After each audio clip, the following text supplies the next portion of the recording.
right, what's going on, Conscious Crew? It's your favorite breakdown commentator, CTV. Welcome to another riveting episode of the Consciouztv platform. You already know what we're here to get into is pretty much a part two of the earlier live stream regarding this $260 million lawsuit launched against billionaire director and actor Tyler Perry, formerly known as Madea, for sexual harassment, sexual battery, gender-based violence, hostile work environment, the whole motherfucking nine, baby, okay? We got into the whole legal PDF file on Tyler Perry, which was explosive. So if you guys didn't get an opportunity to get into that live, and shout out to the 400, 500 plus people in the building.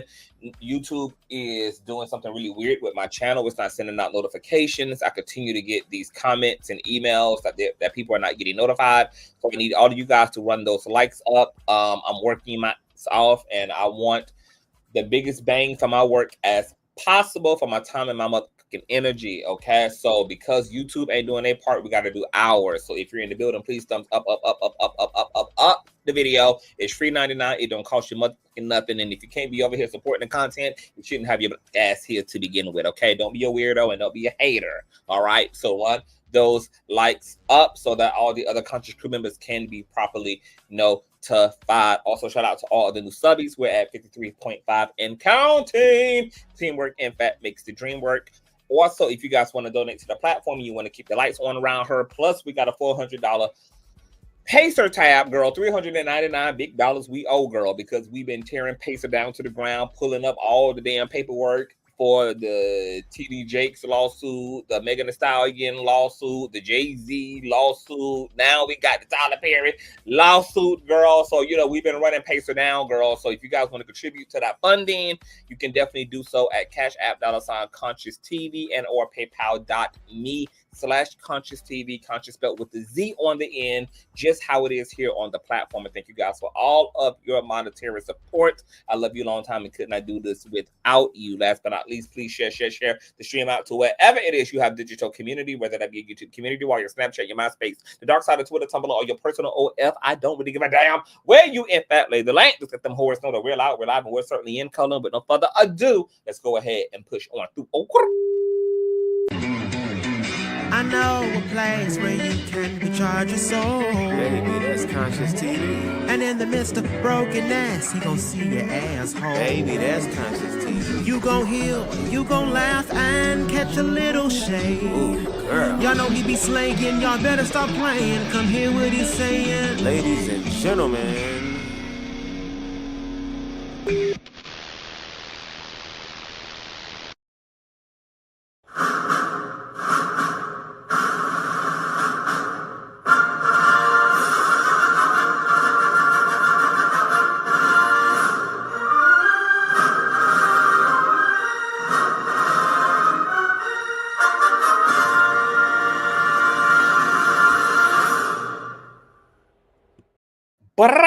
And we are back, you guys. What's going on, Conscious Crew? Happy Tuesday. Hope you guys are having a wonderful Tuesday. Let me speak to the Conscious Crew in the building. And what's going on, LaCronda, who catches the live? Yes, boo. What's going on, Ave? Hey, Auntie Trisha. Hey, Ian Gardner. What's going on? Less is more. The intro gets me every time. Who's bad on period? That's me, no other.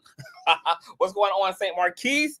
What's going on, NL? Hey, Shayla. What's going on, One Cool Brother? Hey, Keeney. What's going on, Shalani, who says they're taking out all the black billionaires? Well, the black billionaires better understand the mother assignment and hit the goddamn coastline, honey. In the words of Jordan Peele, get out of the country, baby, if that's what's in fact happened. But we're going to talk about it all, gag order. Let's talk about the motherfucking order. What's going on, Kimani? Hey, homebody. What's going on, Uncle Jay? Hey, Sonny. So I'm going to be dropping the link to let you guys come up and give y'all thoughts. I know y'all was sounding off in the previous live chat. So for those of you who've been living under a motherfucking rock, we read the PDF file in the legal paperwork that the Ovals actor Derek Dixon filed against Tyler Perry. This is Mr. Derek Dixon, okay? He pretty much got his biggest break yet from Tyler Perry, working up under Tyler Perry. He is suing Tyler Perry for $260 million, girl, for everything under the sun, girl. Derek Dixon has provided text messages, etc., to corroborate his claims that Tyler Perry was trying to sexually coerce him. There's been multiple sexual assaults from TD Jakes grabbing his cakes and trying to pull his weenie out of his drawers and pretty much trying to coerce him into a sexual relationship, or else basically have his career move no further and have his career completely disrupted, because Tyler Perry is that guy. All right.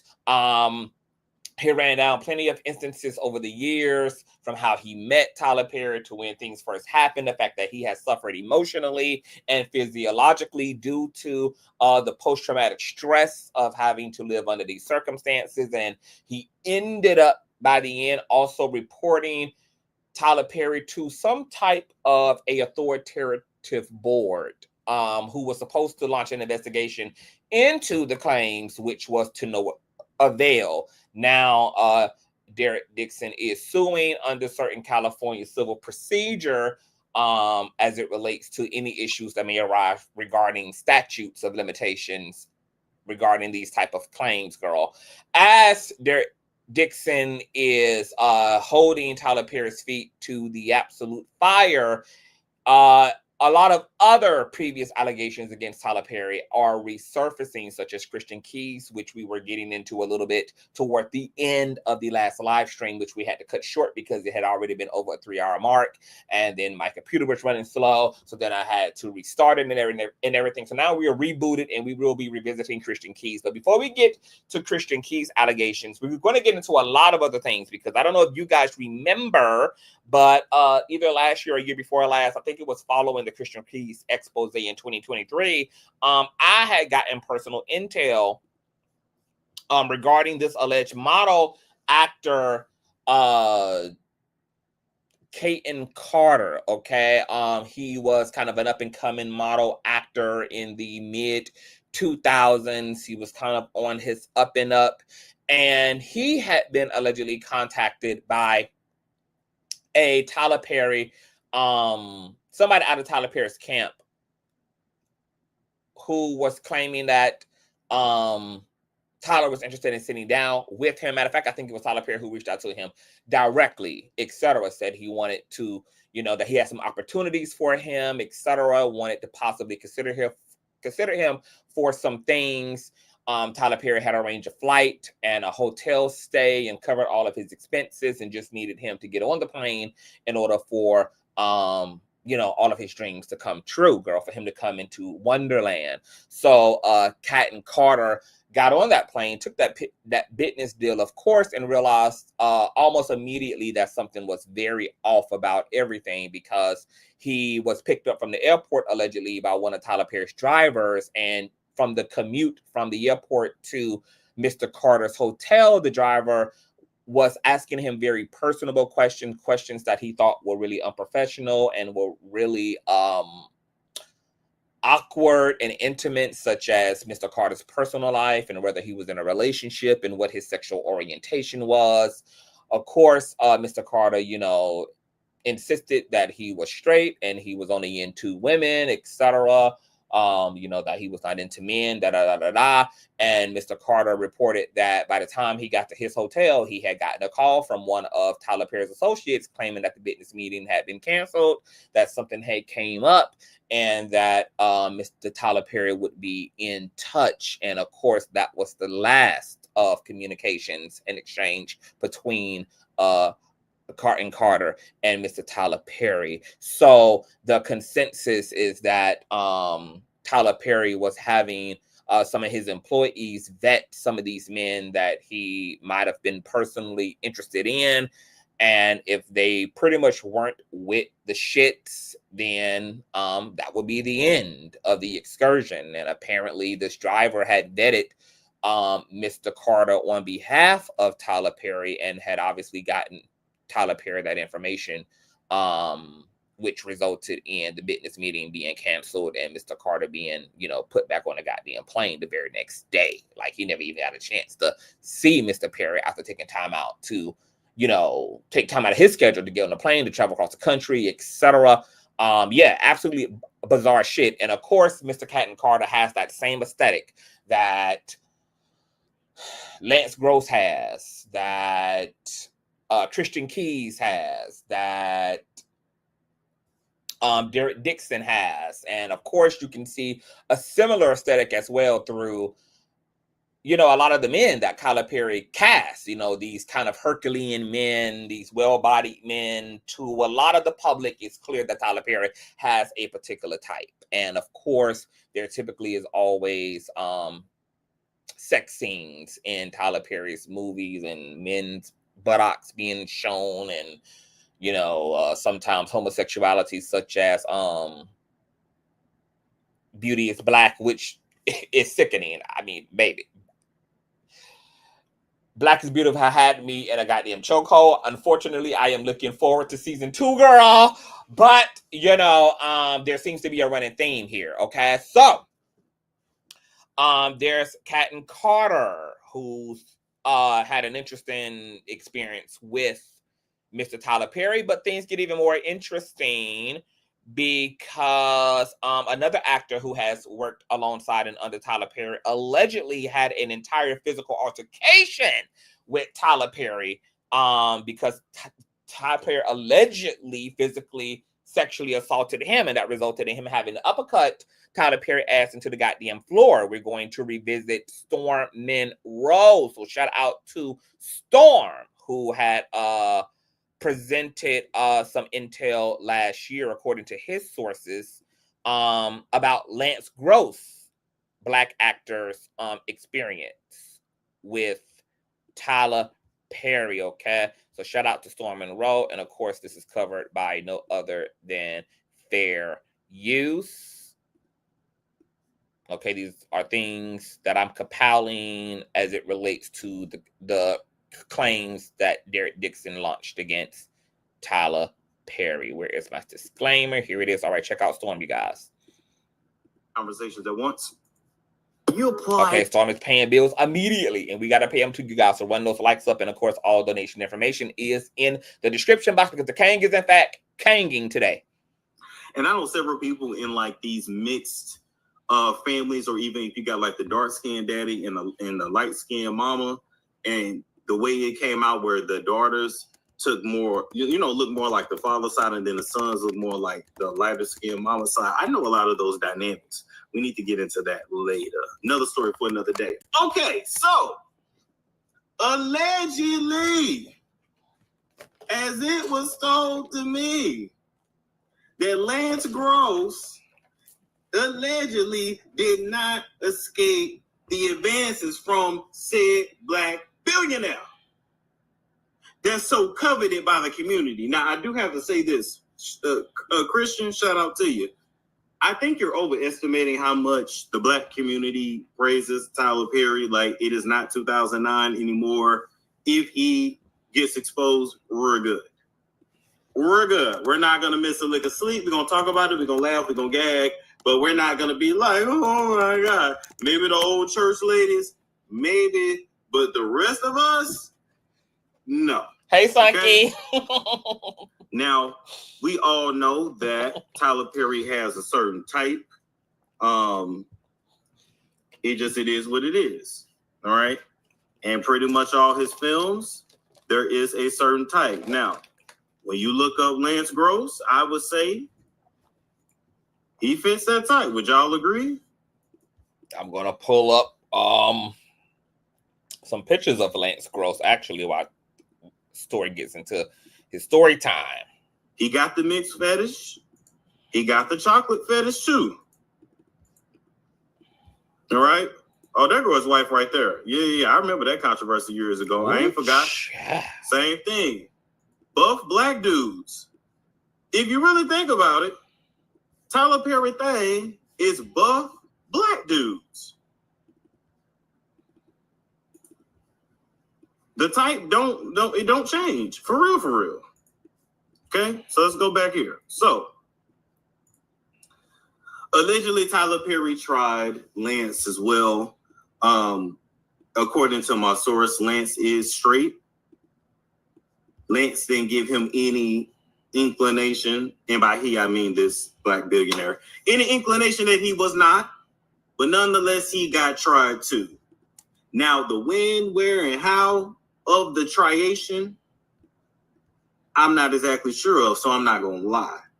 But what I can say, according to my source, that the harassment was done little by little. Grooming, so to speak. You understand? Grooming, so to speak. Until one day it was taken too far, and Lance Gross allegedly knocked this person off their feet. Now, I hear somebody saying Lance Gross 5'8", this other person is 6'5". I don't see that happening. Listen, I'm just telling you what was told to me.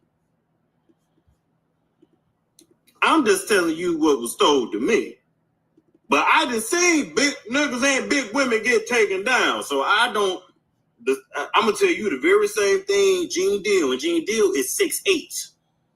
When he came in my apartment, I'm going to tell you the same thing you told me. I never underestimate another man, period.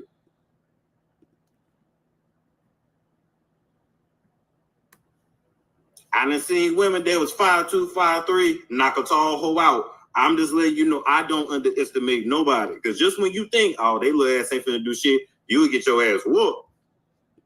And you would be embarrassed that this little person is throwing you around. From the window to the walls to the straight, drop down your balls. I don't underestimate nobody. I'm just telling you the story. Especially when you're trying to take a man's ass. It's a whole nother level of strength when you're trying to protect that booty. In the words of Martin Lawrence, he said his mama told him that. That's all I will say. In the words of Martin Lawrence, he said his mama told him that if he ever go to prison, baby, and you need to avoid being great, you need to lock your ass up, baby. Lock your ass. Smash your ass in. And if a nigga tried to run up in your shit without consent, baby, you locking, tucking, twisting, snap his motherfucking dick off, baby. You lock your ass up. But this said billionaire was knocked off of his feet, and that was all that came of the situation. In the triation, I'm done spending an obscene amount of money on takeout. Okay. He paying bills, we paying them too, baby. When them lights up, the king is working, baby. The king is working. Came again. Okay, let's get to the T now. Can't laugh it off because get out of here with that. Before we get up off here. Yeah, Spike and Lee Daniels and I. Let me see. And yes, y'all that are hetero, they call you. Okay, I think he already spilled it, child. Okay, so Lance Gross apparently had to knock Tyler Perry ass out because Tyler Perry tried to grab his groin, tried to grab his nuts, etc., girl, and that resulted in him punching the shit out of goddamn Lance Gross, baby. Okay, y'all can go over to Stormy Road and get into the 28-minute segment over there on his platform. All right, then remember, there was that interesting Boondocks episode that pretty much came out about Tyler Perry being an actual groomer and hiding behind some fake Christian trope, etc. And apparently Tyler Perry went to handing out the cease and desist and pretty much attempting to get that episode of the Boondocks completely scrubbed. Of course, the remnants of it are scattered bizarrely over the planet like the damn Infinity Stones, bitch. And this is a clip from that Boondocks episode that Tyler Perry allegedly tried to get scrubbed that people are saying was a real-life animated expose on Tyler Perry. All right, check this out. Let's try this line. Motives, you are strong in... Try this line. Motives, you are a strong, intelligent black woman who will make me a better man. My dude. Wait. Something's off. Lotion! What flavor you want, man? I got tropical peach, sunrise orange, minty mango, and apricot. Or I can just take two flavors and swirl them together. Just tell me which one you like. You want me to pick one for you? Okay. Minty mango it is.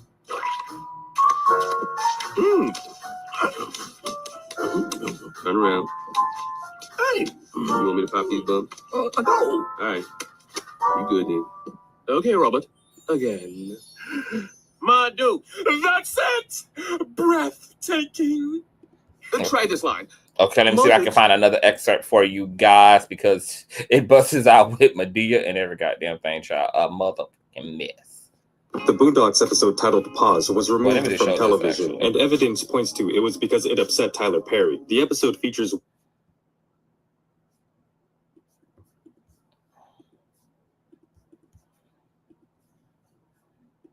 The Boondocks episode titled Pause was removed from television, and evidence points to it was because it upset Tyler Perry. The episode features Winston Jerome, who is a parody of Tyler Perry and his Medea franchise. Winston Jerome presents his works for Christians and how he does all of this for Jesus Christ, but that's just a front. The truth is that he's the leader of a cult, and it's a way for him to indulge in homosexuality, since he's able to cross-dress, surround himself with attractive men, and in some cases kiss them. Rumors circulated that Tyler Perry threatened to sue Aaron McGruder, the creator of the Boondocks, but Tyler Perry has denied this. Rumors from an insider said that Tyler Perry contacted Turner Broadcasting, which owns the Boondocks, and they said Tyler Perry complained loudly about the episode and even threatened to rethink his relationship with the company. After that, the episode had disappeared from broadcasting. Bloop. All right. Then remember, there was that Surviving Tyler Perry documentary that was supposed to have come out that also got scrapped. Allegedly due to threats of civil litigation by Tyler Perry, courtesy of SandraRose.com. Tyler Perry is the subject of Surviving Tyler Perry's documentary. Okay, this is a October 8th, 2024 article, which had also been revised and updated because apparently the executive producer of the documentary had emailed corrections to Sandra Bland in her original post. These were some of the corrections that she chose to also implement in her revised article and write-up. One, that Christian Keys has been contacted to appear in the documentary. However, we believe the settlement from his 2023 post-YouTube video NDA will prohibit such, okay? So apparently, Christian Keys was also supposed to appear in the Surviving Tyler Perry documentary. But as we know, Christian Keys, whose commentary we're going to revisit, just went away. He did not turn any of his alleged evidence against Tyler Perry into authorities. He did not ever slap an address on it. He didn't do anything he said he was going to do, and it was suspected that a check was cut.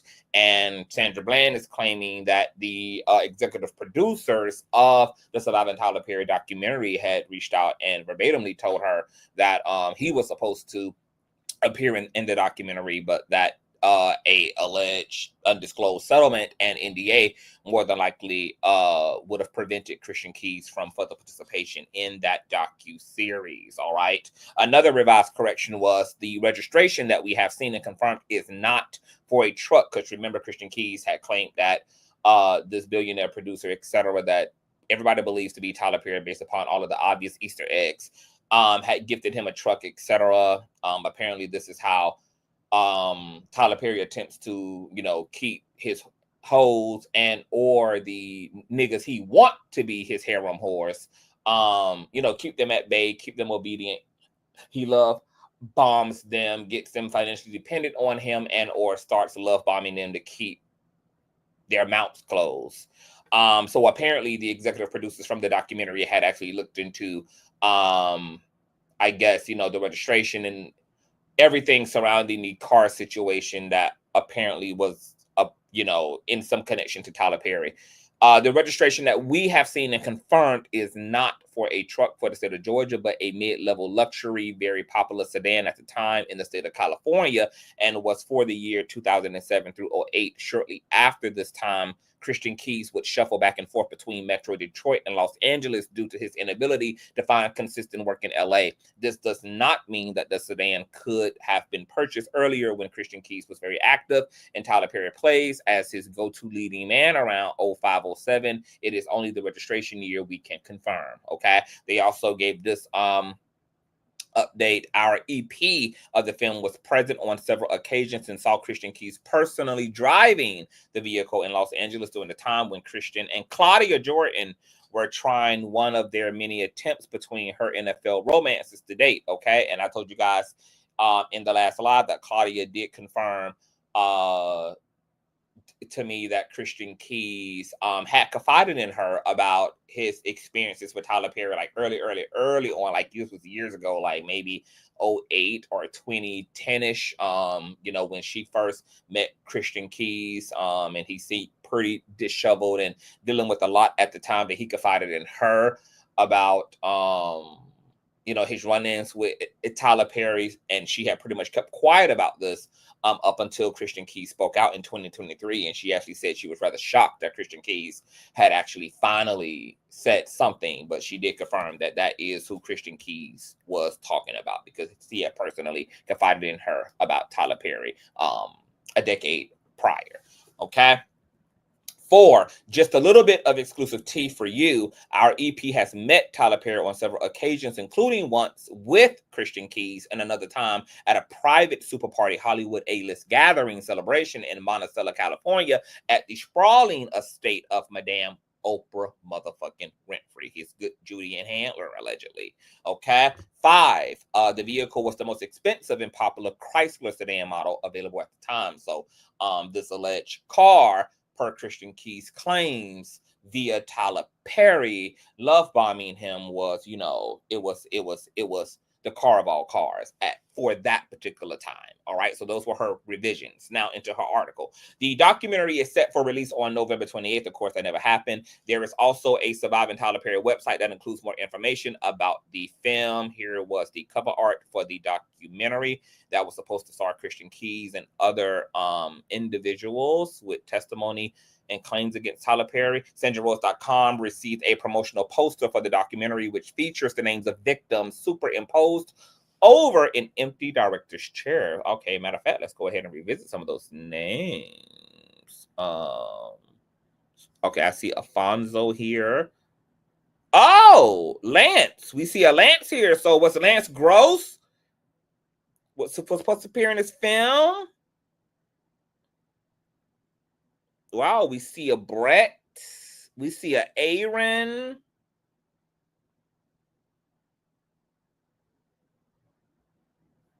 We see a Jason. We see a Christian. This Christian. Oh my goodness. Wow. Okay. Wow. So I didn't even know that before I had lined all this up. So this is interesting. Matter of fact, hold on. Let me see something. Is Carter's name in here? Was Carter going to be a part of this? Let me see if I can see Carter's name. Okay. Wow. This is crazy. Claudia Jordan has some interesting tea on the Tyler Perry child. The names on the poster include actors Christian Keys, Lance Gross, and Alfonso Ribeiro. Earlier this year, Alfonso Ribeiro set off alarm bells when he rejected Perry's help to revive his stagnant career. Ribeiro responded to a tweet, quote, "I don't need or ever want that man to do anything for me." Wow. First of all, I never heard of this. I did not know that Carlton from the Fresh Prince had spoken out and against Tyler Perry and did not want any goddamn thing to do with this man. Wow. Okay, there's Lance Gross here. Lance Gross played Calvin Payne on Tyler Perry's House of Pain from 2007 to 2012 on Monday night. YouTuber, okay, Stormin' Rowe dropped exclusive tea about the documentary and some of the people who will be interviewed, including actor Christian Keys. If you recall last year, Keys exposed a Hollywood billionaire who offered him $100,000 in a car for his silence. The powerful man asked Keys to take off his clothes. He didn't want sex from the actor. He just wanted to see Keys' muscular body. Keys claims he refused the man's advances, but an insider provided Stormin' Rowe with a 07-08 California registration for an expensive sedan in Keys' name. Keys starred in Tyler Perry's films around that time. Okay, Claudia Jordan. Monroe also claims that Keys was in a relationship with media personality Claudia Jordan, which is not true. Claudia Jordan exclusively told our platform that her and Christian Keys never dated, never had a sexual relationship. They were only friends, and she wanted to make that clear. So it is not true that Claudia Jordan had any romantic ties to Christian Keys. They were just work friends and acquaintances. Of course, Jordan denies those allegations. Okay, Storm's videos listed here. All right. So, of course, Surviving Tyler Perry never ever came out. So, now back to Christian Keys, girl. Okay. who we're going to revisit courtesy of the Atlanta Black Star, and we're going to get into Christian Key's sentiments. I will be dropping the link as well. Matter of fact, I'm going to drop the link as Christian Key's video plays, and you guys can come up here and give commentary accordingly. Let's see here. Let me drop the link in case you guys want to sound off, girl, about all the shit going on around Miss Tyler Perry, child.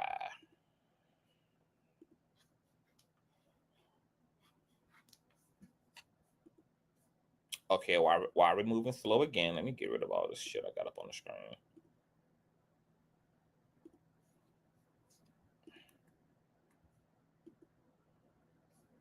I cannot deal with Atlanta Black Star. Hold on. It's got to be Atlanta Black Star. Got to be.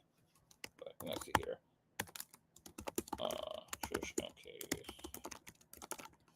Let me see. We might have to go over to TikTok, child, because I ain't got time. Me and you. Hold on. We might have to go over to Miss Tickety Tock.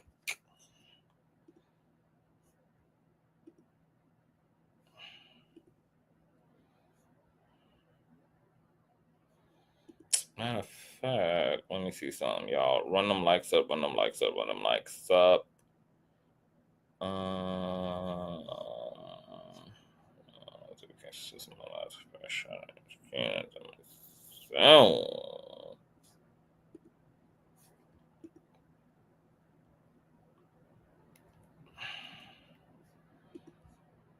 It's me and you. Hold on, y'all. Didn't know what we've been through.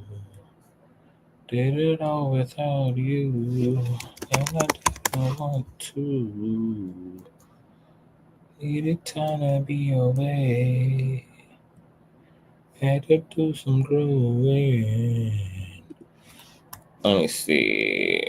All parts. I just saw the shit on TikTok, and now I don't see no motherfucking well. Oh, hold on. Let me see. I think it's it right here.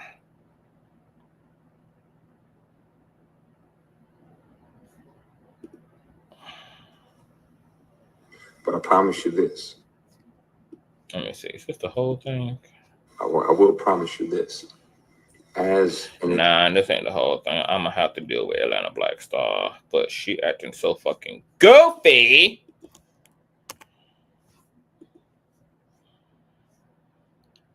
But I didn't want to. This is a mess, child.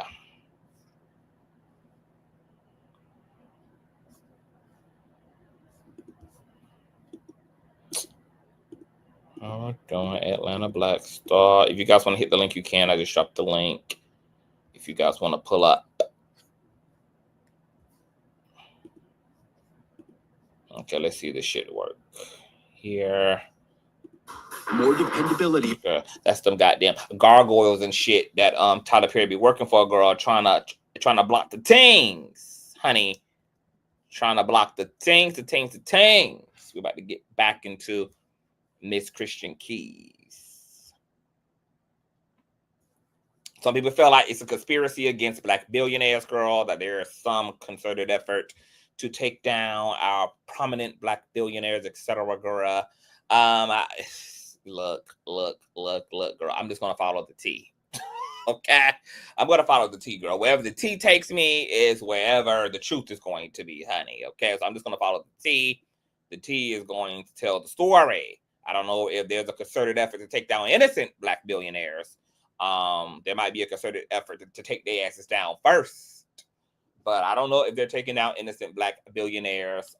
You know, that we are living in a money grab ass era. You know, price of eggs is $36,000 damn dollars, girl. Folk are preying on the halves if they are in the have not category.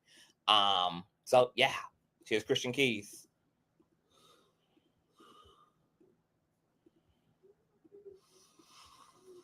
Cut the TV. Sexually harassing me for years.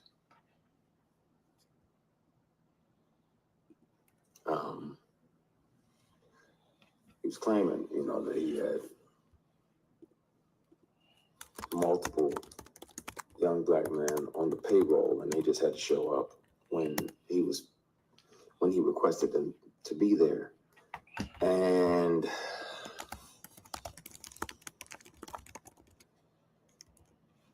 clearly that's why it felt to him that it was okay to say these things. And I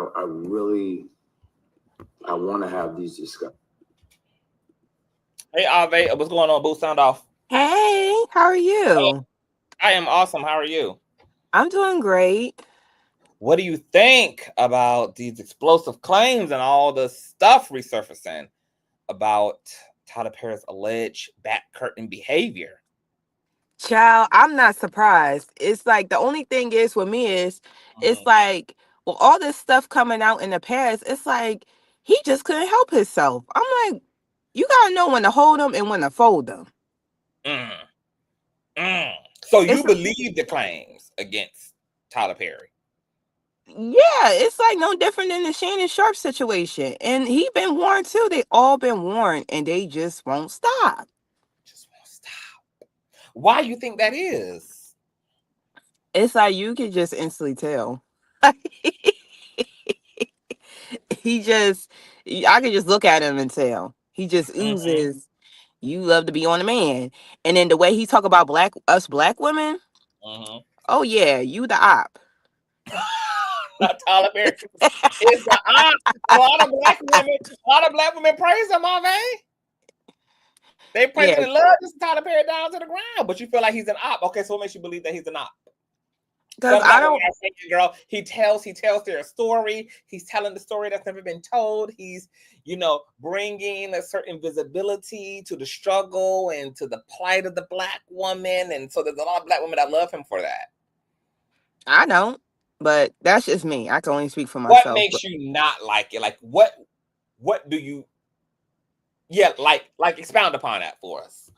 Especially that interview he did. Like he was talking about how. Oh, women should just black women should just accept anything, and I remember that. To cement on. I was like, yeah, you lost your mind. Black women should accept anything, but you out here only rubbing up on the most muscular and her leaking, and you rubbing up on the best, but you want black women to settle for the less. Right? Why we can't rub on some chocolate and some muscles too? Shit. Some high earning black men, some wealthy black men who check on their prostate and everything. And I'm gonna be messy for a second. He probably jealous of Lance's wife, low key.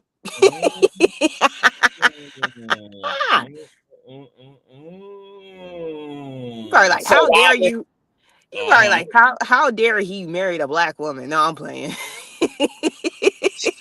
You know what?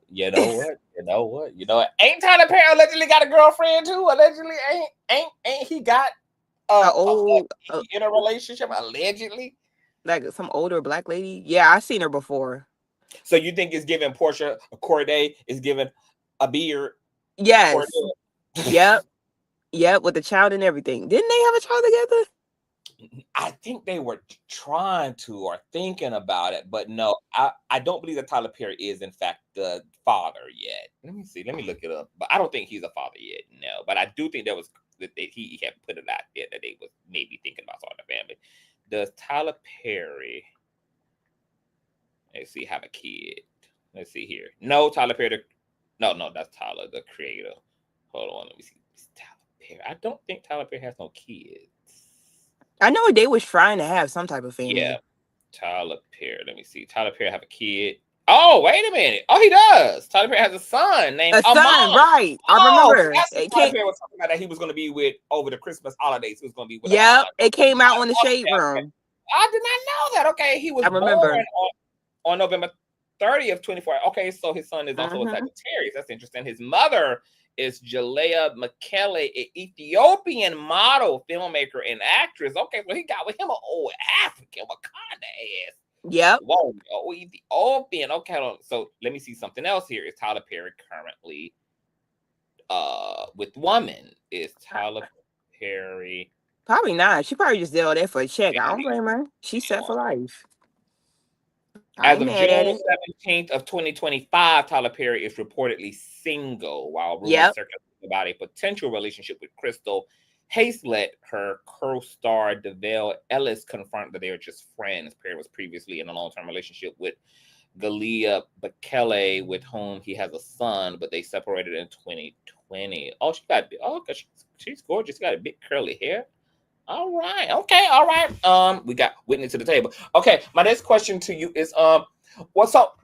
How do you think Tyler Perry is going to respond to this? Because, we've had whispers, we've had exposés. Nobody has officially on record called Tyler Perry to the carpet. Now that Derek Dixon is calling him officially to the carpet and has filed a legal complaint against him, what do you expect from Tyler Perry? Ave? Are you on mute, boo? I don't know if you... I'm here.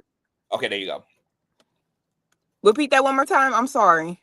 What do you expect for Tyler Perry's response to be now that he has officially and legally been called to the carpet? He might not respond or get a lawyer to respond for him. Well, he is going to have to defend these allegations. He's going to have to. The lawyer's going to do all. Oh, Whitney, it's some real bad feedback in your phone, boo. Like you gotta get that feedback together. It's like loud and screeching. Hold on, and you're unmuting. It's loud and screeching, and it's an echo. What about? No, it's still echo. I can hear myself talk. If you're talking through a like an earbud or something, you might have to take it out and talk through the actual device, because sometimes the earphones and stuff, they create that type of interference. Let me see. Nope. Really? I know what to do. Hold on. Okay. Oh, you might have to mute yourself, TV. I ain't doing all that because I might have to. My bad. I had YouTube playing in the back. Normally I have the comments up. Really? Yeah. So, just try to go out. Okay. All right. I'm gonna go out. I'm all right. Yeah. Okay. So Ave, what do you expect? Because this litigation forces Tyler Perry to have to directly respond to the claims. Like, it's no way for him to run around this. He's going to have to actually defend himself against this. What do you think is going to happen? You think he's going to? Because, like Whitney said, at first the lawyer is probably going to do all the talking for him, and then eventually, if the man do have a case, and it gets taken any further, he ain't gonna have a choice but to say something for himself. Well, what he gonna say, I don't know, because he never really acknowledged all this stuff to begin with. So I don't know what he's gonna say. So that's the interesting thing, he's gonna have to respond, and of course through his lawyers, but he's gonna have to respond nonetheless, and they're gonna have to specifically speak to these claims. I mean, even if he's gonna go into a settlement, he's gonna have to come up with a statement. Yeah, like he's still gonna have to go through the preliminary stuff to get to that point in this litigation, because I'm going to assume, like in most lawsuits, more than likely Derek Dixon them sent Tyler Perry a demand letter initially so that it could be settled out of court. Obviously, they either could not get to a mutual agreement on what that settlement looked like, or Tyler Perry all out refuted to settle with Dixon, and Dixon went ahead and pulled the trigger. We know that happened in the Jane Doe versus Jay-Z case. We know that also happened in the KC and Diddy. Also happened in the Cassie and Diddy suit. Is that these demand letters, which are preliminary. And I can see that happening, because that's a lot of money. I mean, but he's a billionaire, for God's sake. So, it's relative, yeah, small things to a giant. But the thing about it is, the saying, the less you spend, that's what keep you rich. That's what keeps your status when you don't spend. Is this better, y'all? Yes. Yeah. No feedback. So what I'm gonna do there, I'm gonna let you talk. I'm gonna mute myself. Okay, I'm so sorry. I don't know. I closed everything. Okay. What I think is the lawyers are going to make a statement and it's going to sound really good. And just like the Christian Keys thing, we are going to eventually kind of forget about it. Tyler Perry will make another struggle love black movie, and he's going to recoup that 260 million in no time. What I will say though is that, and I know you did a live before this. I was in and out of that one, but I'm sure the conversation was had about Tyler needing to live in his truth, finally. If I just feel like this acknowledges everything that we have thought for, well, at least me, we've thought for a very long time. I don't watch Tyler Perry movies. I don't involve myself in none of those struggle stories. I try to keep that as far away from me as I can. I feel like the scale is extremely unbalanced with him. You know, I understand the struggle stuff, but show some movies and plays where we're coming up out of the struggle. You leave it at the struggle and cap it there. But back to the question, I really think that they're going to do a great job with his publicist. She's going to come out and say something. They're going to pay this man off and they're going to keep it pushing. I don't think that this is going to turn into a Diddy situation or anything like we've seen before. I feel like he going to skate with this one too. Maybe not as easily. There might be a couple of bumps along the way, but I don't think anything is going to happen. If something else comes out on top of this one, yeah. But I think Tyler's going to be okay. I think he's going to slide right through this one. How Diddy might slide with this oil. Okay, I got a question. Ain't got to mute. If they sent demand letters prior to the official filing of the suit, I'm going to assume that Tyler Perry wants all the smoke. If he wants all the smoke, I'm going to assume that he must believe that he can adequately defend himself against these specific claims, because we are getting selected text messages. We don't see the full context of the conversations. We just have text messages alongside Dixon's personal context and narrative about what these texts mean or what they are about, what they're following, etc. So Tyler Perry must feel he has a adequate defense against this. So could it be possible that Dixon is aligned as money grabbing motherfucker? Well, the texts don't lie. But what's a demand letter again, Conscious? A demand letter is just a letter that a attorney sends to the defendant prior to officially filing a suit, pretty much letting them know that, the suit is pending. This is what, the nature of the suit is, and we are open to, reaching a resolve outside of trial. And then that gives the defendant the opportunity to start, cross-litigating without the court's help with the other side and reach whatever is a mutual compromise. And usually NDAs and all kind of things are put into place by lawyers representing both parties to kind of, maintain the confidentiality and the integrity of the transaction, and things kind of move along. Okay, cool. Thank you. Okay, so these text messages got released after he denied the demand letter. Yes, I'm just assuming that because Dixon pulled the trigger and officially filed that, it means that Tyler Perry was put on notice prior to the actual filing, and they must have either not been able to reach an agreement, or Tyler Perry all out rejected the opportunity to, settle this thing out of court, which then prompted Dixon to go ahead and file. And all of the text messages that are all over the blog are actually in Dixon's lawsuit as corroborating evidence to support his narrative against Tyler. Okay. And then I think this is my last question. And sorry if you already discussed it. If this does go to trial, do you think that Mr. Keys will be called to the stand or he'll be left out of it since he was possibly already paid? Like, oh, never mind, because Cassie was already paid and they still subpoenaed her. So never mind. Yeah.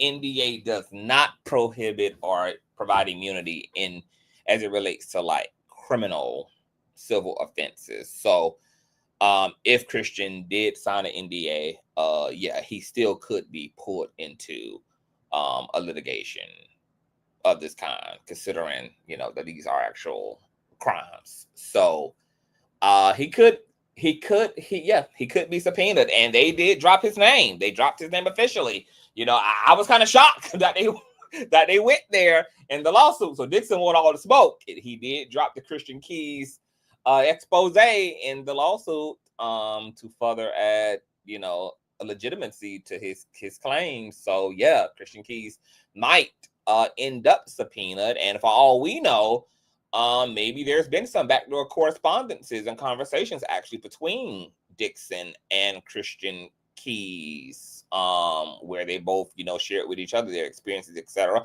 Maybe Christian Keys knows that he was going to be listed in this lawsuit. Maybe Christian Keys did not receive a payout. Maybe he did not receive a call from any of Tyler Perry's fixers, as Dixon liked to call them.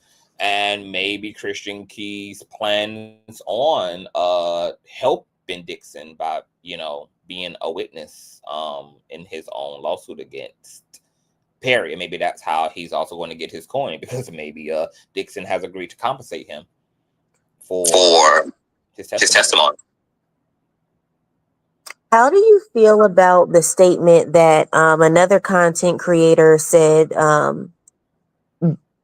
paraphrasing, but the Black entertainment community, like Black Hollywood, can't survive if Tyler Perry gets taken down? How do you feel about that statement? Say that one more time. Like Black Hollywood, Black entertainment will not survive if Tyler Perry gets taken down. That's almost like saying that hip hop is not going to survive if Diddy is taken down, or R&B isn't going to survive if R. Kelly is taken down. And clearly, Right, I don't believe none that of these either. people are the foundation, you know, to any of these industries. They might be noble, successful, high-ranking individuals in these industries, but they are not the reason there is an industry. Right, because the Jews and the clear folks are really the machines. They're the ones who keep all this stuff running. Mm-hmm. So when they say, oh, people think they're bigger than the program is them, the Jews and the whites. Mm-hmm. Yeah. And I guess if we're going to play into the whole theory that they're taking out the black man, why would they be taking? Why would they take? I mean, I guess if you wanted to lean into that conspiracy that there is some concerted effort to take down Black billionaires, and people are kind of making a correlation between, oh, you know, Tyler Perry gets this granding success with Straw. It's doing 25 million clicking views on Netflix. It's trending. You know, they've scored and made a lot of money. Obviously, they broke the damn algorithm with Straw, for good or bad, whether people like it or not. So this lawsuit being filed within the same timeline, almost within the same week or 2 weeks of Straw, is convenient. And either that's because if you're kind of non-conspiratorial and being more practical, like I said in the last live, it would make perfect sense strategically from a lawyer standpoint. Like, okay, now, you know, we know he has guap, so we can definitely raise the stakes on what we're asking for in a pre-settlement for this lawsuit. You know, he's suffering. He's got a big win going on right now, and because he's got a big win, we know he coined up. So, you know, we're likely to get a settlement within the millions, even if it's not, of course, a ridiculous, absurd 260 million. I don't believe anybody has really ever gotten that, even in the sexual assault case. But more than likely, you know, $5 to $10 million settlement is more in the likelihood. Even Cassie, with all she been through for as long as she been through it, she only received 30 million. You know, not no damn 260 million. And Dixon definitely ain't been put through a third of what the hell Cassie endured. She got 30, not 200 million. But leaning more to the practical explanation from a lawyer standpoint, which lawyers, you hire lawyers to be strategic, to help strong arm the defendant, because the lawyer works for you. And of course, the lawyer is invested in getting, you know, as much out of what's happening, because, you know, they also get paid out on all of this. So not only is the timing great from a strategy standpoint, from a lawyer standpoint, like he's got a big win, but it also, from a lawyer standpoint, probably the lawyer probably feels like this also is a perfect opportunity for us to bypass the trial, to avoid all of the trial phenomenon, and just get straight to the check that we want, because Tyler Perry is headlining,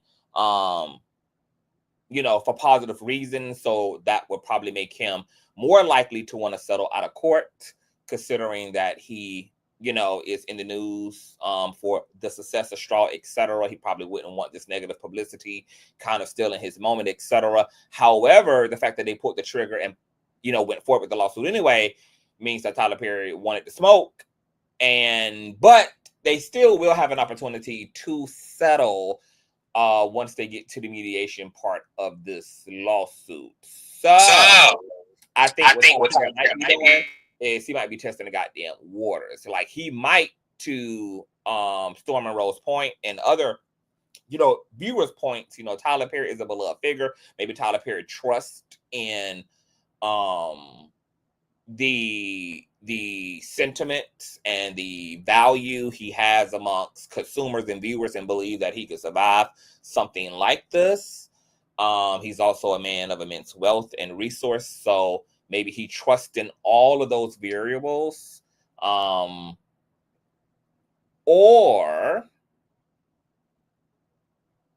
Tyler Perry is actually innocent, which is interesting. Okay, so I want to talk about the possible innocent part. So first, I'll say I'm glad that Denzel, knock knock on wood, hasn't been caught up in anything. I feel like he's our kind of only Black star who hasn't been caught up in any scandal. So good for you, Denzel.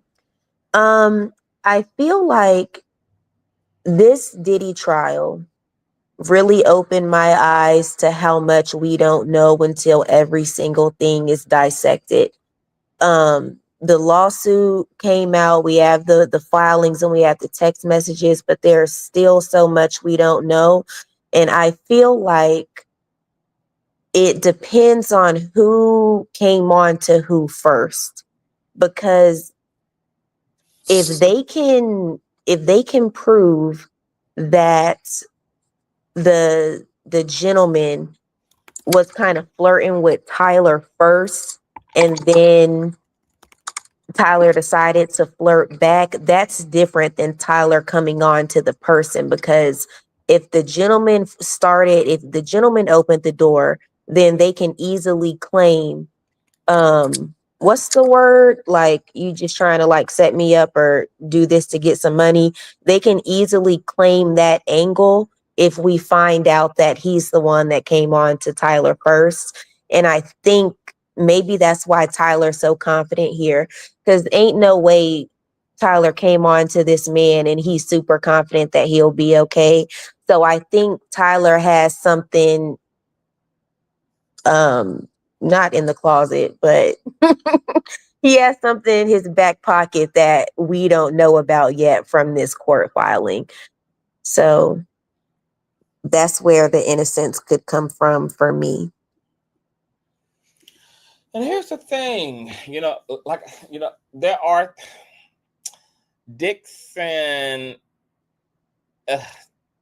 I mean, I could also, just based upon reading the lawsuit, I can see why Tyler Perry also would believe he could beat this, because Dixon kind of, like, Tyler Perry kind of never explicitly threatens him. I mean, Tyler Perry is coming up. he is coming off as a nuisance. And here's the thing about Dixon being a strategist, because he's the one who claims, right, that, he recorded and all of this. So my thing is, if you recorded, and documented, whatever, why the fuck did you never confront him through text about these sexual assaults? Because you would have needed that. You would have needed that, like, and if those things had happened, like Dixon claimed they happened, it would have been easy to, send Tyler Perry a text the following day or the following week, months later, and say, hey, I am still hurt and feel violated over you, grabbing my ass, grabbing my penis. But none of the texts he presented ever demonstrated, any of those occurrences. And so just with the text alone, like, like the texts are one thing, but then Dixon's narratives are another. But his narratives are not chronicled in any of the text messages. And I'm just shocked that it got out this far. I mean, it came this far though. It'd be out in the public and stuff like that. That's what I'm shocked about. Because usually, like the old stuff you pulled up, how the episodes like was coming up out about him, being gay and all that stuff. He was able to nip that stuff in the bud and remove stuff, like, but for this to come out like this, I'm like, maybe he messed up in the process. I don't know.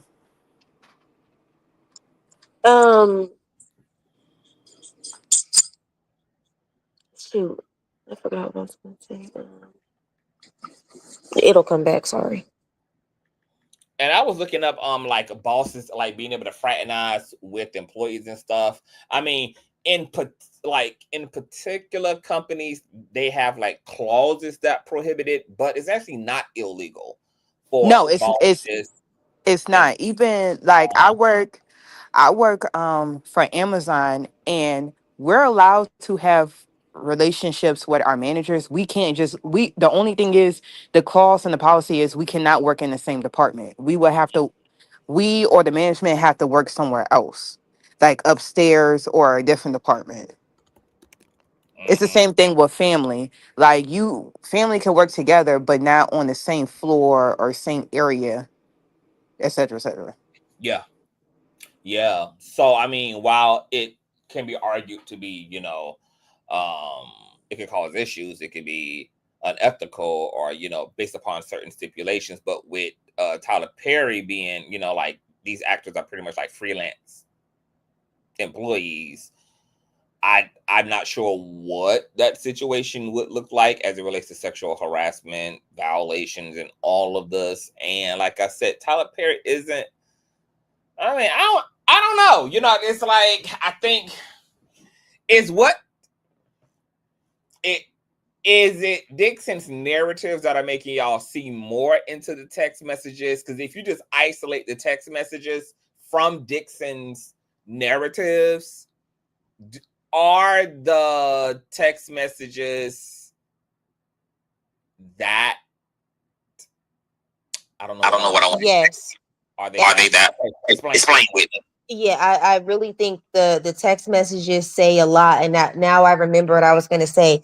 Just like all those girls are saying on the stand that, they didn't want to deny Diddy for X, Y, and Z, and they didn't want him to be mad, and they didn't want him to have an attitude. They know how he gets when he's not satisfied. I feel like the gentleman could easily say, what's his name? Dixon, so I can say his name. Yeah. I feel like Dixon can easily say, this opportunity for me. I just got a place in Santa Monica. I didn't want to ruffle any feathers. I really need this job. And Tyler was coming on to him very strong in those messages. And I feel with a good attorney, I feel like they can easily be like, look at how Tyler's coming on to my client. Our client isn't directly denying him, but he isn't really agreeing to it either. He's trying to remain neutral so that he can keep his job, but he still feels uncomfortable. And I'm not saying this is going to go to trial or with the jury or anything, but if they put people on that jury that kind of like us that know Tyler Perry's history and he a little funny moving and acting, yeah, the text messages reveal a lot. But like I said earlier, we don't have everything. This can be dissected out so many ways. So really we just have to wait. But if I'm looking at the paper and the text messages, to me, Tyler's guilty. But guilty of what exactly? Is he guilty of pursuing someone? Because you know, some rather aggressive parts in that text. But like, I don't know how that translates in the sense of a lawsuit and what exactly is he guilty of. There's not explicit sexual exchange going on. So we don't see Tyler verbatim, expressing, which is ironic because we're getting quotations right in the complaint about text messages that allegedly exist, but were not a part of the exhibit, which was weird to me because some of the quotations were actually more explosive than what they did choose to present from the text thread in the actual complaint. I would think that, what they were referring to should have been more so the threads they should have been actually showing. So I'm like, where are these quotations coming from?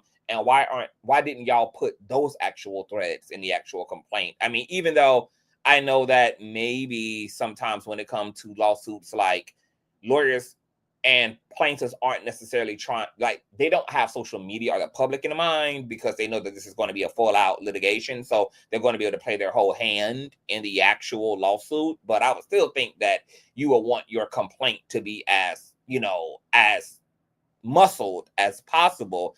And I'm just curious to know, like, why certain things that were referred to that are allegedly extracted from, I guess, phone calls and also just personal testimony by the plaintiff and or text threads were not actually presented, because some of those quotations and references were stronger than what we got through text.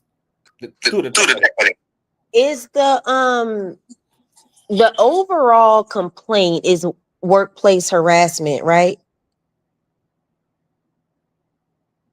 Is the overall complaint workplace harassment? Is that what he's being sued for?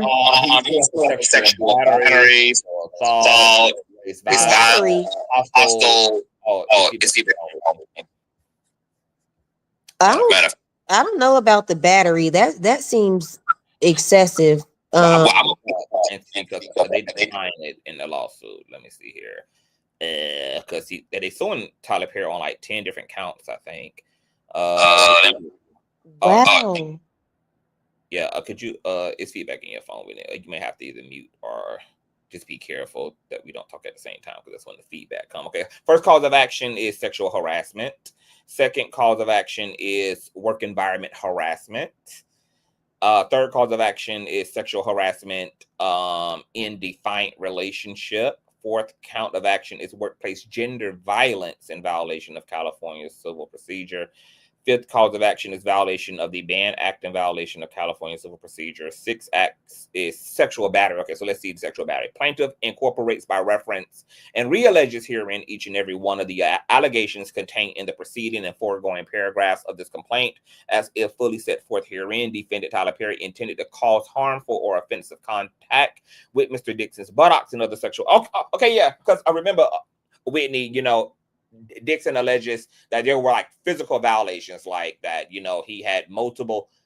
experienced multiple assaults at Tyler Perry's home or in Tyler Perry's personal trailer. Him choking Dixon like around the neck, him squeezing his buttocks, him, grabbing for his genitalia, stripping him down naked, etc. So there were the, actual physical assaults, not just these kind of subtle, suggestive. Do you think that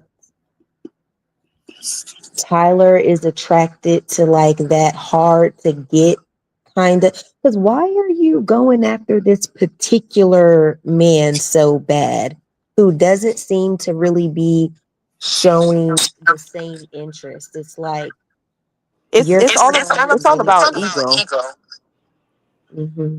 and control and power. It's all about the power.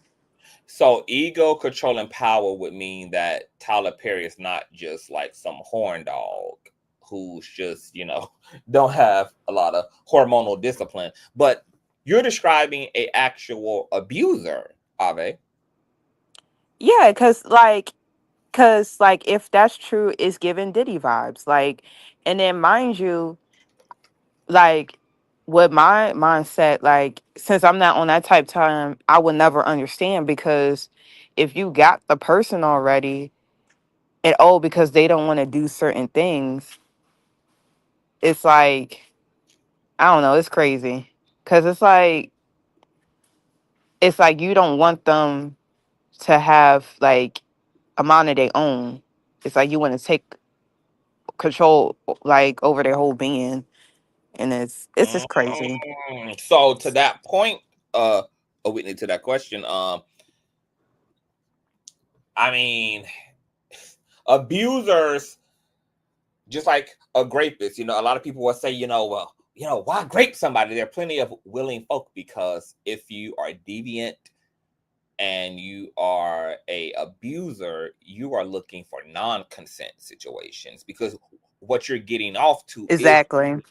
is stripping people away from their autonomy, stripping people away from their consent, taking by force. Those are the things that you're actually getting off to. So him so-called kind of, I guess, preying on or coming for these men who seemingly are straight, which on one hand, we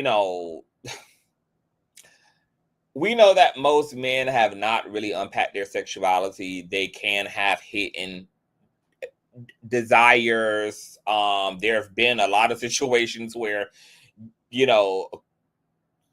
gay people have kind of cracked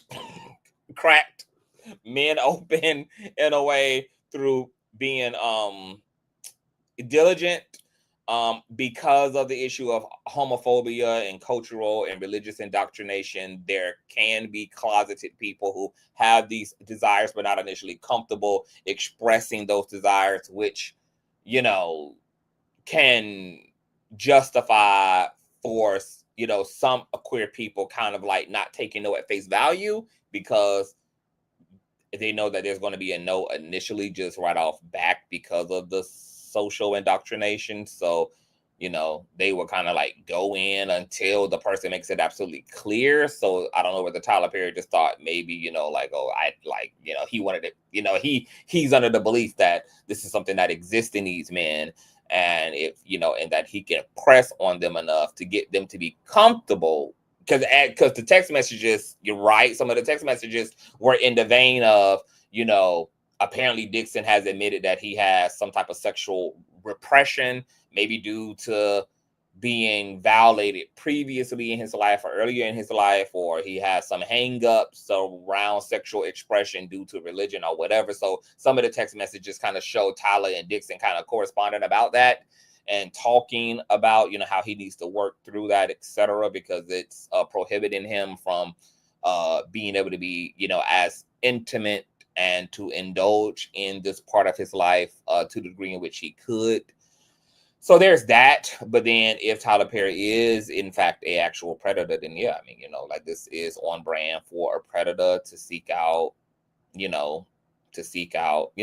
like kind of like what was said and argued about Diddy, how Diddy is a narcissistic, sociopathic maniac, and he loves dominating people. He loves putting people in these compromising positions and kind of like breaking people and being domineering in a way. Like that's kind of his BDSM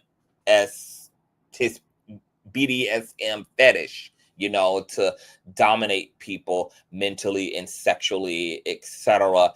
And you can use money and proximity to get people to bend the knee, etc. So yeah, to your point, Whitney, why does he go for? I mean, if he's a predator, then yeah, of course he's going for straight men, or he's going for people that he believes wouldn't typically be with this.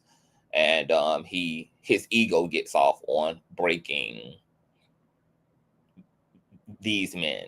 You know, it wouldn't be enough for him to just go find him another openly gay man who's comfortable with himself and who's also attractive and fit, etc. Because obviously there's a lot of gay men, I'm sure, that would be with Tyler Perry. There's a lot of even men who are on the discreet side who would willfully, you know, sign up to be a playtoy for him, you know. But the fact that he, you know, he's been alleged to be into pursuing these men who are about adamantly rejecting him, that is abusive by nature.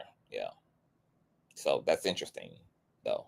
And here's the thing. Tyler Perry is a victim, right? According to him, he's a victim of sexual abuse himself. So could this be one of the examples of the abused becoming the abuser? Because we know that sometimes victims of sexual abuse, you know, they just either go on to just, you know, be actual victims, and sometimes that abuse actually mutates them and they become the abuser in return. So could this be a product? Is Tyler Perry's behavior a product of his own undealt with sexual trauma and sexual assault? Was he abused by a man or a woman? Do you know? And it was by a man, I believe. You said a woman? No, it was by a man, I believe.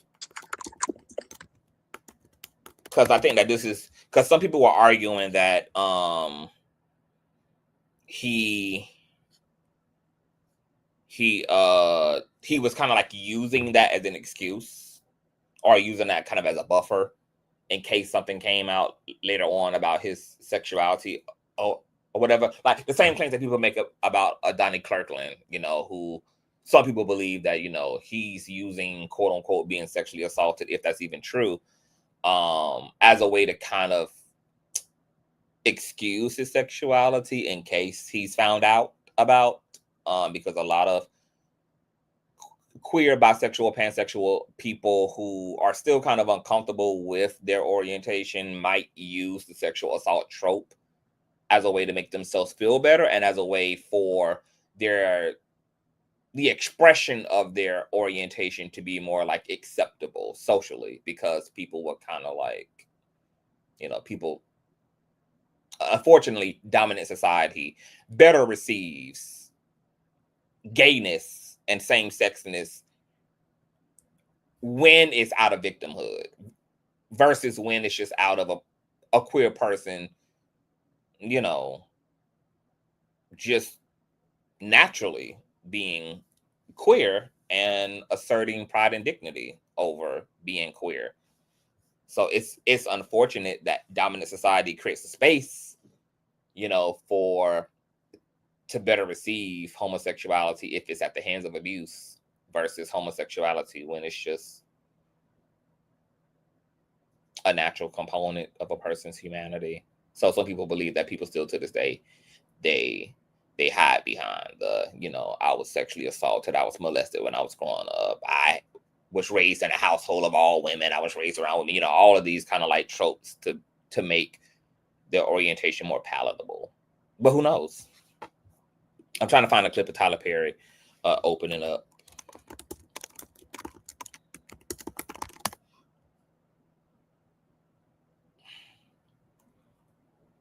Okay, I think I got something here. Let me see what this is. Tyler Perry on surviving sexual abuse as a child. Okay, let's see what this is here. Wonderful, wonderful thing. And as I was office looking out of downtown. They paying motherfucking bills. I'm gonna mute. Hold on.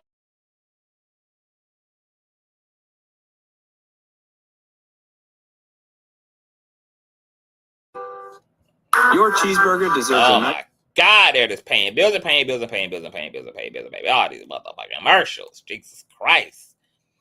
I know they gotta make their money, but damn. You guys run those likes up, run those likes up, run those likes up, run those likes up. Let me see if I can get a sound bite here. Tyler Perry talking about sexual assault. Anybody who's in trouble, anybody who's in need. She would give me a place to stay. She'd feed. Because if I wouldn't have had that, I don't know where I would be. Harry's mom died in 2009. Black woman who's in a bad situation, or she's being hurt, or she's been abused. It was that was her thing. Who'd have thunk it? Who'd have thunk it? I'm just trying to skim through to find it. I don't think I've ever felt safe or protected as a child, and that was extremely difficult because I knew that my mother wanted to make me feel safe and wanted to protect me. I knew that she loved me. I definitely felt love from her, but safe and protected, I can't tell you. It was just like breathing. It was just always there. There was always tension. There was always hostility. There was always, you never knew which way the wind was going to blow with my father.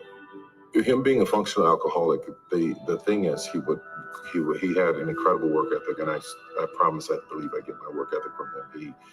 He worked day and night, rain, sleet, snow, didn't matter, as a contractor, a subcontractor framing houses. But in the evening, come home and get drunk. Most of the times during the week, because he was working, it was pretty quiet. But the weekends were when the hell would start. Friday, Saturday, and Sunday, he would just be a whole other person. You also have talked about actually your first sexual experiences were abusive. Rape. Okay, so the producer just asked him about his first sexual experiences being abusive. Rape. Yeah. He was great. As a little boy who... And this is an excerpt from Oprah's interview with Tyler. Rape. Yeah. As a little boy who was molested by 3 different men and a woman before you were 10 years old and didn't even know what sex was. Did it leave you confused? I didn't know what was happening. I didn't know what was going on or the far-reaching effects of it. But the way I was growing up, I just moved through it. Go on to the next thing. You're okay. Oh, boys don't cry. Shut up. Move on. And unfortunately, what happens with men, and in my case, holding on to all of that, not knowing what to do with it. I didn't realize it at the time, but that's where my gift to write came from. It was in the heartache, in the hell, in the pain, in my mind, no matter what was happening to me, be it sexual abuse, whatever was happening at the time, in my mind, I could go and be somewhere else. Now, looking at where I am now, that's where I go to write. People, Oprah calls me a savant, and all affectionately, because I'll sit and I'll write the 25 episodes of the shows in 2 weeks. She's like, how do you do that? How do you sit and do that? And it's because of that happening to me as a child, using my imagination. I could create these worlds and stay there for hours. It's like I'm a spectator in these beautiful, amazing worlds. So that's why I'm able to write so quickly. That's why I'm able to do things so quickly. It's going back to the trauma, using the trauma of that, and now it's become a gift, if that makes sense. A big part of Perry's healing has been his 4-year-old son, Amon, who... Okay, so what's crazy is that he doesn't talk about getting any psychoactive, any type of psychotherapy for this trauma. He talks about mitigating it through his artistic expression and pointing to his son. But that is concerning that he calls it baggage and trauma and this catastrophic effect that sexual abuse has on people generally, especially Black men. And yet he doesn't really talk about therapy. I also found an article here. For years, Tyler Perry says he suffered brutal physical abuse at the hands of his father and severe sexual abuse at the hands of several adults growing up. Inside or outside the home, Tyler says he never felt safe. Quote, as a little boy who was molested by 3 different men and 1 woman before the age of 10, before he even knew what sex was, it was something like out of a twisted, sick horror movie. In his recent 2023 Amazon documentary, Tyler Perry, Maxine's Baby, and an in-depth interview with Oprah in 2010, Tyler revealed the gory details of his traumatic childhood and shared his personal story, a story of strength, power, and ultimately triumph. Oprah says she never realized how brutal Tyler's childhood really was. When she asked Tyler to describe the early years, his answers say it all. Quote, it was a living hell.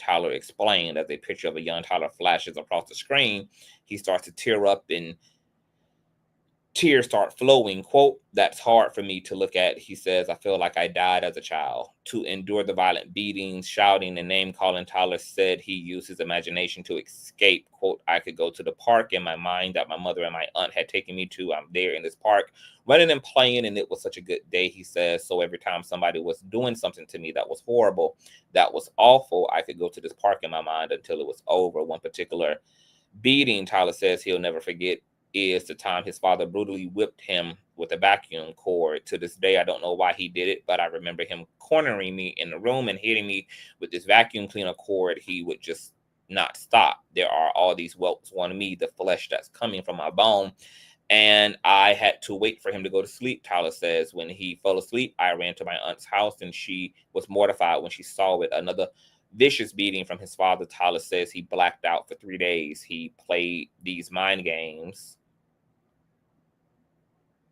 Hold on. He played these mind games with me, Tyler says. This one in particular, he wanted me to change a tire as Tyler worked to loosen the bolts. He says his father screamed and cursed at him. Even Tyler's mother and uncle tried to help him, but they couldn't prevent the inevitable. My father couldn't get the bolts off because they were rusted. Tyler says he looked up at me and there was a smirk on my face. All I remember is him tackling me, and I remember holding on to a chain link fence so tight that my hands are bloody, and he's hitting me. Every day, Tyler says he lived in fear that something, even the smallest little thing, would set his father off. It got so bad, young Tyler took drastic measures. One day, he says he slit his wrist and tried to commit unaliving. Quote, "I thought, what is the point of living?" He says, "My mother was truly my saving grace because she would take me to church with her. I would see my mother smiling in the choir, and I wanted to know this God that made her so happy. If I had not had that faith in my life, I don't know where I would be right now." In addition to the brutal physical abuse, Tyler says he also suffered severe sexual abuse at the hands of 4 different adults. Tyler says he was 5 or 6 years old the first time he was molested while building a birdhouse with an adult male neighbor. The man put his hands in Tyler's pants. He says, quote, "I'm thinking, what is this?" Tyler says, "And I felt my body betraying me because I felt an erection at that age." Wow. Wow.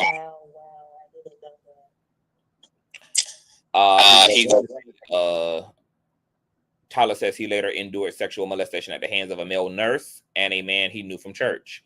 The man from church used God and the Bible against me to justify a lot of the things that were going on. It was horrible. It all makes sense now. Hold on for a minute. This thing keep jumping. It does make sense, but I still have some questions. Let me finish reading this. Tyler says, "And that was my first actual experience with this man performing oral X on me as a boy. When Tyler was just 10 years old, he says he was also molested by a friend's mother. Tyler says he was over at his friend's house while the mother was arguing with her boyfriend in another room. Then she suddenly appeared in front of him wearing lingerie. Tyler says she put her son in the bathroom to take a bath and told Tyler to go home. But when he tried to open the door, it was locked. Quote, "I hear the click, click, click of the door. I couldn't unlock it. She lays on the sofa. I didn't know she was wearing lingerie at the time. I said, quote, I have to go. It's getting dark. I'm 10. And she says, you want to go home? She lights a cigarette. She takes the key. She said, quote, here's the key. I come over to get it. And she puts it inside of herself. And she tells me to get it. So I get the key, but I feel my body betraying me again because I felt an erection." He continues the disgusting details. Quote, "She put me on top of her. So my first actual experience was with a woman. That was it," Tyler admitted. Tyler's mother. Okay, so you guys sound like you want to speak to that. Hey, Todd. Hey, Dante. Anyway, Yep. Yeah. Do we know what environment Tyler was in that his mother had him in? Like, was she on drugs? Was she always having parties like Diddy's mom? What environment are you in where you get molested by 3 different adults who don't know each other before the age of 10?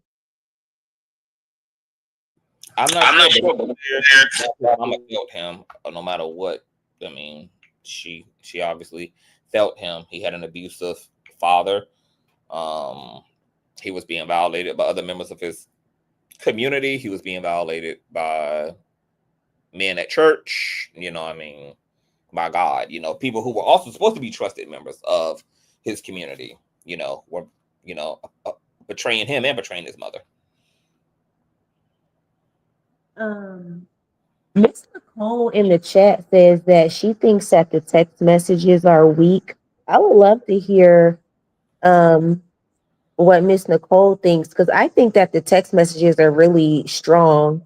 So I would like to hear your take if you feel like talking. Hit the link if you want to.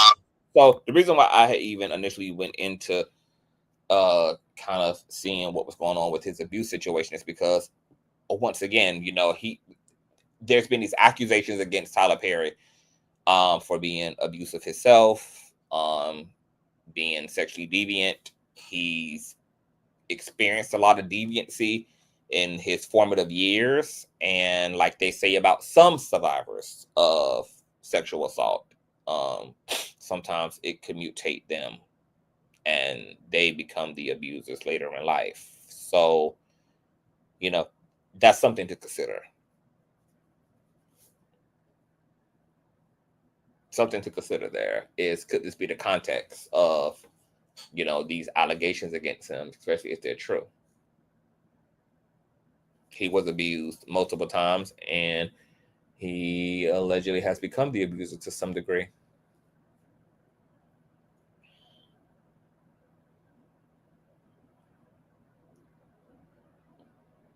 Nicole. Go ahead, Whitney. I was just gonna ask if he mentioned like ever getting help for this in his later years. I'm not sure, but that's what I was saying earlier. Like, he didn't, I mean, from what I had just played, he didn't. I mean, he talked about like using his art and his son as a treatment for his trauma, but I don't hear anything about therapy per se,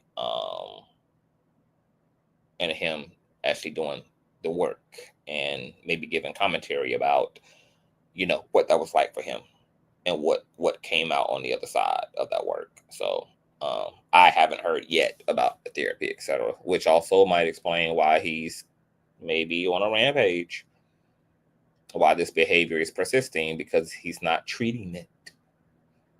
And this is how undealt with it. The old saying, you cannot run from your demons, is true. Like, your demons are going to be with you, even as a billionaire, even as a rich person, even as a famous person, even as a successful person, even as a parent. You know, like these achievements don't stop your trauma. Your trauma has to literally be intimately confronted. No amount of money and accolade and etc. is a cure to hurt and pain. You actually have to specifically heal that pain. I love how you said intimately confronted. Oh, that was so beautiful. Yes, that's exactly what has to happen. Mm-hmm. Mm-hmm. And, you know, we know our people still struggling with the idea of therapy and commercial psychological healing and all of that. You know, black people just been, like Tyler said, you know, you just kind of through the cultural conditioning, especially when you're a black male, you know, you just learn not to feel. You learn to disconnect. You don't deal with your feelings. You don't deal with what happens to you. And that's largely the case for black people as a whole, male and female. You know, you cope, you don't heal. And coping is about just as bad as just being all out a train wreck, because it still shows up. Yep, I have a married couple in my family where The wife wants to go to marriage counseling. She's been asking to go to marriage counseling for years. And the husband says, I don't need to go to marriage counseling. I have the Bible. And I feel just, oh, come on, you know. So I understand. So I guess because I had asked Avedas, Whitney, what are your expectations? I mean, now that Tyler Perry is being called to the motherfucking carpet legally, I mean, he has to defend. He has to speak specifically to these claims. How do you imagine he will do that? I think we have two options. The first one is the publicist comes out and says something, they pay this guy and it gets slid under the rug like Christian, or like you said, possibly the reason that, or not you, but like the general consensus, possibly the reason that he came to the table with the abuse stories is to have a defense for when something like this happened. So it'll either get blown over with the good publicist, or if it does get to trial, all of that childhood stuff that you read will possibly get him off with a good defense attorney and his money and reputation and stuff. I don't know if it'll get him off. Well, I don't ever see Tyler coming to the internet or anywhere and having a sit down, looking us in the camera and saying, I did this, X, Y, and Z. I apologize. I do not ever see that happening for sure. I don't see him like cleanly admitting to this or anything like that. I don't see that at all. I would be very shocked that Tyler Perry is innocent. Could that be a possibility? Not based upon narratives. We know that the narratives from Dixon, you know, definitely imply horrendous wrongdoing on Tyler's part. But, you know, taking the objective things that were presented, like the text messages, I mean, do you think that there could be other contexts for why he's communicating the way he's communicating to Tyler? He has a working defense. I don't see any leeway in this. Now, if I did, I would definitely say so. Like, okay, if this was Denzel, you know, like we never heard anything at all, we would have something to work with. Will Smith, I would feel the same way about him if he was in this situation with Tyler. I would feel that he's not innocent. Who's somebody else? Just because I don't want it to seem like we just kind of, it's all about Tyler. It's a couple other people who would fit into this scenario well, and I would be like, yeah, it's time for you to come out and tell us what happened if this isn't what we think it is, type deal. That's the only other person. Will's kind of the only other person I could think of, but no, it looks to me exactly what we're seeing. I don't think that this is a situation where we're like over exaggerating or gaslighting. I think, like Sloan said, a lot of people will be kind of like exposed this year, and it just does not surprise me at all that this is going on with Tyler Perry. And not to be like negative or condescending, but it's kind of like it was only a matter of time. Yay, hey, Mr. Todd. Let me mute. But let me tell you something, baby. If y'all got hoes out there, all the wealthy pastors, all the wealthy directors, all the wealthy, well, baby, I would tell you something, baby. I don't know if it's enough to just be paying the hoes how they should be paid, because the thing about the alleged hoes and these harems and these folk is that they feel like, girl, they actually will get a bigger bang for their money taking your ass all the way to task than continuing to fuck on you on the side. Because I wonder if Cassie personally accumulated $20+ million off of just dealing with Diddy throughout the years. Like if you tally up the bags and her allowance and blah blah blah blah blah blah blah blah blah, if that ran up a tab higher than $20 million or was under it, and if she got more by suing his ass, then she really did dealing with him, considering all that it came with. But and even with what she was receiving as an allowance and everything, I mean, she was getting more from Diddy than a lot of other I don't know what to call these people. Well, Carisha was getting a cute little coin for a minute. Right. And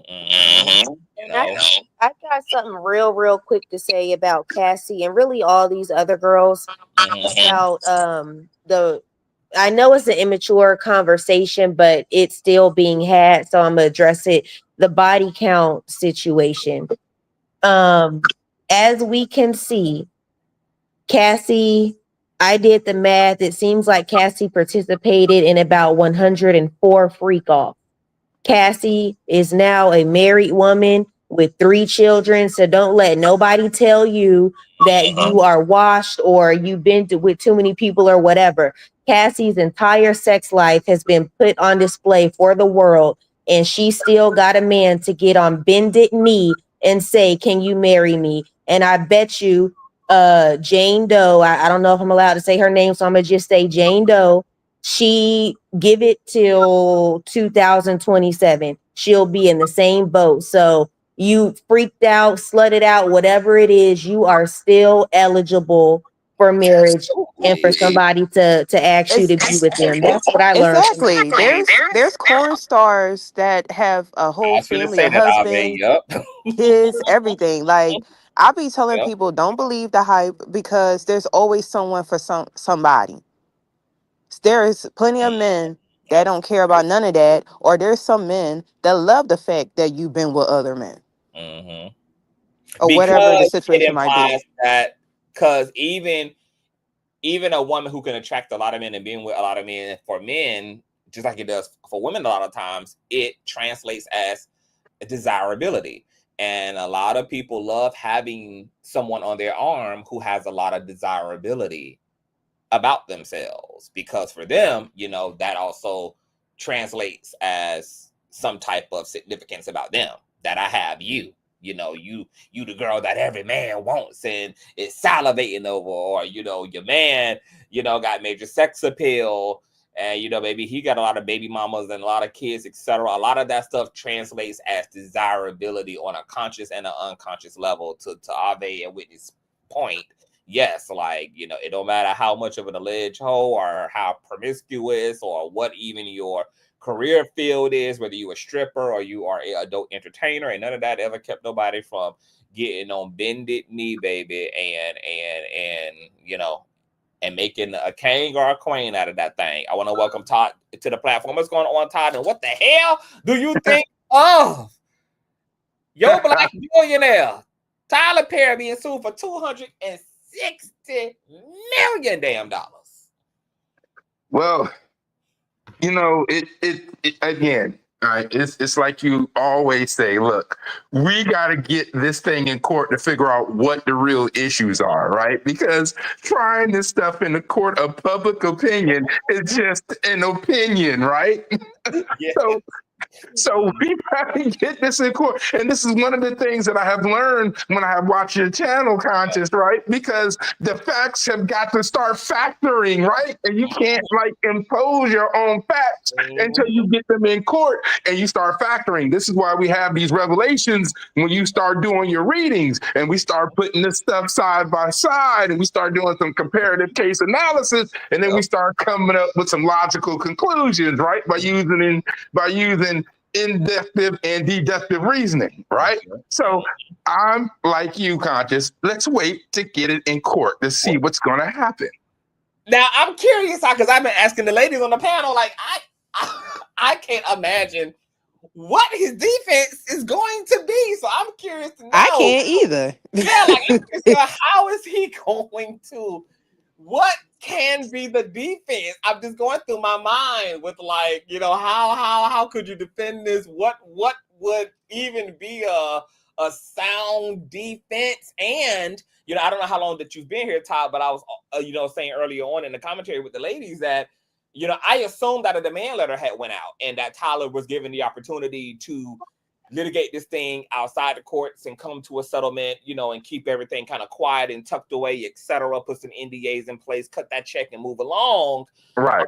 But, you know, apparently, you know, but with the lawsuit being filed, I'm going to assume that Tyler Perry won all the smoke, or they weren't able to come to a mutual agreement, especially if Dixon actually really believes that the tab for what he's been through should be in the 100 million plus number, in the 200. He's going for 260 million. I was saying earlier that Cassie didn't even get in the 100 millions. You know, she got a $20 million settlement, you know, in her own lawsuit, and she was trafficked and drugged and flipped and dipped and STI'd and I mean beat and stomped and the whole nine, and you know, and even she only got 20 million. So 260 million, if that's literally what they were expecting to get out of Tyler Perry, even in a pre-settlement of, you know, exchange, is, you know, something within the hundreds of millions of dollars. You know, obviously, yeah. You know, I mean, if that's literally what Dixon wanted, that could be the reason why he went ahead and pulled the trigger, because Tyler Perry was like, you know, this is completely unreasonable as far as he's concerned. And of course, that's debatable, right? Because what is a working tab on somebody else's afflictions, or the way that you have afflicted someone else? You know, that's a completely subjective thing. Of course, Dixon is within his right to ask for $1 billion damn dollars, you know, for his pain and suffering. But, you know, I'm curious to know if a demand letter was set. Of course, demand letters are not per se mandatory, but, you know, it's always a better posture for the plaintiff side to have kind of walked through the rigmarole and, you know, the kind of typical legalities and preliminary stuff, you know, before they really get before the courts. It just translates better for the judge. It, you know, puts you initially on the good side of the judge. You know, so, but I don't know if a demand letter, and maybe we'll learn that when Tyler Perry goes to defend himself, maybe he'll say, you know, I was in the demand letter, this person, you know, wanted 260 million and I don't know what the case is, but the fact that they pulled the trigger is interesting. And if Tyler Perry was sent a demand letter and knew that this was coming and had an opportunity to settle for this and didn't, I am going to assume that Tyler Perry believes that he can defend himself against us, which makes me very interested in what his defense is going to be. You know what? This is a tough one to call, and the reason why I say it's going to be tough is because 260 large is just hard to give up, even if you feel guilty and want to give up something. Okay, that's pretty hefty. And then another thing as well is this too, is Tyler Perry scared to go to court, because in court, you know, they start digging in court, right? And if there are other people who can corroborate. And if there are other people who can corroborate his story, okay, that could get quite ugly as well. And as well as opening up the floodgates for many other lawsuits, right? Because if one person can get 260, somebody else has probably said they have experienced the same thing, right? So Tyler Perry, I don't know. Well, he has every incentive to fight against this, right? I think settling out would be a bad thing for him, because again, it opens up the floodgates. And man, you know, if he does settle, is that an admittance of guilt? Because remember, Tyler Perry's branding is not just what he does, like as far as Broadway is concerned, but there's a whole lot of religion attached to this as well, right? So, like, what would it do for his branding? He may just have to fight this by de facto, right?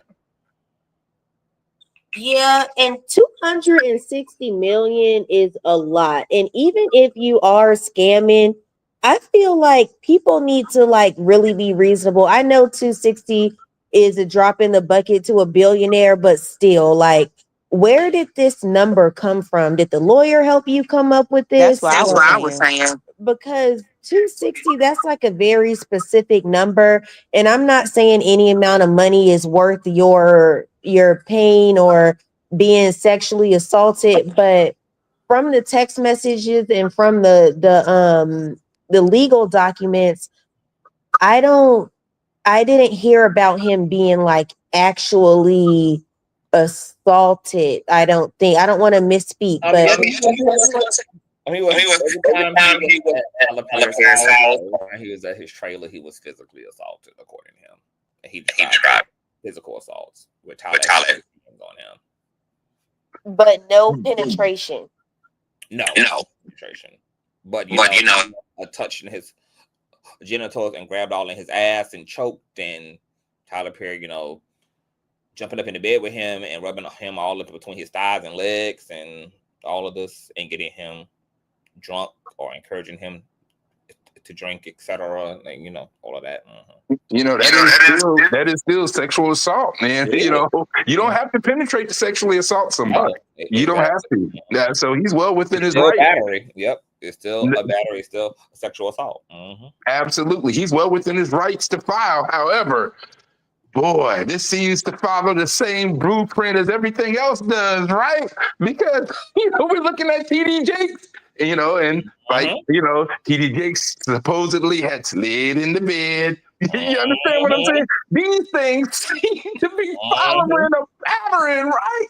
So it's like, right? Right? And this could also be an audacity thing where Tyler Perry, like 260, because there was also a thing in the Diddy trial where Diddy asked Jane Doe what she wanted to, like, for this to go away and leave him alone or whatever. And she just came at him with all these numbers. And Diddy was like, no, I'm not giving you that. Like, F you, basically. So maybe when Tyler saw that 260, yeah, true. Because calling Cassie on her bluff led to every fucking thing he's dealing with right now. Had he actually settled with that lady and given her what she asked for, there would be no indictment. There would have been no criminal investigation. All of that was birthed out of Cassie's lawsuit. Yeah, you're right. When the feds jumped on Diddy's ass. Cassie's lawsuit opened up everything that is happening to Diddy, from the 20 billion civil lawsuits against him currently to the federal indictments and him fighting for his life now in a federal criminal case because he caught that woman's bluff. Okay, so I'm reading this, right? So Dixon in 2024 filed a complaint with the Equal Employment Opportunity Commission, and when that didn't result in any action from the show's producers, he quit. Here's the issue, okay? Because I am interning at the EEOC, but y'all ain't heard it. Okay? Are you, Todd? Yes, y'all ain't heard congrats. That. Okay, but y'all ain't heard that, okay? Here's what I'm going to tell you, right? In certain states, you have statute of limitations, right? Right? They call it your SOL, right? Your statute of limitations. So I know in certain states, I know where I'm at, you have 180 days to file. Within those 180 days to file, you have to submit an inquiry, right? From that inquiry, you get an interview with an investigator, right? Where you can discuss your options and then you get a notice of right to sue, okay? Right? Just because you get a notice of right to sue does not mean that you automatically is going to win anything. Right. You understand what I'm saying? Right? And the reason for that is because if you fall out of those statute of limitations, yes, you can still sue, but the likelihood of them listening to you kind of goes out the water because statute of limitations have expired, right? Yes. What I am curious to see, right? It said when that didn't result in any action, I'm trying to figure out how far did he go? Because if he got in there with that investigator and that investigator said, you ain't got no case. You understand what I'm saying? Right? That says a lot. Because he says, according to him, he says that there was never an investigation opened up, like nothing happened. So he filed a complaint. So he filed a complaint with the. So what it sounds like to me, he had an inquiry. He went and talked to somebody, and they were like, "Nah, man, you ain't got nothing." You understand what I'm saying? If he dropped it, so but weren't they supposed to get back to him like with that? Because the way he's at least narrating it is that like nothing happened. There was no investigation. There was no feedback. There was nothing. It was just like a cold case. No, that's on him. No, that's on him. All right. Because remember, you can still go forward with a notice of right to sue. You can still go forward with that if you choose to. Doesn't mean anything going to happen. Now, what it looks like on the surface to me, and like I say, I'm just interning, so take this with a grain of salt. Okay. Right. It looks like to me, he went through the whole inquiry process. He sat down with an investigator, and they may have told him, like, nah, chief, you ain't got nothing. You understand what you see where I'm getting at with this, right? So what would have happened had they believe the contrary? Had they believe, oh, okay, that there's definitely some substance here, then what would have happened? Then the EEOC would have picked up his case and actually represented him. Is it possible that Tyler Perry could have that individual in his back pocket? No, not the EEOC. But then again, I don't know. I can't say that he can. I can't say that he can't. But see, again, here's another thing too, right? They have here where I work at, right? They have what is called a Form 5A, right? So the Form 5A means that it's an unperfected charge. You have perfected charges, you have an unperfected charge, right? Mm-hmm. Now, what that does is it does two things. Number one, it does not allow you to go over your statute of limitations. And the second thing it does is it notifies the employer that you are filing a charge against them. So did Tyler Perry know that this person had went to the EEOC about him? Okay, because if he turned in that Form 5A, somebody got to talk to him.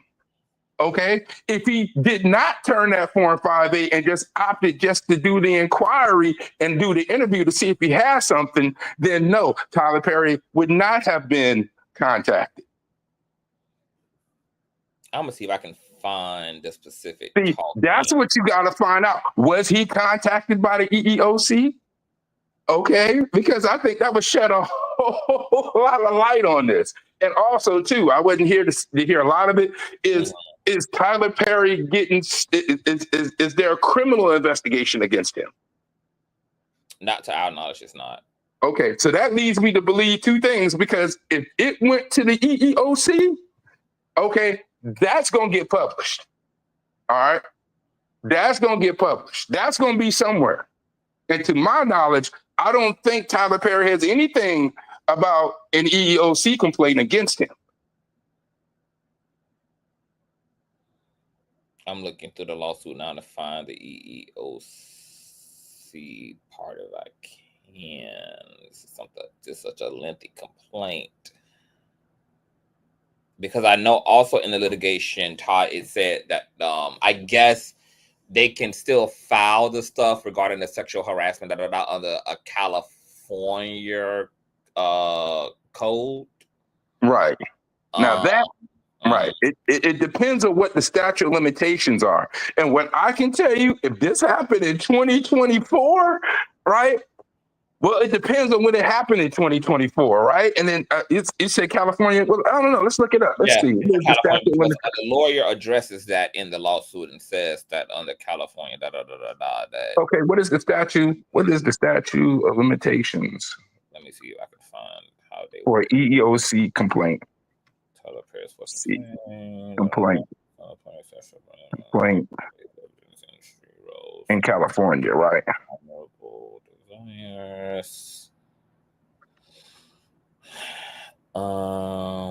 Oh man, he got 300. Well, it depends. So in California, the statute of limitation for filing EEOC complaint is also known as a charge of discrimination. Yes, right. All right. Or we call it a NOC, notice of charge, right? It's generally 300 days from the date of the alleged discriminatory act if the claim is also covered by California's Fair Employment and Housing Act.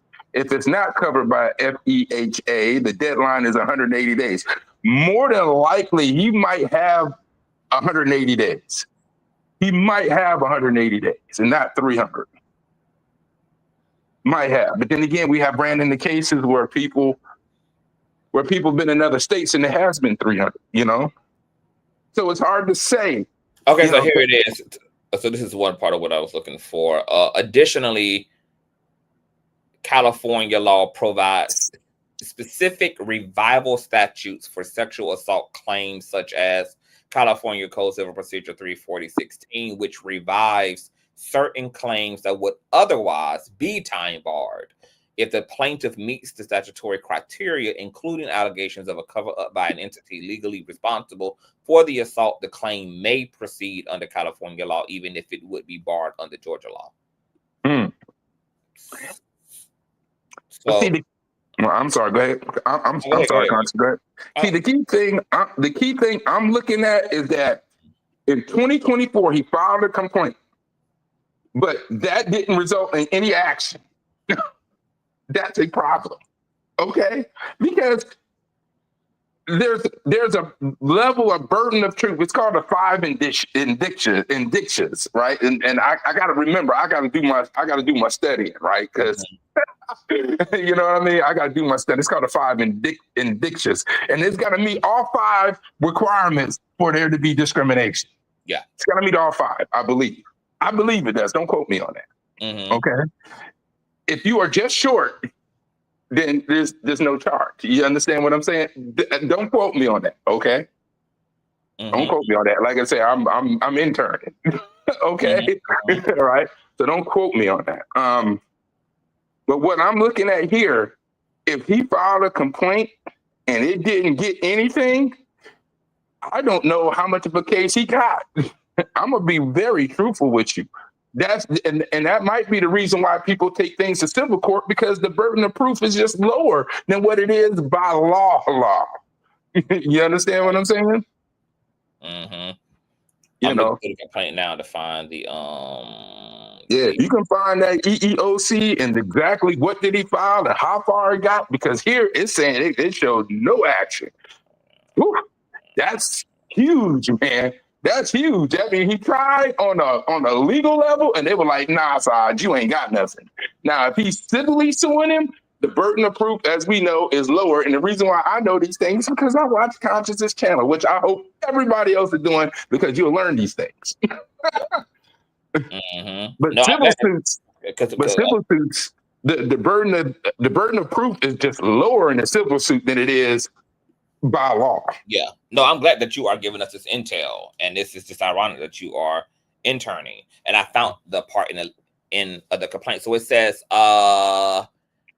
Perry was only interested in preventing Dixon from exposing the dark side of Tyler Perry. Perry only cared that people still view him as the victim he once was. Even now, as he took shape as the victimizer, Dixon became sick to his stomach. Rather than continue down this path, Dixon took the heroic step of reporting the sexual harassment to the EEOC. After reporting the sexual harassment, defendants did not make any investigation into the complaint and did not take any steps to prevent further harassment from occurring.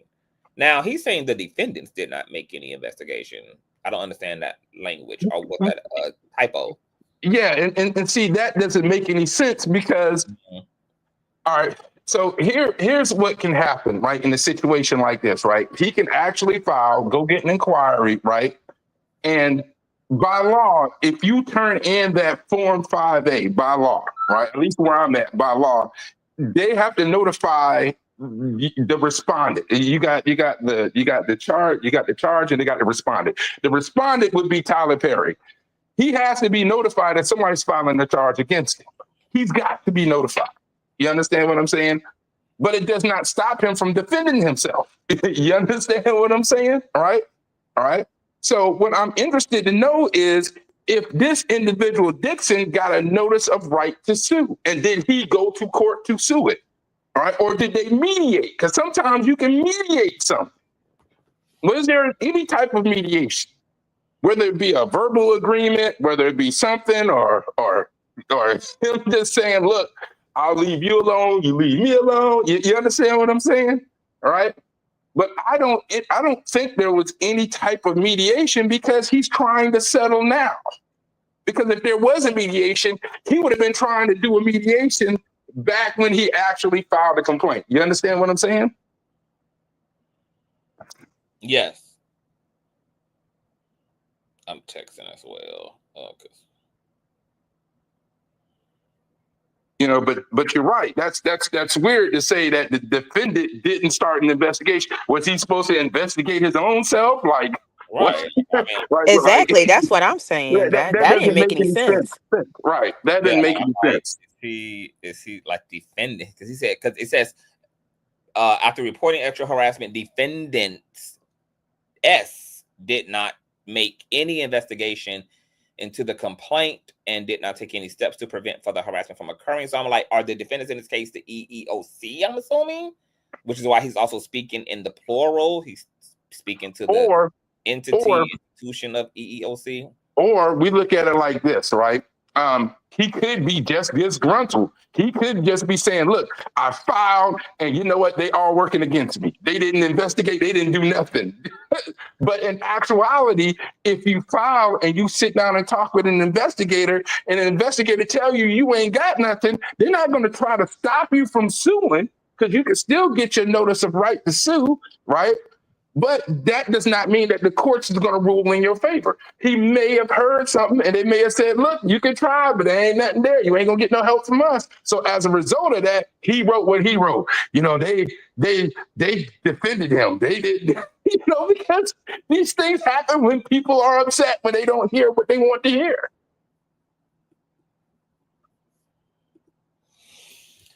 But here's the thing, you know, people are saying, you know, like, this is going to be interesting. Like, and yeah, I wonder if Tyler Perry's side is going to make Dixon prove, you know, that he took these actions, because obviously, like, that's going to help Tyler's case if Dixon didn't. Right. If he, in fact, you know, where's the burden of proof that you contacted the EEOC? Right. Where are your correspondences? Where's the digital footprint to that? Or, you know, Now, here is the deal, right? If you file any type of paperwork and you're on that portal, you can access your documents. And I can't remember what form that you have to fill out, but you can access your documents. You can do it by paper or you can do it by the website, right? And he has an inquiry number out there. He's got an inquiry number, okay? Because they keep all of your inquiry numbers on file, you know, on the website. They keep all of your inquiry numbers. But what we got to figure out is, if he talked to an investigator and he got a notice of right to sue, but see, again, that would have been in the courts, because nobody would try to stop him from. See, the EEOC don't stop you from suing somebody. They don't go, well, they just go, well, look, we ain't gonna represent you. You can go do what you want to do. You understand what I'm saying? So he may have took that as they ain't gonna do nothing. So you understand what I'm saying? But if he sued Tyler Perry in court and it failed, it would be somewhere on a docket somewhere. Mm-hmm. You understand what I'm saying? Yeah. It would be somewhere it would happen. Or TMZ would have already done had that, because somebody got this. Yeah. And with the people saying,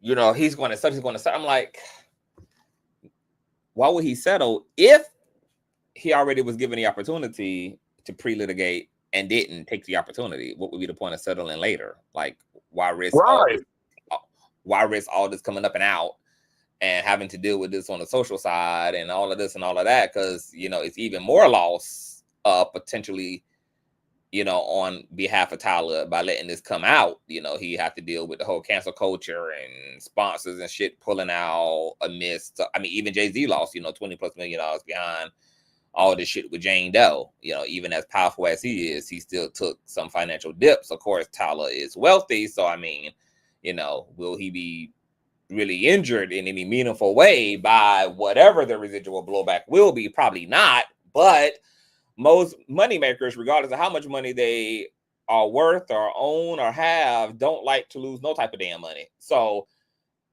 which is why a Jay-Z is pulling a reverse Uno. Right. and suing for but his financial loss. So I just wonder, you know, like, why would he pull out unless they did not send a demand letter, unless they pulled the trigger and, you know, they did not put him on notice that he's being sued. Now, one more question as well. So in the EEOC, in his filing, he said he went to the EEOC, they did nothing. But that's what he's actually saying essentially in that, right? He's saying that I filed against them and they didn't find him of any wrongdoing. Or the investigator listened to him and said, look, you got nothing. We are not going to represent you. All right? I don't think he got anything, because here's another thing too, right? If you are suing Tyler Perry, okay? If you are suing, what lawyer is not going to attach himself to that? What lawyer is not going to, if you have tried to sue him, right? Right? I wonder who he brought this to, because you can also see outside litigation as well. You can have an interview with an investigator, and you can also have your lawyer, because there are lawyers who actually go with their clients and with the investigators, and they all sit down and they talk. I don't think he got anything. I just don't think he does. If I'm looking at this on the surface, Conscious, I don't think it ain't looking good. It ain't looking good for old Dixon. Well, but hold on. We might have to weigh it out, because remember, even though like the Megan Thee Stallion case is not clearly, it's a completely different case. Right. People thought it was weak, and then once it started rolling, she did have a case. So we might just have to wait until everything plays out, because you never know. Right. Yeah, you're right. You're right. But on the surface, yeah, it doesn't look good. It's not very. Now, if we would have read this and it said Dixon in 2024 filed a complaint with the EEOC and Tyler Perry settled, there would be an issue for Tyler Perry. You understand what I'm saying? Yeah. But it sounds like he got to the EEOC because that's the only mechanism that I can see him using to be able, any main mechanism that I can see him using to get Tyler Perry. It's through the EEOC because he was employed by it. Right. So I have a question.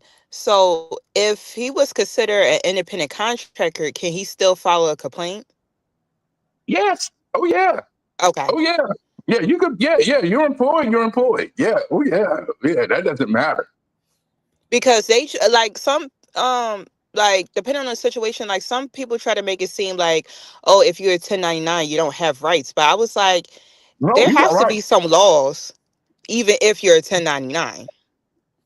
Yeah, you got rights because the EEOC, for example, even like before this whole immigrants thing came up, the EEOC even represented immigrants and they paid taxes, but they didn't have a 1099. They didn't have anything. So, Yeah, so you can still be represented by the EEOC. The EEOC function is to serve everybody. You know what I mean? Could this be why he doesn't like unions? Because do unions provide any type of safety mechanisms as well for these actors? Now that I don't know. I could not tell you that. Now that I can't tell you. Okay. That I can't tell you. But even in that case, I think with a union, if you're filing something through the EEOC, I think the union, their fees would go to getting a lawyer for you. You know what I mean? To represent you in a litigation. You understand what I'm saying? But I think on the surface, if I had to look at this on the surface, and now this is a civil suit, right? This is not an outright like lawsuit. This is a civil suit, right? Yeah, it's a civil suit. Yeah, the burden of proof is lower. He tried to do it on a federal level. He tried to do it. Well, actually, You got two versions of the EEOC. You got one that deals with the private sector, and you got one that deals with the federal sector, right? So there's two versions of EEOC. He tried to do it in the private sector. They was like, nah, sorry, you ain't got nothing. So his only other recourse was to take it civilly to civil court. Civil court, right? Right. So Okay. I don't think, but you're right. You know, we need to see how these things play out. I don't think like this. It may be civil now, but can it very easily get to federal if they move forward? So remember, in the actual complaint, they keep addressing the fact that Tyler tried to drag things out with Dixon by, you know, like with his show being pitched and sold, and Tyler, and their belief is that Tyler Perry kept dragging that out and kept like hanging over all of these empty promises over Dixon's head so that he could exhaust the statute of limitations on a lot of the stuff. They think that was why, you know, he was kind of dragging Dixon along to make sure that it could get outside of those parameters, which ended up assisting T.I. and Tiny, who most of the civil cases against them and all of the sexual assault lawsuits against them, they end up being a drop, not really because there isn't no proof or facts there, but because of the statute of limitations were exhausted on all those claims. Now, here is what I will tell you, right? When you're working for somebody, right? The common thing that really gets a lot of people, right, is that, yes, they file a complaint. See, they think a complaint is the same as filing a charge. They're two different things. All right. When you file a complaint, you're letting the EEOC know that there is an issue. You understand what I'm saying? From the issue, you get an interview. All right. Now, what you can do is you can file an inquiry, and you can also fill out a Form 5A to file charges against somebody, in which case your statute of limitations goes away. There's no statute of limitations once you file that charge. You have to file that charge before your statute of limitations are up. Yes. So the common practice, I would guess, is for whoever it is that is receiving the charge of discrimination is to stall out and make sure that person does not file a charge. Yeah, because even Cassie was only able to sue under a particular statute that had been put in place, and she had to do that before that shit came to. Right. In order for her claims to have also made it through. For him, what may have happened, right? This is also another side. So he filed in 2024. Tyler Perry says, you know what, man, I'm going to take care of you. I'm going to take care of you. Just don't file that charge. I got you. Statute of limitations up. Because the thing about the EEOC is it almost doesn't matter why those statute of limitations fade. Almost. You understand what I'm saying? Outside of you filing that Form 5A. That unperfected charge to stop the statute of limitations. You understand what I'm saying? So what may have happened was between them two, they may have mediated something, and Tyler was like, I got you, man. I got you. Don't worry. I got you. And meanwhile, letting the days go by, the months are going by, and the statute of limitations up. Tyler Perry never contacts him again. Moves on about his way. Damn, that's diabolical, man. Damn, Conscious, you're rubbing off on me. That's diabolical. As he would say, my God, today. Damn.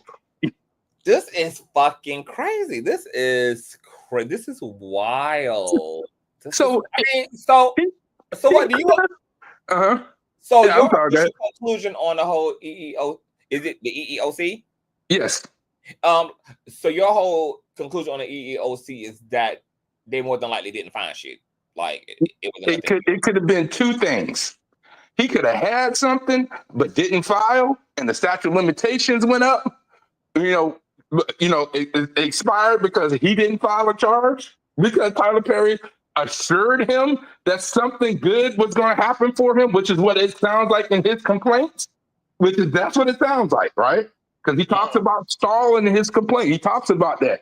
Tyler Perry stalling, talking about, wait a minute, we're going to do it when we get to Las Vegas. Just do this one more show. And then boom, boom, boom, boom, boom, boom, boom, boom, boom, boom, boom, boom, boom. When that's the result, he never squared him away. Or he could have went to the EEOC and it was like, you got nothing. Now, here's what I do believe. Something happened. Okay? Something has happened. All right? Now, here's another thing we have to take into account too, right? Like we were talking about before, did Tyler Perry compensate him? Did he get more than what he was supposed to get? Did he still work for Tyler Perry after this incident? Because hold on. Well, yeah, it's clear. Well, hold on, because I got the litigation pulled up. Hold on. Let me actually see, because it goes on to say what happened.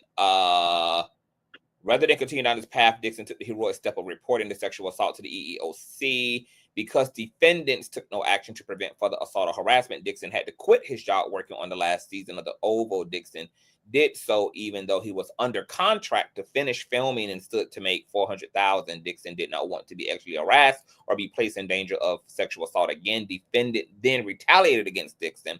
Defendant told Dixon that if he quit and told the other actors why he quit, he would be in breach of his contract. Defendants told Dixon that the only way out was to portray his departure from the show as a medical leave due to the emotional distress caused by the sexual harassment. The leave of absence was to be paid medical leave. Instead, defendant made the leave of absence unpaid and therefore terminated plaintiff's employment, causing Dixon additional loss of income and insult, which resulted to 10 counts against Tyler Perry's big booty ass. Okay, so here's another thing too. You have a such thing as an at-will state and not at-will state. And you know what I mean by that, right? You can fire somebody at will, okay? All right, right? So just because you work for somebody and then you quit doesn't mean that you can't file charges. There are people who file charges against their employers while still working there. And if you retaliate against that person, we call that the Whistleblowers Act. And if you violate that as an employer, you could be on the hook for that. So he worked for Tyler Perry. They had these issues, right? Mm-hmm. He quit because he felt like the harassment was not going to stop. Because he quit, Tyler Perry excommunicated his contract. Okay, terminated his contract because he quit. I don't know if he got it. I don't know, man. It is just. But is he obligated to fulfill the medical leave part? Like, if he quit, no. If he quit, no. If he quit, but he said that the agreement was that it was represented as a medical leave. Does he have it in writing? Does he have anything in writing? Any proof? It doesn't say any of that. It just says that that's a problem. Defendant retaliated, and defendant told Dixon that the only way out was to portray his departure from the show as a medical leave due to the emotional distress caused by the sexual harassment, and the leave of absence was to be paid medical leave. But instead, defendant made the leave of absence unpaid and therefore terminated plaintiff's employment, causing Dixon additional loss of income and insult. That's a problem, because if you have it, even though you could, okay, so here's the issue, right? This is where you get into the he said, she said thing, all right? Mm-hmm. He said this. He said this. This is what we agreed on, okay? Do you have proof of that?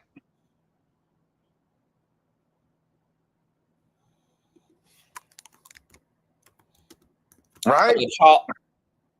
Charles, there was never any official suit. Like, what you mean the unrelated? But the Christian Keys settled his suit.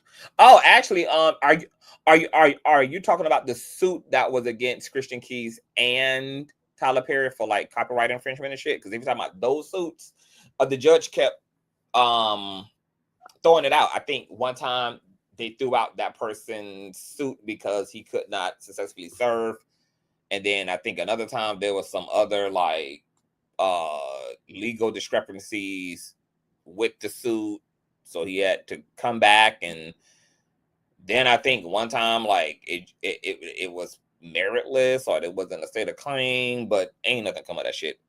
But go ahead, Todd. And one question as well: does he have documentation of his? Does he have, anything from a psychology doctor documenting these things? So yeah, well, I know in the suit he claims that he had to receive medical intervention, I think, from a therapist, because he was having anxiety and throwing up and having all type of diarrhea and digestive issues and shit due to his acute depression and shit. So, so I think that part of it too. So here's another thing, right? Because the statute of limitations start from the latest harm that you have encountered. The latest harm. What is his latest harm that he encountered? Was it when he got fired? Was that the latest harm? Because if it did, then the statute of limitations kind of move a little bit. Because, for example, you can be employed, right? You can file a charge, right? But your statute of limitations occur from the time of your latest harm of your filing. But you can't file, you can file back to back. But it's treated as one thing against one employer. Right? So say, for example, Conscious works for a very prestigious hair design people, right? You have some issues with them, right? And you go, well, I'm going to go file the EEOC against you, all right? Your harm started November 24th. So now you're on the clock for November 24th, right? However, let's just say they did turn around and fire you 2 weeks later. Your harm, your latest harm, if you choose to file again, starts from the time of your firing. You see where I'm getting at with this? Yeah. So when did he get fired? Well, I remember. Oh, you talking about me in this hypothetical, or him? Oh no, him. I'm sorry. He didn't get fired. He quit. See, that's a problem. you see where I'm getting at, right? If you quit, that's a problem. And it literally says that defendant told him that he would be in breach of contract if he did so. See, that's a problem. Okay? That's a problem. See, and that's what I'm saying. I don't know how much he got. See, this might be the reason why we're in civil court, because civilly, it's a whole lot more easier to prove things than by the law. So he probably went up there with all that information, and the investigator was like, look, chief, you ain't got nothing. Or because I'm gonna be honest, the text messages are, I don't know what to say about them, isolated and under this, in this context, I don't know what to say about them. Right. Right. And see, there's nothing definitive. Now, if he would have said, you know what, you did this to me on this day and I felt uncomfortable and we got to figure this out. Man, that's a lot of evidence. But if you're like, man, we were hanging out, it's not fair to just like softly complimenting you, because, like I said, it's a lot of quotations and references in the complaint, but those are not being corresponded alongside the actual text messages themselves. So I don't know what is being referred, what the references are to, alleged conversations according to the plaintiff, or are y'all referring to text messages, but text messages that obviously y'all have not presented in the actual complaint? Like, I don't know, where this is. Is it hearsay? Because if it is, allegedly, according to, this is what the plaintiff said happened, while they was on the phone, or, what happened while, so the objective text threads we have, matter of fact, I have the text. Matter of fact, I think that and before you start, Conscious, here's what we want to listen for. Did he stop his advances? So that was another thing, right? Is that the complaint argues, well, no, no, I didn't stop the complaint because I didn't want to be punished. So I'm just like, well, how much does how much does EEOC or any other institution recognize that? I mean, do they also put the burden of stopping unwanted behavior on, on the plaintiff, on the alleged victim too? Like, I mean, like, you do bear responsibility in actually saying no and actually, establishing that you don't want to be touched this way, or you don't want to be spoken to in this way, or do in a corporate situation, does the accuser get to avoid doing anything directly to stop the behavior and putting all that on HR, or putting all of that on overhead, or like, because I don't know how that works in that sense. But see, and that's what I'm saying. So let's just say they're having these conversations, and he goes, "Well, I'm not very comfortable with all of this," right? And Tyler Perry is pushing him, right? And he goes, "Well, I just still don't feel comfortable." And then he's pushing him, and he's pushing him, and then after a while he goes, "We'll see." However, right, there's still evidence of him at least saying, look, he's uncomfortable with this, right? Right? But the burden of proof is really on the individual to provide that. Because,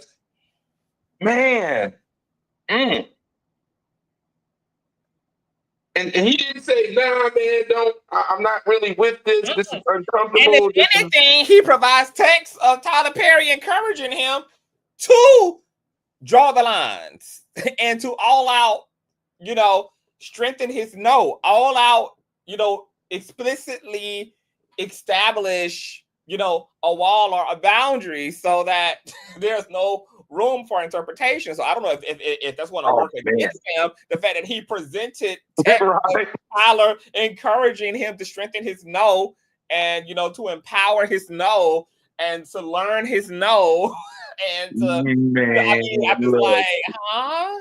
It's man, Tyler Perry is diabolical, man. He's Tyler Perry. But it also kind of seems like this. But Tyler Perry may not be diabolical, which is why this lawsuit also kind of is weird, because if you're creating a lawsuit based upon coercion and all of this, why would you why would you isolate a text thread that encourage, of your alleged abuser telling you pretty much to learn how to fight and to learn how to stand up for yourself and to, go to therapy so that you can find your inner strength? That doesn't make any sense with your narrative.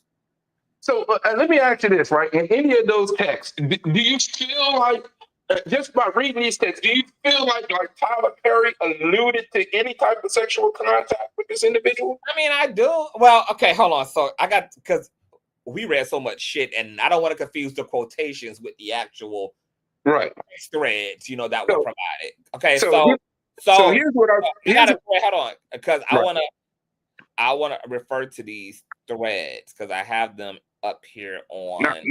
Now, here's what I want you to do, Conscious. I want you to read it in context, right? So, because sometimes you have to play act these things. You have to read it with some. I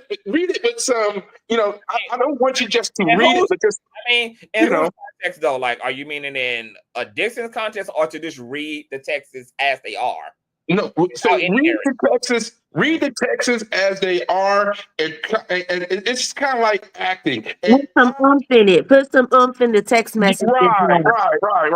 So we can try to get I feel like even all of that is misleading, right? I don't know, because see, my issue, like I said in the actual readathon, is that these are isolated texts. It doesn't show us the conversations after or what happened prior to what's being isolated. So, I don't know what this shit really means. I don't know what the fuck they corresponding about prior to what's being presented in isolated fashion to us. So we don't even have a full context. We just have isolated screenshots alongside Dixon's narrative about what they supposed to represent.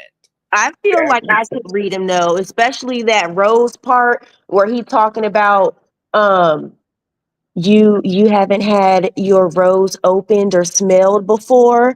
Like, come on. If men but are see, the problem, no. But see, here is my critical issue, even with that, right? Is that Dixon's narrative is that his personal narrative and context is, okay, this is Tyler Perry trying to get me to be open so that he could fuck on me. But that's not actually what the text is read. The text in an isolated fashion is just Tyler Perry encouraging him to do the work for him to go with intimacy and with intimate expression. So I don't. So for all I know, as I said in the readathon, what we don't know and what it appears to be, if you isolate the text, is that him and Dixon have a friendship. Obviously, they talk about personal things. Obviously, they're in thread talking about therapy and all of this and yachts and life and all this shit. So for all I know, there's conversations that are going on between Dixon and Tyler Perry where Dixon is sharing that, he has intimacy issues or whatever the case may be. And so what's being isolated to us in a text thread is Tyler Perry speaking just to that. Like, he's speaking directly to what Dixon has, alleged to have been some intimacy issues. And, he's just encouraging him to do the work to resolve that, not per se because he's actually been pursuing this man. And, like all of that is a side context by Dixon. That's not actually being represented though in the text. Now here's what I'm interested in, because Miss Spicer has a very good point. It sounds like he's cherry picking because, like in a lot of these things, like we read in the DDG case, right?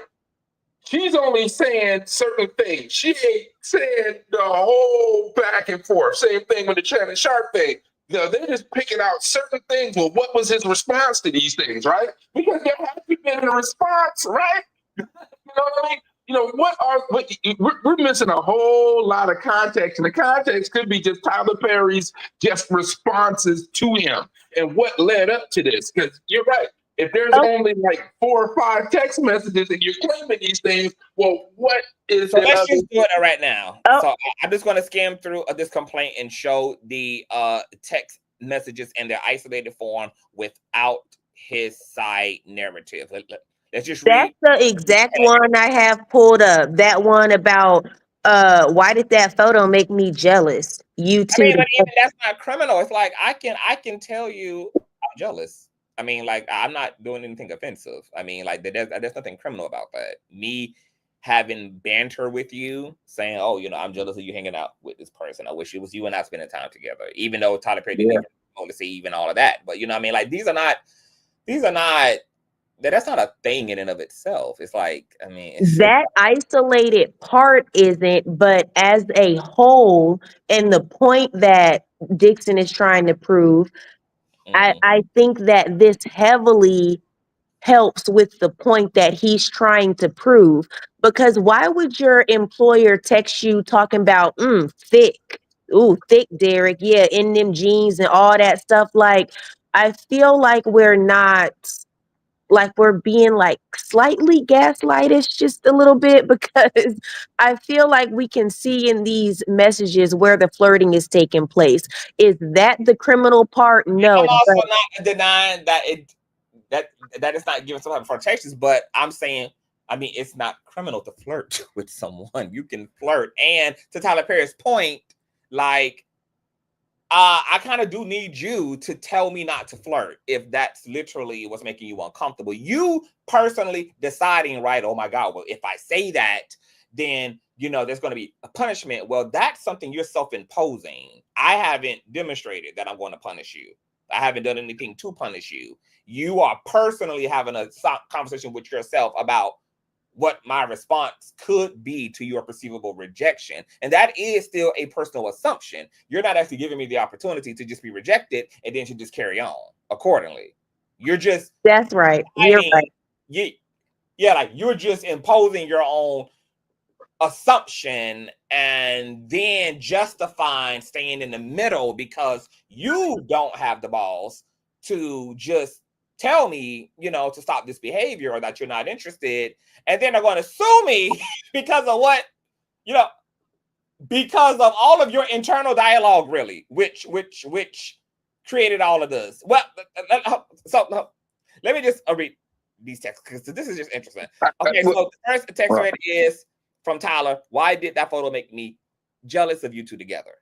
He says, haha, I don't know. It's just Brad, LOL. Tyler says, LOL. He says he just wanted to go for a quick walk to get his steps in, and now I'm walking to Chipotle by myself. Thick Derek, get that Chipotle. Oh, I mean, so what does this text mean? I mean, like, what is screaming out to anybody? In this text isolated, just, I mean. Why are you calling this man thick and everything else? Like, you could have just left it at his ending. Now, the part that I do agree with you, I know you're gonna get there, but about the hard no part, like you have to tell him a hard no. I feel like that would have been Dixon's intro to be like, yeah, it's a hard no, I'm uncomfortable. So there were times where Tyler was giving him the invitation to back out. So I do agree there. Now, here's what I will say, right? So now let's do some case study analysis, right? Now, in the Army, because I was an EEOC rep in the Army, right? Right? I was in the Army too. This wouldn't fly in the Army. I know you talking about sharp.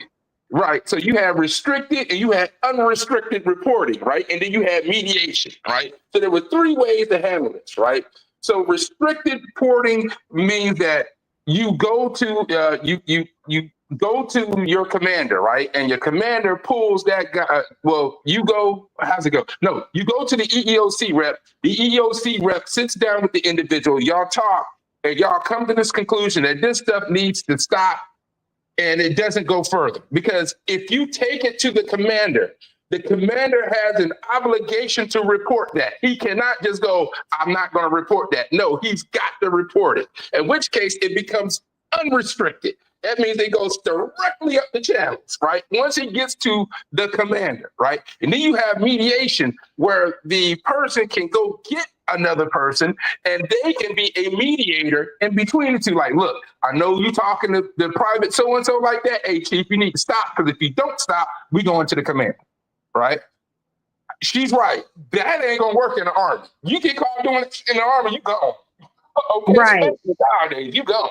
Okay. And that's my background. So I feel like maybe that's where this is coming from, because they don't play about sharp in the military. And there's no getting, if this was a sharp situation in the military, ain't no getting around, oh, you thick in them jeans. And K-Ben was like, what did they say? Texting your employee, you don't like feeling so horny, went on testosterone. That's what I mean by right. It's going to be like in certain industries and corporations, it can be clauses and stipulations. But since this is a freelance industry in this context, Tyler Perry is the boss. Old boy is a freelance talent. Those kind of hard lines don't exist to prohibit this type of fraternizing. And I looked up, can bosses fraternize with their employees? And what AI says is that while it's not inherently wrong for bosses and employees to be friends or lovers, it's crucial to maintain professionalism and boundaries, especially with direct reports. Relationships, and particularly romantic ones between supervisors and subordinates, can lead to conflict of interest, perceived favoritism, and even legal issues like sexual harassment claims, like in this case, if the relationship soured. So while it's not encouraged because it can potentially open up a can of worms and lead to a lot of problems, it's not inherently unlawful or criminal for it to happen, but it is strongly discouraged because of the obvious. Now, I do have a question. I wonder what's in that employee handbook, because that's another thing, right? It ain't none, I assume, in acting, right? I mean, it's like you get hired for a role, you sign your consent form and release forms and your tax forms and whatever the case may be, or whatever. Is any of this in it? Is there a handbook? I don't understand. Like, the casting couch is the handbook, but I have a quick question. I know that these texts are from 2021. Was this happening 2021 kind of up through now, or did it stop some time went by and now he's filing the lawsuit. Was there any break? He filed the lawsuit pretty much after he quit, and there was supposed to be paid leave and all that, and none of that happened. And now he's suing.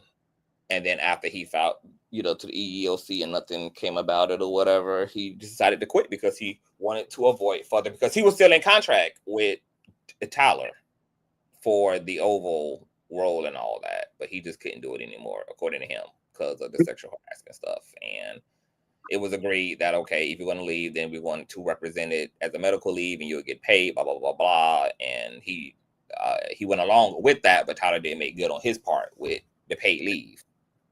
So it ended up costing him other financial issues. I feel like that rose part was a metaphor for his booty hole, so I can't wait till you get to that part. Okay, yes. So let's continue to read the text in isolated form. So Tyler Perry says here, what is it going to take for you to have guiltless sex? Have y'all found? And see, this was my question. Who is the y'all to Tyler? Because it's clear that Tyler, like, if you're going to deal with the text, obviously Tyler's not talking about himself, because like he's literally referring to a situation that's already in conversation with Dixon about some other party. Who is the y'all that Tyler Perry is referring to? Like he's talking specifically to something here, something that's already being shared from Dixon. What is it going to take for you to have guiltless sex? Have y'all found that in therapy? Yes, it's the exact same kind of car. So there's also a conversation. And see, I'm wondering, like, why didn't he present the conversation that's happening before this? Because obviously there's a conversation already going on. The y'all is him and the therapist. Have y'all? I mean, but even that's an assumption. We don't really know. It could be, maybe, he could be referring to y'all as in like Dixon has other partners. And, Tyler Perry's referring to, have you and this person discovered this? And to your point, because I said it too, it could be to the therapist, etc. But this does not impose, there's no direct advancements from this, because they're having two different conversations, one about a car and one about Dixon's intimacy issues. Dixon goes and said, giving up my religious guilt, becoming a Buddhist. That's so cool, where you came from. He says, unfortunately, Derek, I have friends who are in their 50s and 60s and who are dealing with that. And it's so sad. You can have freedom from religious guilt and still believe in Christ. So there's a conversation happening around sex and tabooness and sin and guilt and whatever the case may be, and And so that's the context of this particular conversation. Now I have a question. Oh, I'm sorry, Conscious. Even though, like, that's not the context that Dixon says, Dixon is, saying that all of this is a response to him, to his responses to Tyler's sexual advances, because he's deciding to play the middle. He's deciding to do the, I'm not sexual, I'm not sexual, I'm not sexual, I'm not a sexual person. So his personal context is that Tyler Perry is, trying to get him to deal with those issues so he can get in bed with him. Now, I have a question, right? Because we talked about these text messages, right? Because the statute of limitations is important for, let's go back to the EEOC portion, right? So the last text message was it in 2021?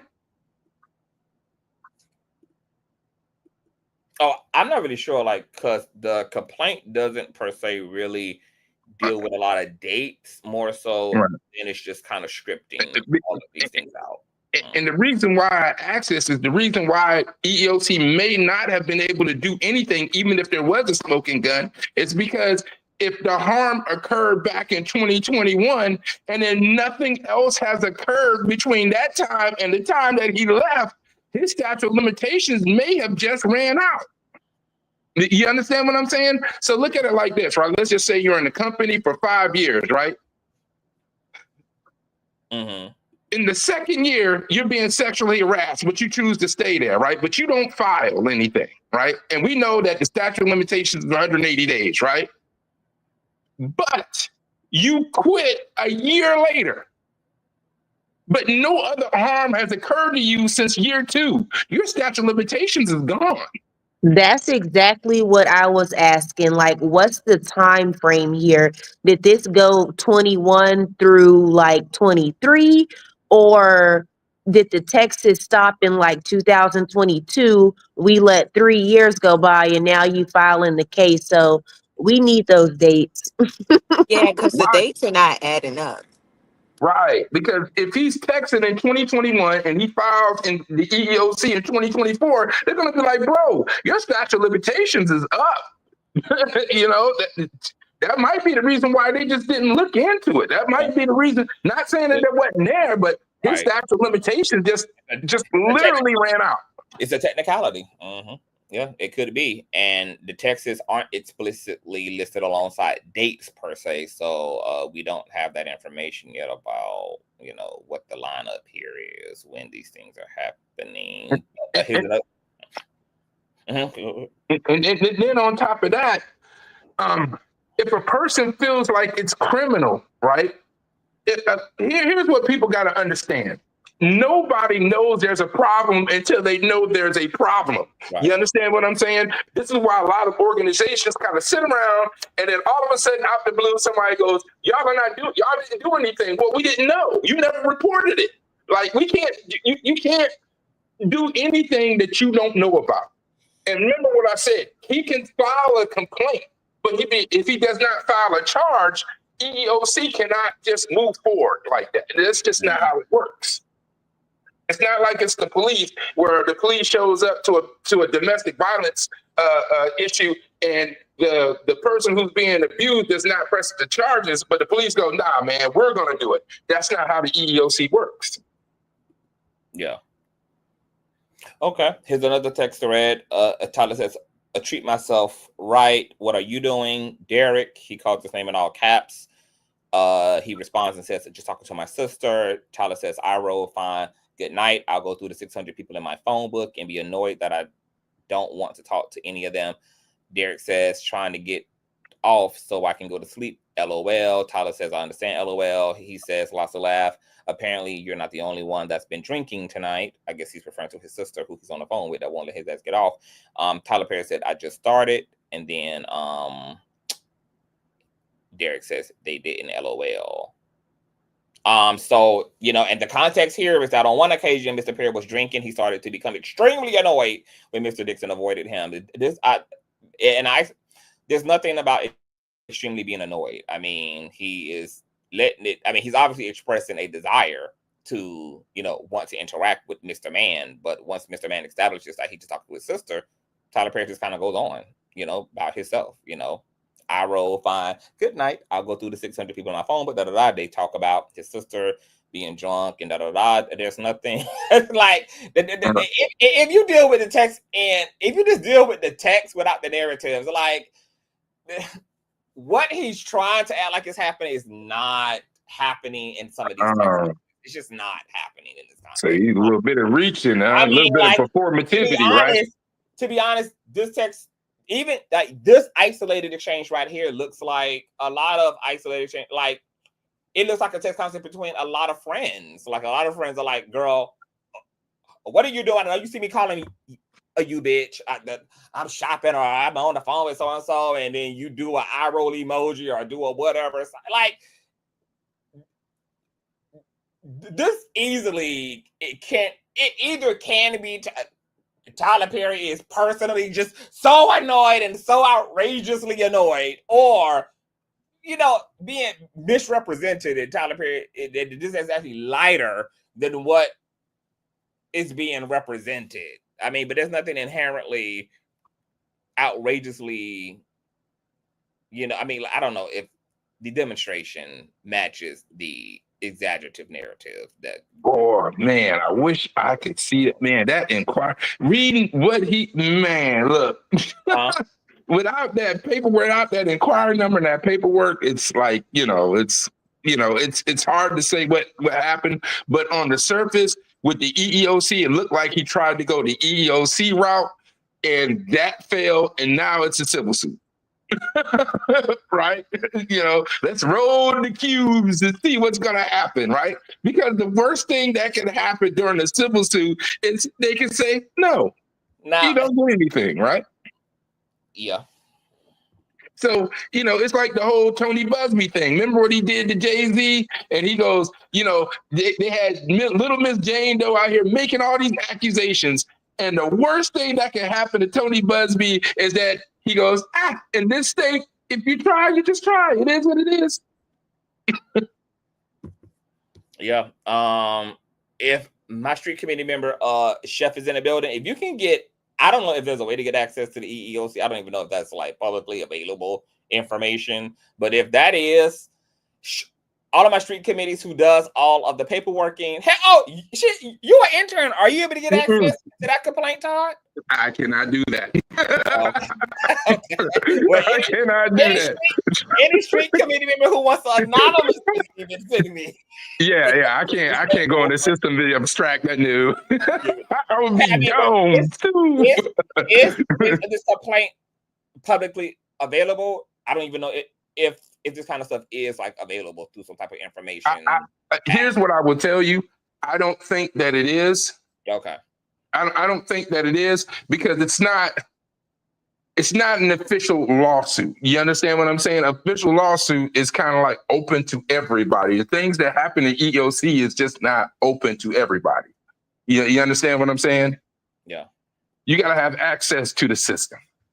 I mean, I want to go on record and say I don't think that Tyler Perry should be fraternizing with his employees because it's messy. Right. And I think that it creates too many complications. I mean, a lot of people would find it uncomfortable to tell their employer, or whether it's a temporary one or a permanent one. No, a lot of people don't feel comfortable pushing up against power. So it's best that power understands the assignment and keeps things very clear and black and white, because people may allow a lot of things that they wouldn't usually allow because they don't want to lose their livelihood or lose a check or lose a job opportunity, etc. And it's important for people in power to be mindful of that. And when they're not, it's people who are actively abusing that because they know that people will get very flippant and get very casual and get very compromising in these type of situations. So I don't think that Tyler Perry, even if there's no like real law or any protective legislation in place to kind of prohibit this type of fraternizing, because I think I also read that like it's not inherently unlawful because employees like are allowed, should be allowed to develop personal relationships to, to other human beings, regardless of occupational roles, etc. But, I think that on an ethical and moral level, Tyler Perry should just not like, there are plenty of free ass niggas and available niggas who are not employed by you for you to pursue or for you to develop a personal relationship with. But this is the entertainment industry, and a lot of times personal relationships are bound to be developed because there is such proximity. There's such time spent together.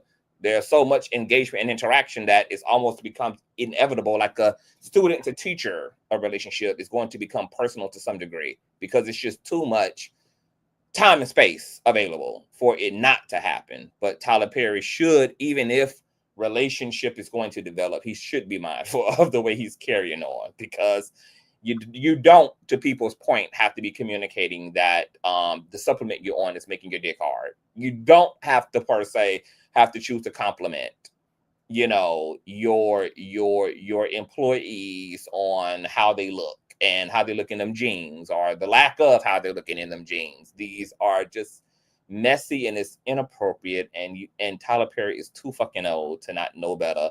But maybe because there is no overhead, Tyler Perry's bullshit, is getting ahead of him, and he's obviously being very careless and very fucking reckless, which is shocking because Tyler Perry comes off and presents as a very like responsible person.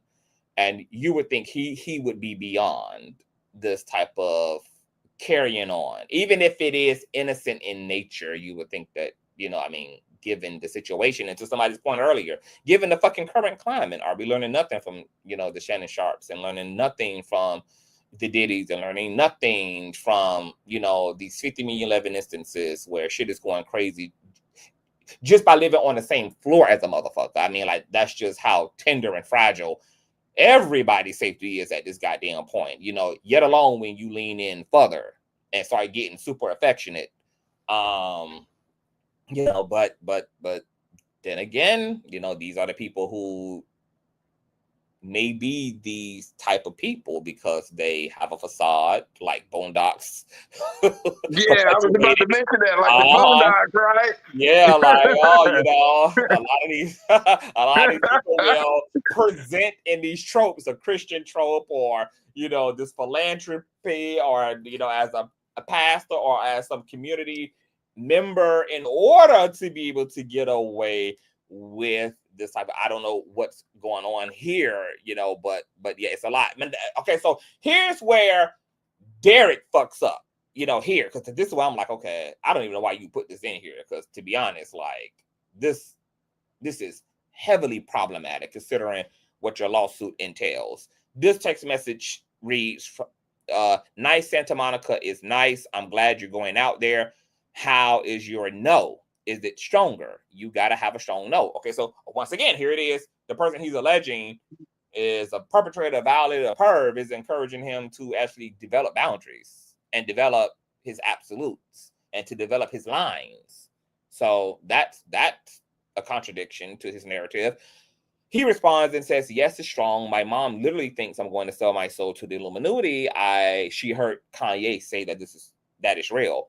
Tyler says, well, I don't think that, but I do think that you have to be able to say no and mean it and make it clear. So Tyler's doubling down on this man who's saying he's a victim of Tyler Perry. He's encouraging the victim to not be a victim, to be somebody who can advocate, who can stand up for himself, who, you know, can establish strong and clear boundaries and have a healthy sense of self. And he's doubling down on that. Like, you absolutely need to make shit clear, you know, and do your big one and pretty much be a man, you know, have full autonomy and be unapologetic about that shit, you know, like whatever the fuck you don't want to do, you know, be confident enough to draw those lines, you know, no. He says, now this is where he gets interesting, and this is where he reveals something about himself as far as I'm concerned. He says, I'll only say yes if it gets me an Oscar.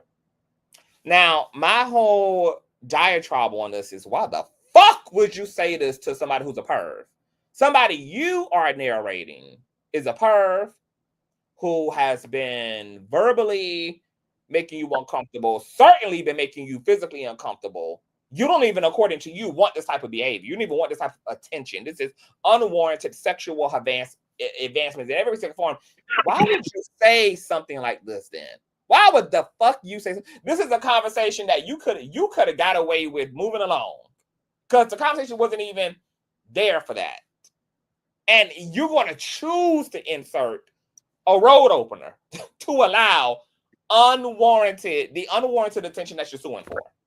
Make that make sense. Why would you suggest in any kind of way to the person who's already trying to compromise you that you are in fact compromisable if the person in this hypothetical situation raises the stakes? You would be willing to bend to the knee. You would be willing to bend to the front and the back. Like, why would you do that? Can somebody explain to me here how this runs neck and neck with his narrative? Because it completely obstructs it, as far as my brain is concerned.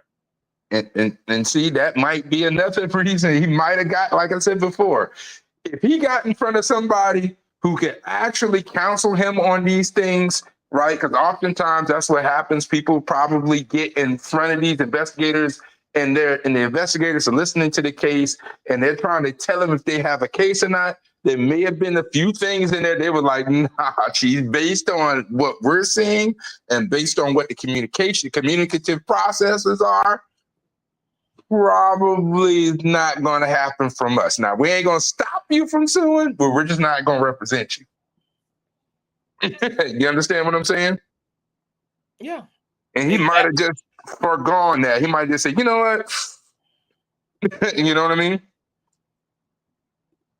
I think, I'm sorry. I just think on the surface, I think Tyler Perry is just probably deciding, because, all right, so he has to address this, right? He has to address. He might have his lawyers, but you know what? He could be just waiting for the Diddy trial to be over with so he can snatch Diddy's lawyers up to start working on this too. Right? I am hollering. That might be the reason why he's waiting so long. He'd be like, look, all these lawyers are out doing these other cases. Let me just wait. I got some time. Let's wait till all of this stuff is over so I can employ what it is, right? I have to agree with Cachet, who says people are saying that Tyler writes like a teenager, but Dixon also equally is acting like a teen girl who's never been in the position to turn down someone he doesn't want before. But Dixon is also justifying his behavior by saying this is not just like, you know, an associate. This is somebody I'm working for, somebody who is paying me, somebody who, you know, has power and has influence over my career, and I'm currently employed by them, and I don't feel comfortable fully rejecting this person. But once again, to Cachet's point, I mean, like, is there also any responsibility on the person being made uncomfortable? Because I'm just like, you are grown, and I'm not. I mean, I see, because here's my thing. Certain things are always going to feel uncomfortable to do, and there's just no way around that. Like if you have to stand up to your parents, that's always going to be uncomfortable to do, even if you're going to do it in the most respectful way. To just have to even do that is always going to be uncomfortable. But nonetheless, if you need to do just that, you still need to do just that. If you need to stand up to them, you need to stand up to them. If you have to have a hard conversation with your friend, that's always going to be uncomfortable. And there's nothing that's going to just, you know, fully alleviate you of being in that situation uncomfortable. But you still have to do it because that's what needs to be done. So it's like, I understand the feelings. Like, I understand, you know, feeling like, you know, uncomfortable challenging my superior. I don't feel comfortable. I feel, but it's like at some point, like, I mean, because when you get into the realm of feelings and that dictating behavior, as far as I'm concerned, then, I mean, don't you then end up having to justify everybody's feelings? I mean, like, here's Tyler Perry. He's feeling attracted, allegedly, to this person. He's feeling like developing a personal relationship. Well, if we're going to now justify things based on feelings, is Tyler Perry not justified in following suit his feelings? Because these are his feelings. He wants a personal relationship to this guy. And this guy is actively participating because he also says in the complaint, you know, he was pretty much, you know, happy to be under his tutelage and to learn a lot from Tyler Perry, and knew that, you know, this could be a big deal for him, you know, obviously to be chosen and highlighted by someone like Tyler Perry. So there's a mutual transactionalness there. You know, this is a man of resource, and I want to be close to that and get what the fuck that I can get out of that, because this could be big for me.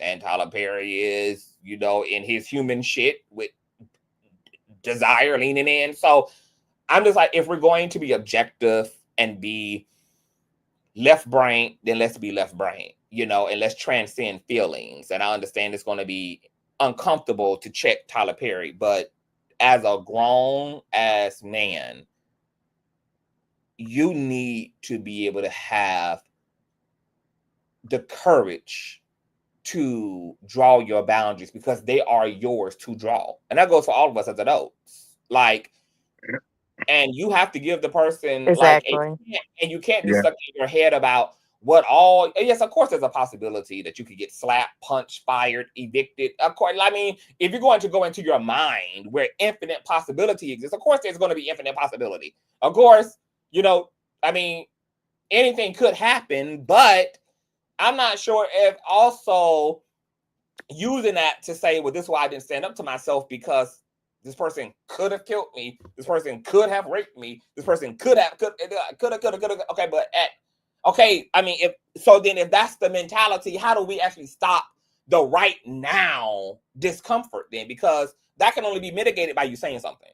That can only be mitigated by you saying, stop talking to me this way. Or, you know, I'm not comfortable with this, Tyler. Or, you know, I don't want you to continue to engage with me in this way. Tyler, I'm only trying to have a professional relationship with you. I don't want to muddy the waters at all. And I hope that doesn't come in between our working professional relationship. I think that you are dope as a person. I think that you are dope as a potential friend. And you are certainly dope as, As a person in this industry of immense notoriety, etc., I, really value, the opportunity that you have given me and that my talent has afforded me.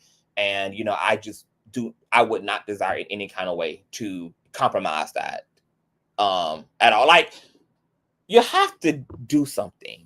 You can't just not do something and justify it on all of the worst intrusive thinking and possibilities. Like, you still have to right now, right here. Like, the onus is on you to let somebody know. I can't say that I'm completely mad at somebody who you're not going to make it clear to. Like, if you're just going to play cutesy every time I'm being cutesy with you, and you're not, and you're sitting over there truly uncomfortable, and you won't represent that really, you just going to deal with that by being cutesy back. How the fuck is the other person supposed to know that this isn't going the way that they think it's going? I mean, I don't understand what people think is supposed to happen if you're not going to say nothing.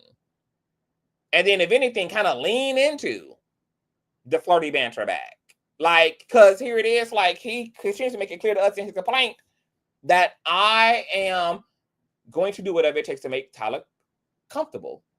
Well, wow. They're like, yo, hello, then. I mean, what the fuck? What the fuck? You're going to make him comfortable? So, can somebody speak to this? I want to understand. I want to put it together. The only thing I can tell you is this. No organization, no person can do anything unless they know what's happening first. You're right. So what a lot of companies try to do is they try to mediate things at the lowest level. I mean, but I'm not even talking about, like, I understand all of the complexity of the company problem. I'm just talking about, like, like from Dixon to Tyler, like I don't understand what, like, are we saying that people should not say no? That people should not actively stop uncomfortable exchanges? It depends on I don't understand. It depends on the person pursuing you. If this was a beach bum or a surfer at the Santa Monica Pier, I'm sure Dixon could easily say, no, thank you. Billionaire Tyler Perry, I feel like, now I'm not saying that Dixon is all in the right and Tyler's in the wrong. I feel like Dixon was being very manipulative based on the information that he was getting from Tyler Perry. He said, like, let me see how I can swing this type deal. So I do think that there was major motive involved in this, but I just feel like Tyler is smart enough to know, like, why are you fishing for compliments at the beach and all this other stuff from this man? So yeah, we can look at the text messages black and white and objectively, but y'all, we're adults and we know when somebody is flirting with us. And this is what was happening. Is flirting illegal? No. But was this appropriate? No. And I mean, yeah, because I agree, but I'm like, isn't it also equally appropriate to not tell somebody to stop?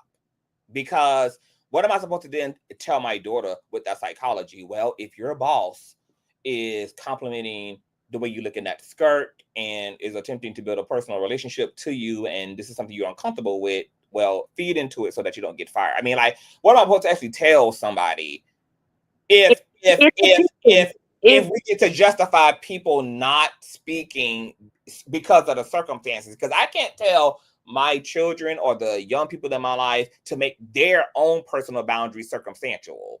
I can't tell them to make their own integrity circumstantial. I can't say, well, employ integrity here, but not here, or employ your boundaries here, but not here. It's like, your boundaries are your boundaries, and you have to be strong enough to employ them everywhere, including against Tyler fucking Perry. I don't give a damn. Exactly. I don't give a damn if it's Beyonce and fucking Jay-Z. You tell that bitch no. If you are Kris Jenner, if you're Mama D, if you're Diddy's mom, it depends on the mom. I'm sure I those love moms, Mama D.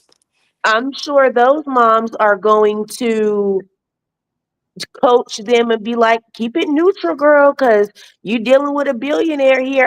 I do think that money plays a really big role in these type of situations versus somebody who you're more on an even playing field with. I feel like Dixon knew what he was doing and Tyler knew what he was doing. I don't think that this is innocent, and we just got to wait for the rest of it to come out, because I guarantee there is but hold on, but I want to move on to that, to the litigation part. We got to stick into this integrity conversation, right? Because I don't understand what y'all want people to do, and I'm actually very uncomfortable now because I don't know. Period. I mean, I'm the person that talk shit. I talk shit to my boss. I talk shit to the bitch, to the person that's paying me. Like, I don't give a damn about whether you're a larger content creator. I don't give a damn about what your money said. I don't give a damn. I don't give a damn. Like, CTV is CTV across the board, period. Like, I don't give a fuck. I only am going to do what the fuck I want to do. And I'm not doing what the fuck I'm not doing, period. And I am willing to die on that hill. Fire me, unfriend me, unfollow me. Baby, I am cool on being let go of. Don't nothing in this world mean that much to me to where I feel I can't say no to a motherfucker. And I'm not attached to anything enough that I'm going for and desire to be in a situation that I absolutely don't want to be in, and will forfeit my voice and forfeit my own autonomy, out of fear or out of having more attachment to what I want. And I feel like that conversation isn't also happening enough either. That the real issue a lot of times in these situations is people's integrity. We like to make that more about the person who's trying to take advantage of that person's lack of integrity, but that equally creates a conversation on a lack of integrity, because a person can only do you ultimately how the fuck you're willing to be done. And you can't sit in your brain and allow yourself to be abused and not give yourself the opportunity to actually be in a comfortable situation, because you've already personally decided that you're going to be punished, even though there is no objectivity to that either. You've just personally decided, I'm going to be punished if I do this. No. How about you give yourself also the opportunity to see if this thing can exist in a different way? And the only way that you're going to do that is by standing up for yourself. It is not a fact that you will in fact be fired if you reject the advances of your boss. It is not in fact just a fact that there's no longer going to be any future working opportunities. It's not a fact that you're going to be punished. You are making those assumptions based upon your own fears. And you can't trying to get whatever they're trying to get done and trying to get whatever they're trying to get out from you. You need to step into the realm of possibility and assert yourself, because it also may be that you will be just fine. That also may be the case. You might just be fine if you say no. This all could just stop and everything would just be all right. That's also equally just as much of a possibility as all the worst case scenarios that you have fathomed in your head.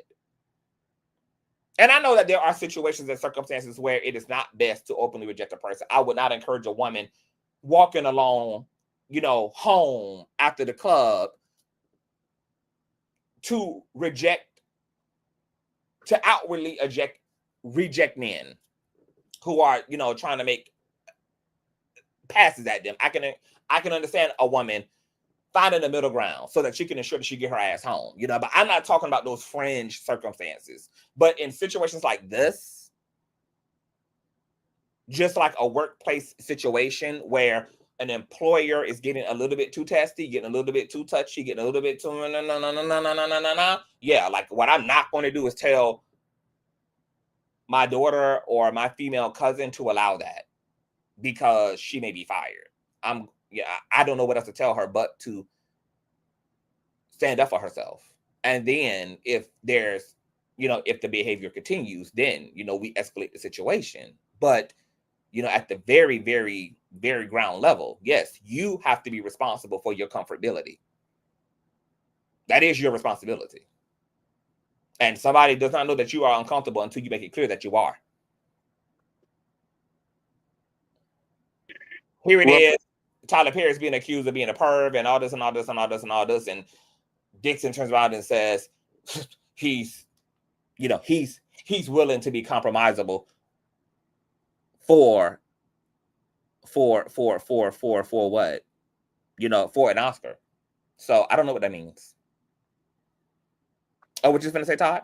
Well, here's what I will say. Out of all of the training that I've ever had and all of this stuff, the one ingredient that you have to have for there to be any type of charge, it remotely in this case, is called the power dynamic.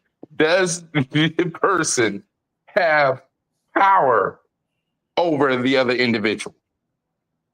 That power can come in many forms. It can come in the fact that, look, you can get fired, right? If you don't do what I ask you to do, right? I could blackball you. There's a plethora of things. And I think the reason why they put that verbiage in there is because while Conscious does have the ability to tell people where they can go, others may not, because we're all. But here's the reality, Todd. Somebody always does have the power. You tell me you not allowing the nigga who trying to get over in traffic, not allowing him to do that could result in him blowing your brains out in road rage. I mean, it's like in every situation, there's infinite possibility. Like we're never without the possibility.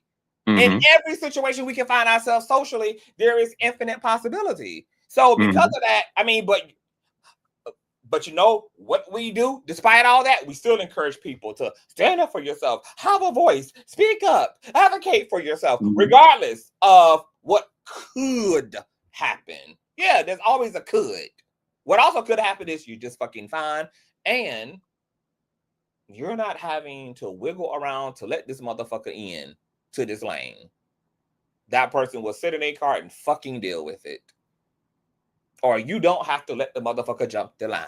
Or you don't have to let a motherfucker slap you on the ass while you're walking by Macy's. You don't have to allow this. I mean, you know, you get to make your own choices in the situation. But once again, you do have choices.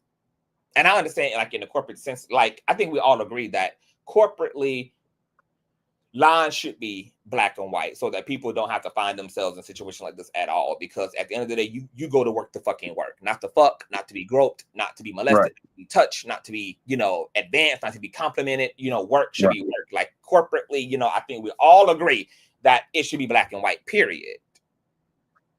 You know,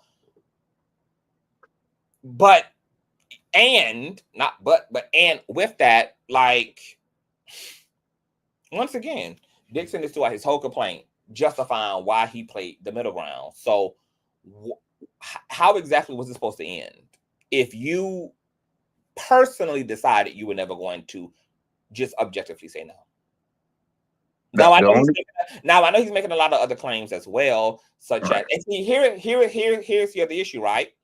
Because he's made a personal decision to play along with this regardless. And he proves that because he's been physically sexually assaulted 3-4 different times. And this is what I mean by, when does the onus also become on Dixon? Why would you continue to go to Tyler Perry's home? And every time you've been in his home, you've been assaulted. Why would you continue? Why would you continue? Why would you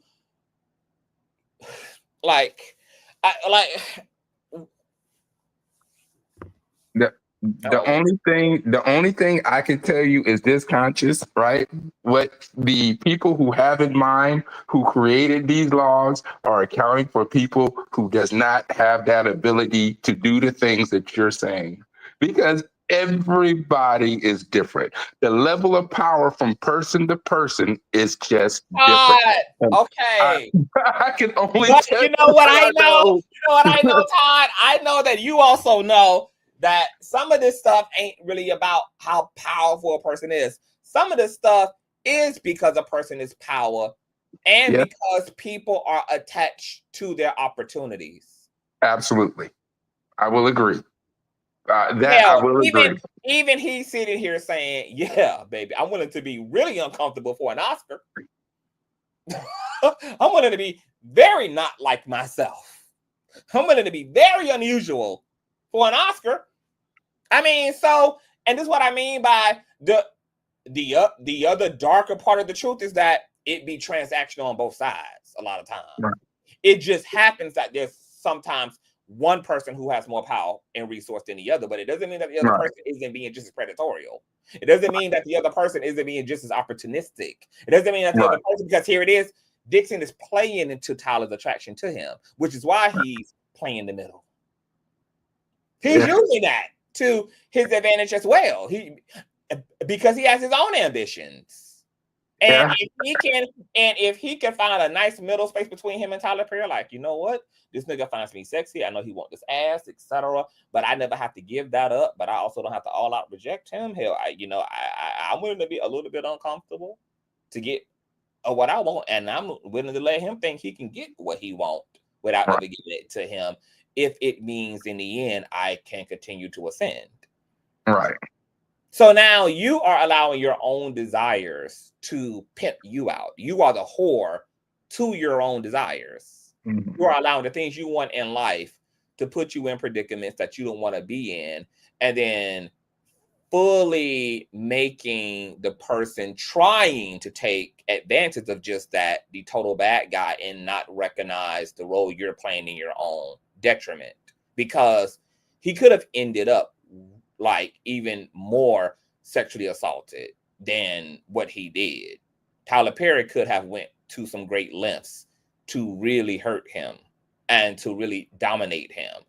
And he was willing to endure that again and again and again willfully. Like, you did not have to oblige Tyler Perry in coming to his home. You did not have to oblige Tyler Perry in his invites. I mean, he had already turned down a yacht experience. I mean, so he was employing though, and was still employed.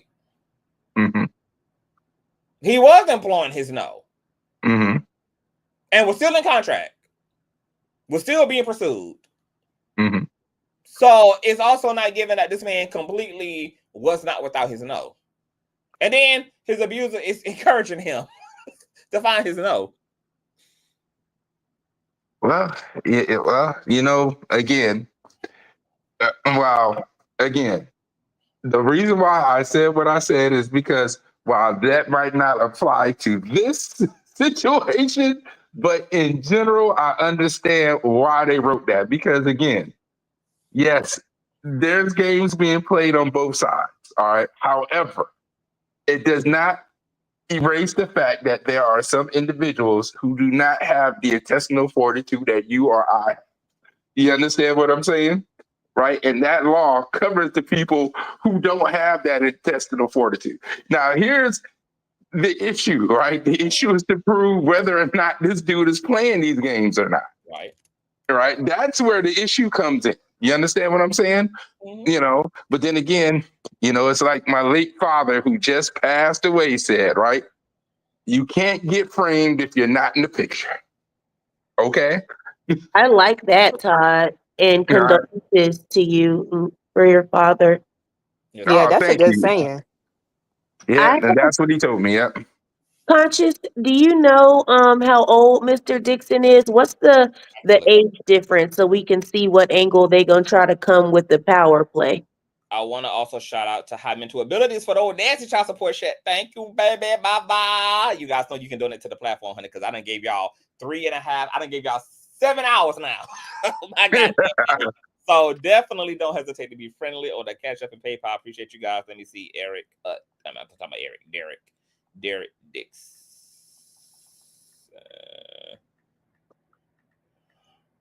Derek Dixon's age.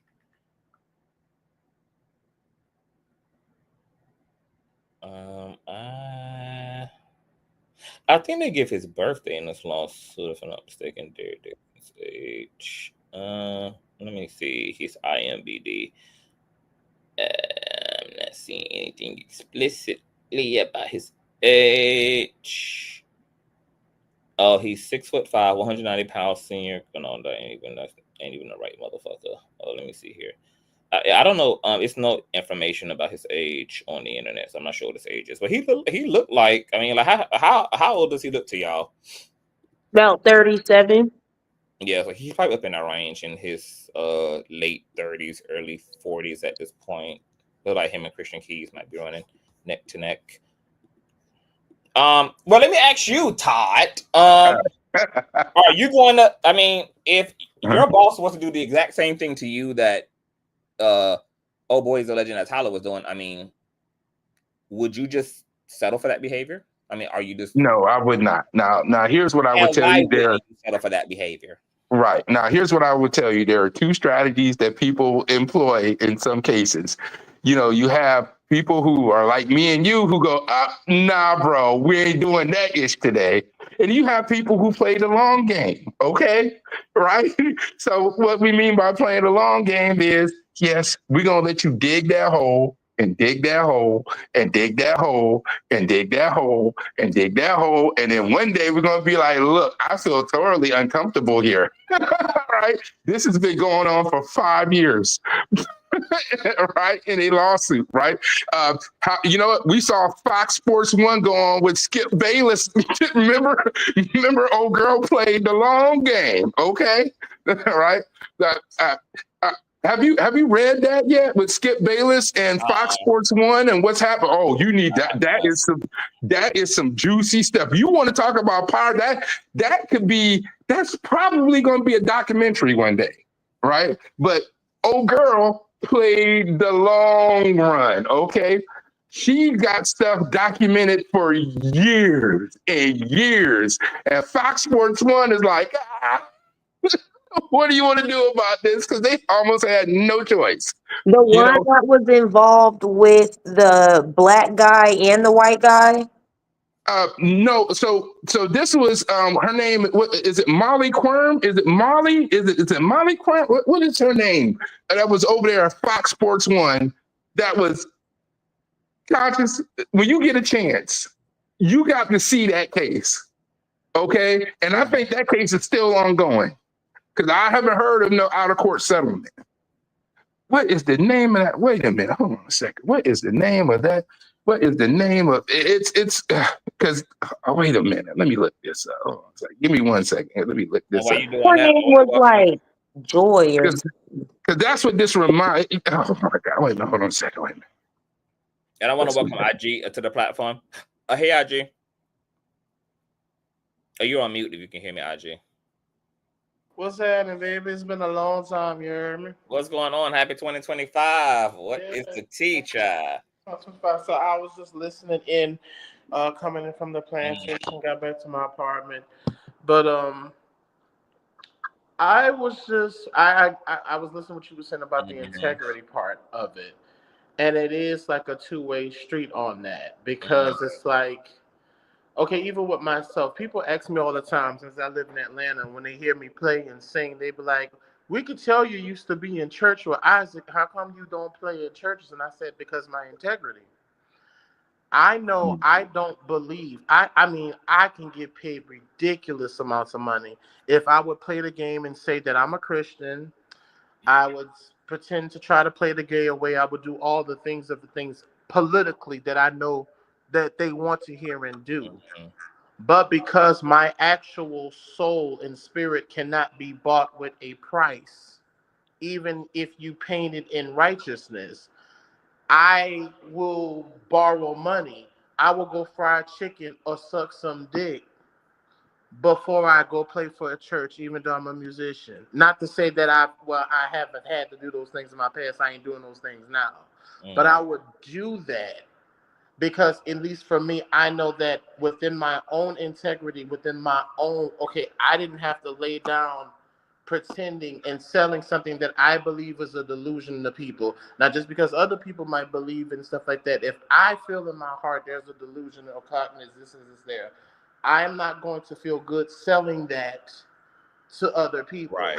Even though it will, I mean, I have the lineage and the ancestry to play the music. I'm not demonizing the culture and the music, but the other things for the politics of why I see it doesn't add up outside of that, regardless of the allegory. It's the institutional side of it, why I can't allow myself to be bought.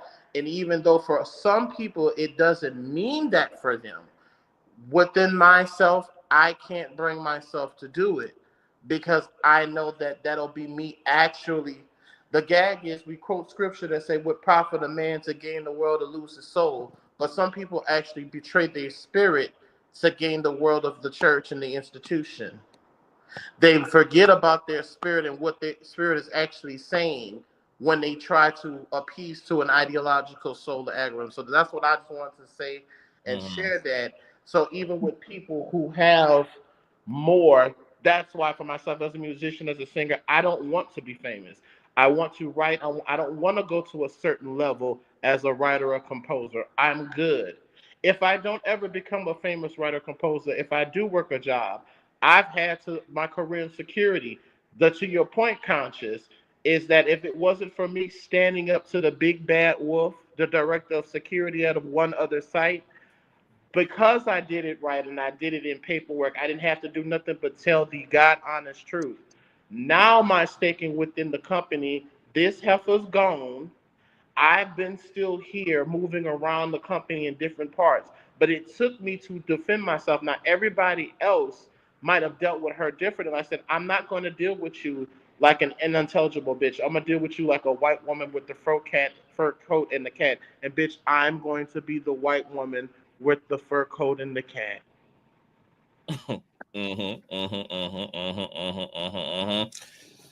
So I lean into that more, IG, about the integrity both ways part, because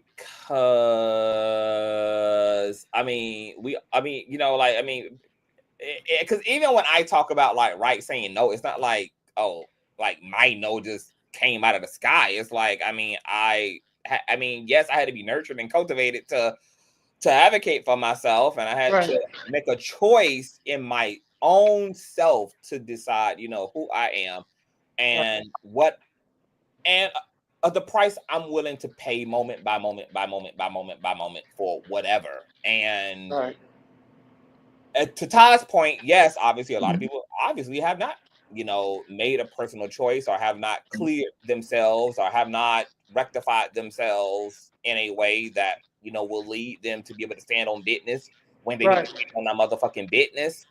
But and once again, I don't have any problem with bad guys being held accountable. I hold all the villains accountable. There's always that, and I'm always going to advocate for villains to be held accountable. But because I can also see the deficit on the other side, I can't help but also see the deficit on the other side as well. Like at the same time, like the victims are the very same people responsible for the change.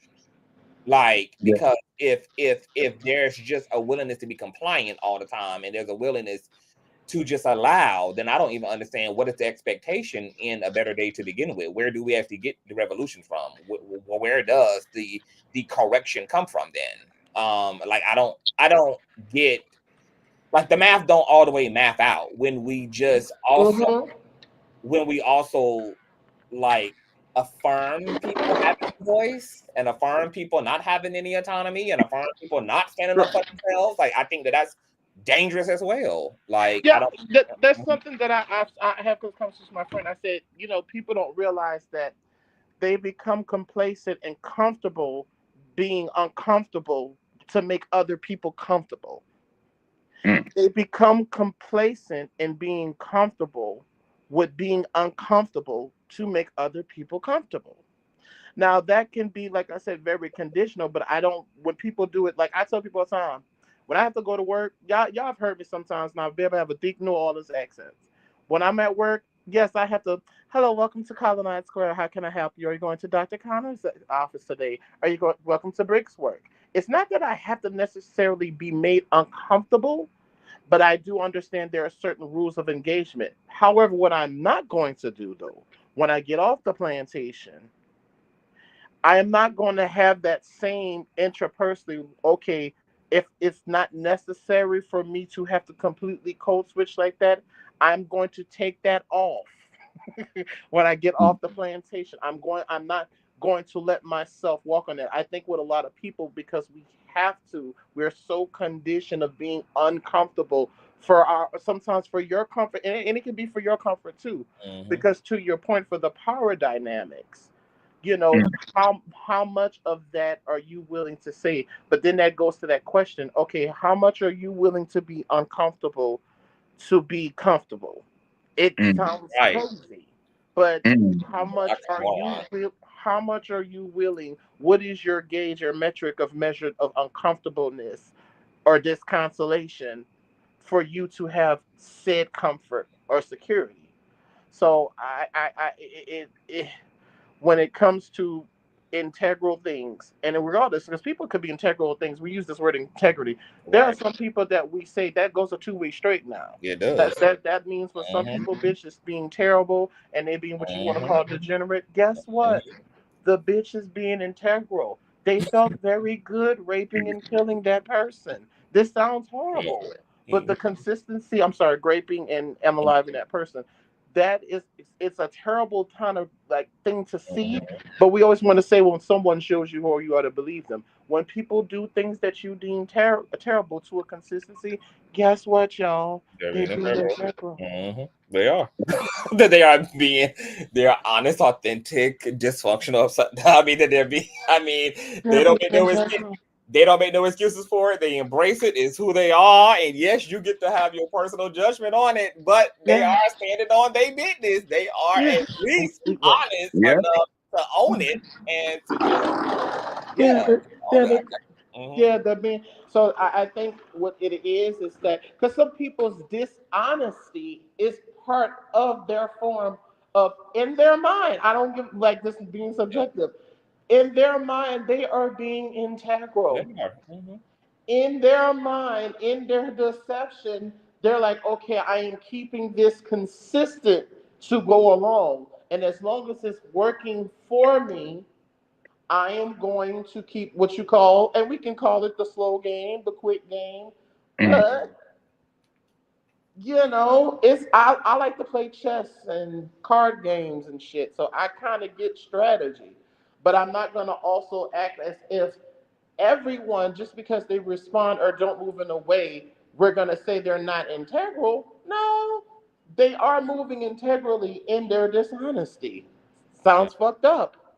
But that's what they're doing in their mind intrapersonally. A consistent liar, a consistent manipulator, a consistent thief, a consistent abuser, etc. And you know, it doesn't mean that it's per se right, but to your point, it is integral.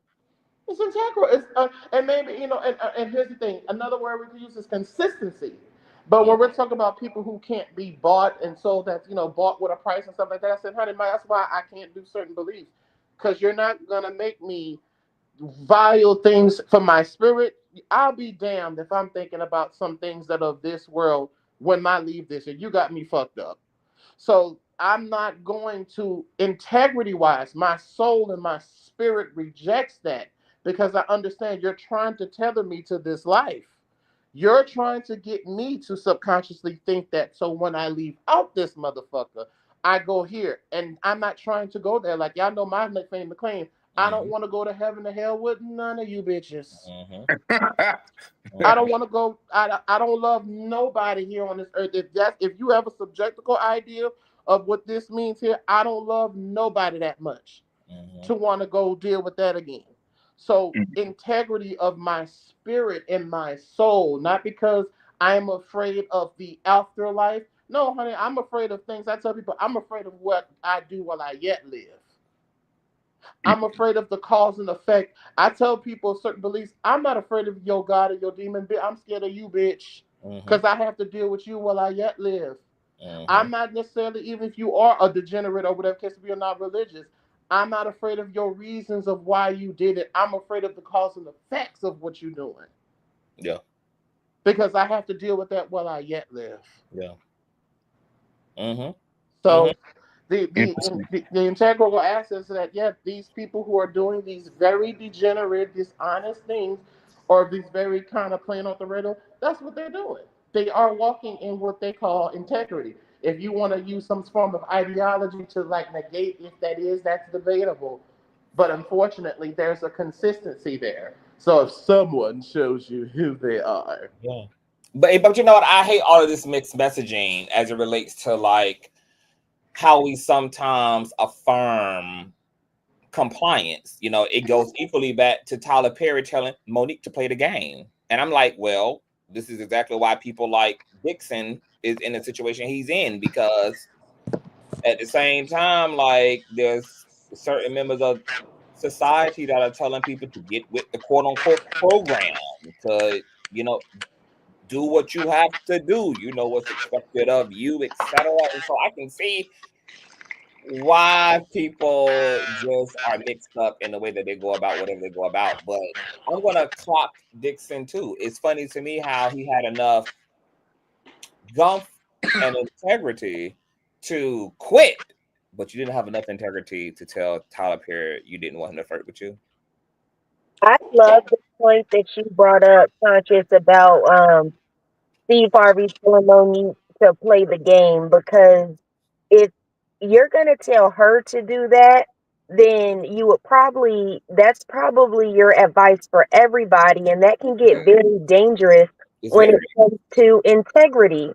So yeah, I'm That's so exactly why we have the Dixons. This is exactly why we have this deficit in society. It's because there, like, this type of compliance and silence is being encouraged because people of a certain vantage point of life are saying, hey, I don't believe in our ability to transcend this situation or to navigate this situation in an unorthodox way. So instead, let's live alongside it and just like the old adage, if you can't beat them, you default to joining their asses. You play the game. You do what you got to do, which is really just being complicit. And so revolutionary ass motherfucking people like us who got all this autonomy and we got all this standing on business, and we gonna just deal with the fire or the cross if that's what we have to be met with. You know, we sound crazy as fuck to this society who is like,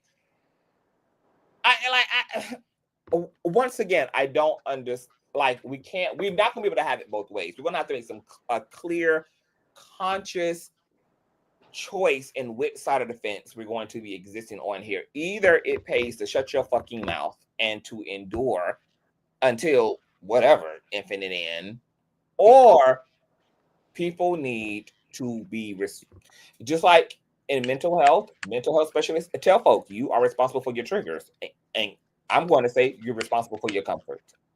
That is your responsibility. Your responsibility is to insist upon your comfort and your wellness. And I think it is unfortunate because we don't live in our ideal world that sometimes making that choice comes with penalty. It does come with, like one ball is going to drop. If I make this decision, if I stand on this bitch, I might be without a job. I might be kicked out of this room to rent situation because my landlord wants to fuck me and I don't want to fuck him. And if I just all out say no, it's a chance he may, be throwing my shit out to the curb. I mean, I'm not saying it's easy to stand on business. Yes, sometimes it's pricey and it's, and it's consequential and it does all of this and all of that. But I think that's also why, quote unquote, integrity is necessary, because I mean, and that very to IG's point is like, I mean, there is a lesser of two evils. I mean, you could live alongside this thing and deal with it and sacrifice your comfortability, or you could do what you have to do to not be uncomfortable and be uncomfortable in this way. And once again, because life is not ideal, you may have to deal with being uncomfortable with something, because you're either going to be uncomfortable because of the consequences of being integral, or you're going to be uncomfortable by not being integral. I mean, yes, there's going to be a front end, back end drop some fucking where. So you got to. There's not a perfect victim. Yeah, there's not a perfect predator. There's not a perfect goddamn predator. There's not a perfect victim. There's definitely sure not a perfect decision to determine if you are victim or victor either. That's not how any of this works. And I think when people try to strive for it, that's why I don't like to hear perfection. I strive for balance. Perfection will always be subjective. What I think is perfect is damn sure not perfect for everybody. And I know at least real enough within myself. I said, so what is something that, okay, I don't exist in a balance. I don't exist in a vacuum of just my own mind. So balance is more achievable. So you're not going to be able to make a perfect decision. You just have to, something my father, since it was Father's Day yesterday, I'm a single dad's boy, and something my father would tell me, boy, you cannot disillusion yourself to cope. You can't disillusion yourself to cope, baby. That's the shit that's what make you click out and start killing people, and that's what make people, because they have this psychotic break. They're playing this musical chairs in their mind, but at the same time, they playing, talk about bitches playing in your face. They no wonder they playing in your face, bitch, because they playing in their own head. So you know, when we see people that make these certain decisions, I'm like, okay, yeah, but the people, everyone's not going to articulate it or come to the terms. I'm not saying the way that I have figured out for me is some type of guru or God or universe, all such fits all. That is the chief or metric of balance for myself. You have to find it. Hopefully you find it, it doesn't hurt or destroy anything, and it adds to life instead of taking away. But trust and believe, there are some people who want to take away life. We need bitches to know how to take away life, to take away life from the bitches who want to take away life. Right. I'm gonna put that over there. Now, here's what I will say, and I want you to, and if you can, Conscious, please read this case, because this case has every element in it. The lady's name is Joy Taylor. Joy Taylor in the Skip Bayless lawsuit. That has all of these elements, and it has a protagonist. It got everything, and basically, it's Skip Bayless trying to get his hairstylist to bend to his will. Okay. And Joy Taylor is the person that brings in the hairstylist. And in the midst of all of these revelations coming out, we find out there's all kinds of people doing stuff. That is going to be a movie. You want to do some juicy reading? You want to make some views? And worms. You want to make some views? Read that Joy Taylor. Joy Taylor and Skip Bayless. Okay. Now you said it's a lawsuit? Yes. Okay. Yes. But you know what? We owe Pace $400. So if y'all want the Skip Bayless expose, y'all contribute to the Cash App and PayPal fund. You know, we got 200 of that 400. So we need 200 more to go, honey, to get our asses back in the Pacer. Yes, Conscious, we got you, boo. We got you. We coming with it. Ty, wasn't Michael Strahan? I think I asked you this already. You may have said no. My bad. Was Michael Strahan? Oh, okay, I asked you already. Okay, cool. Never mind then. I'll wait till Conscious read the case. I can't see the person at the bottom because the comment is IG. Hi, IG. What you said, everything you said was beautiful and profound, but not but. Are you there, Whitney, or you went out? Or is it me? Yeah, sorry, I had to look at my notes. I was just saying that I wrote down the part about you can't disillusion a cope. That was a punch right there. I wrote that down. Thank you for that. But Conscious, My biological, who said it? Oh, your father? Yeah, my actual biological father who raised me, who said that. Yes, very, very intelligent, wise man. Absolutely.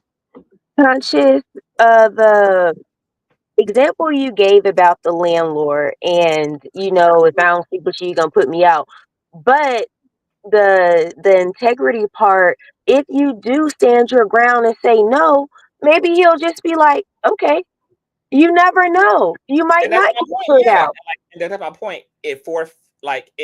We do a disservice to ourselves when we also don't stand up for ourselves, because we don't factually know what will occur when we do so. Either it's going to go left or it's going to go right, but you don't know until you don't even afford yourself the opportunity to make something better for yourself when you just choose to do nothing but go along to get along. if you are going to go along to get along, then you have to logically know that this isn't going to go any different than the way that it's been going, because you are now being complicit in your own abuse or in your own discomfort or in your own dis-ease or whatever the case it is. And this is look, I'm gonna end up saying a lot of problematic shit, because you know this is also the issue with a lot of people, because you know this, what I'm about to say, came up during the whole Diddy thing too. When Diddy first got indicted and all these lawsuits and shit came up, and I was saying, you know, that it's wild to me how and this even came up when the Christian Keys first came out about, you know, his shit, and I was just like, look,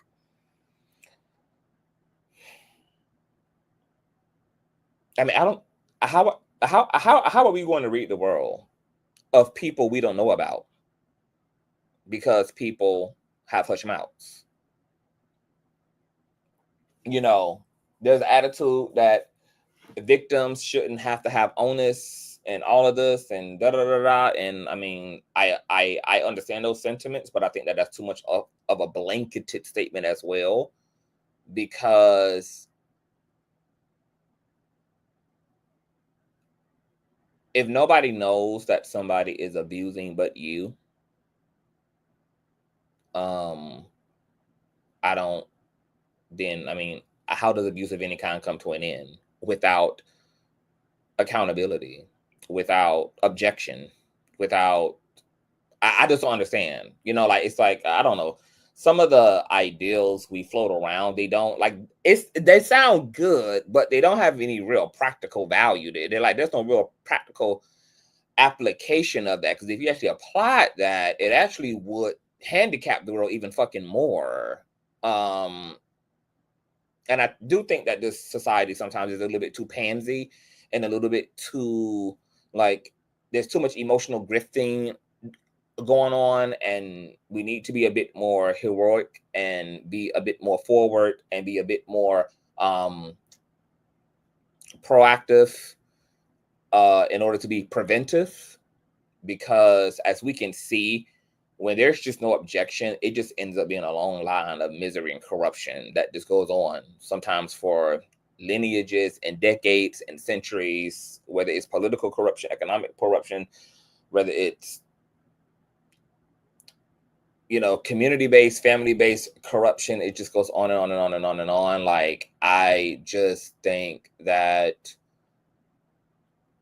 we have to address all of the monsters in the room, and we have to address the external monster, but we also have to address, like, the pimps in our own lives. And sometimes your lust for money is your pimp. Sometimes your lust for success is your pimp. Like, these things are pimping you out. It's not per se the person who is, you know, like, they're only one part of what's wrong here. You know, like, your own personal values got you in this fucked up position too. Your own personal values are aspirational and are collaborating with these circumstances that come together to create this type of disempowerment.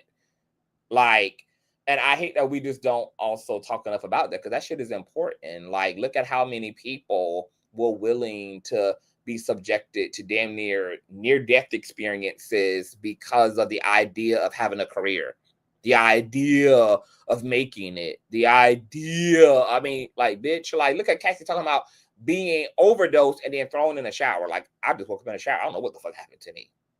Because of the prospects of a hit single, of a nice rollout. Not they instant ramen her body and put her in the shower.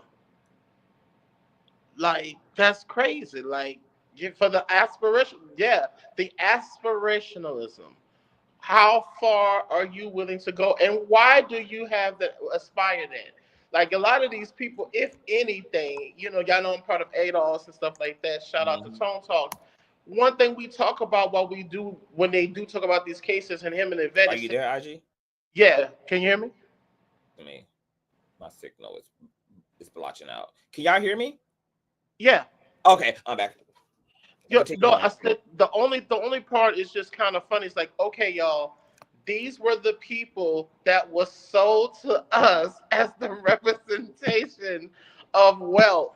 Like And pay excellence and black at excellence Black X. and Yes, these the are status the quo. guises and the gauges that when it comes to economic aspirationalism, right? This is who we have been, and I'm not just talking about.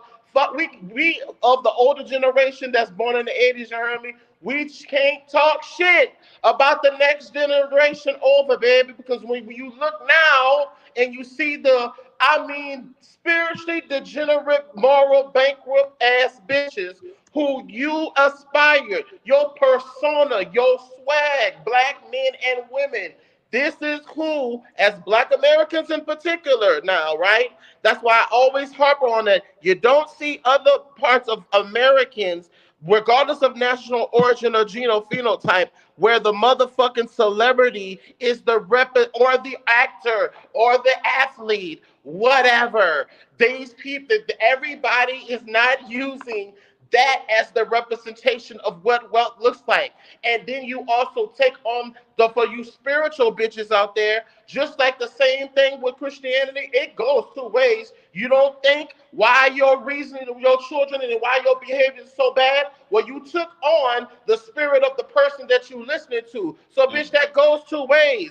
So while you thought it was aspiring because of some form ideal of materialistic illusion of wealth, that is, because they really ain't got it like that, but neither here or there, you took on the other sides of that persona without realizing the ingredients of what it takes for that bitch to be where they are. I'm not talking about what they had to do. I'm talking about the characteristics of make their persona and when they got where they are. You take all of that on too. Just like bitches could say gay could be in church. Well, you singing over me with that homosexual spirit. Well, I feel sorry for you niggas who listen to some of these niggas from back in the 90s. Because no wonder you out here graping and killing. Baby.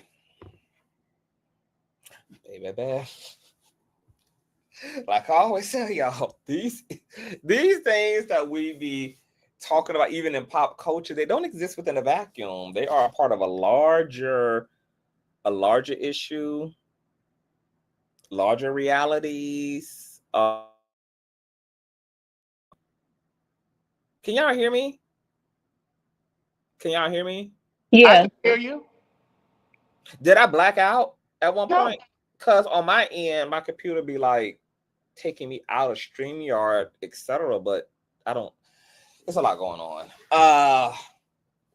No, what I was saying is that I be telling all the time, even with these trendy topics and everything, like even with these like personal situations with these celebrities, they don't just be.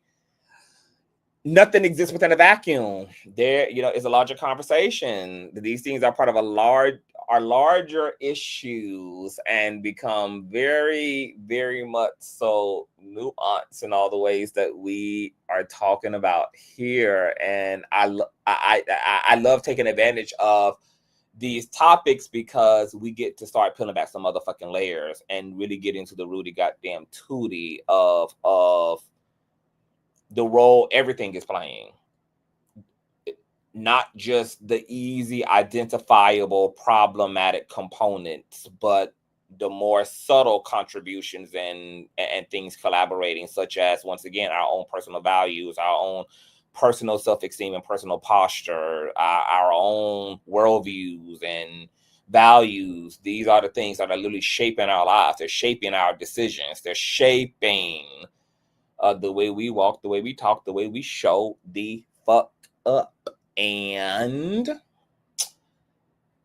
yeah, there are a lot of, the sad part about it is that there are a lot of Tyler Perrys in the world right now, and there are a lot of Dixons in the world right now. It's a lot of Young Miamis, it's a lot of Cassies in the world. It's a lot of both sides of this thing going on. Oh, I want to ask you this while you're here, IG. Early on in this discussion, we were talking about, because we were trying to, figure out what the fuck is wrong with Tyler Perry, especially if these things are true. Of course, these are all alleged. So let me send me the motherfucking lawsuit, Perry. But, if these things are true, all these claims from Christian Keys, from Lance Gross, etc., Tyler Perry is some sexual deviant, cosplaying as a director and philanthropist, blah, blah, blah, blah, blah, taking advantage of folk. the fact that Tyler Perry has been open and candid about being a victim of sexual assault, he's been abused under the age of 10 by multiple adults, 3 men, 1 woman. He's been subjected to a lot of physical abuse at the hands of a very dysfunctional, volatile father, etc. You know, it's just he had a very dysfunctional childhood and a lot of childhood trauma, and admitted that he kind of self-medicated through being artistic and self-medicated through, I guess, pouring into his son. This idea that sometimes some victims of sexual abuse can become deviant themselves. Do you think that might be what's going on here? That Tyler's own undealt with sexual trauma is in some way playing out in this mutated ass behavior unto other people? Yes, to kind of speak on the first question, point that you made about, bringing up the sexual assault. When I was in Christianity, I can be honest, I would tell people of certain things that did happen to me when I was younger, but I know that had nothing to do with why I desire. The desire to want to be near the same sex wasn't just because of sexuality, as it was also with sex. Definition number 1, anatomy. That means other things that goes with that. So it's I knew, especially when I was in church, that made it more digestible. Oh God, it made it more digestible that I could be a sissy then, because it goes with the narrative. I was talking about that earlier. Yeah, it goes with the around for narrative. I know I could. Now I'm niggas. I can't speak for other people. Yes, I experienced those things. No one raped me. It was coercion and seduction and shit like that. That what I'm saying, things to rile up the senses. So with some people who were just too old enough to be playing those type of games with me. So it's one of those things to where like, okay, so I can see where that is also regular people do that in context, because we understand that we live in especially for American, we live in a Judeo-Christian world. So at least the demon, sorry, I'm not trying to be sacrilegious, but this is just how it is. The demon that you say that's in me, you can digest it more and tolerate it. You might not like it, but someone inserts it, quote unquote, the demon in me, and I know that makes you a little bit more human towards me. I know that allows you to tolerate me a little bit more. So that's something that I see that a lot of people in everyday life do that. So when we think about this too, for someone like Tyler, coming from the Christian Black New Orleans based, oh yeah, baby, especially from his age and time, it was totally different what it was.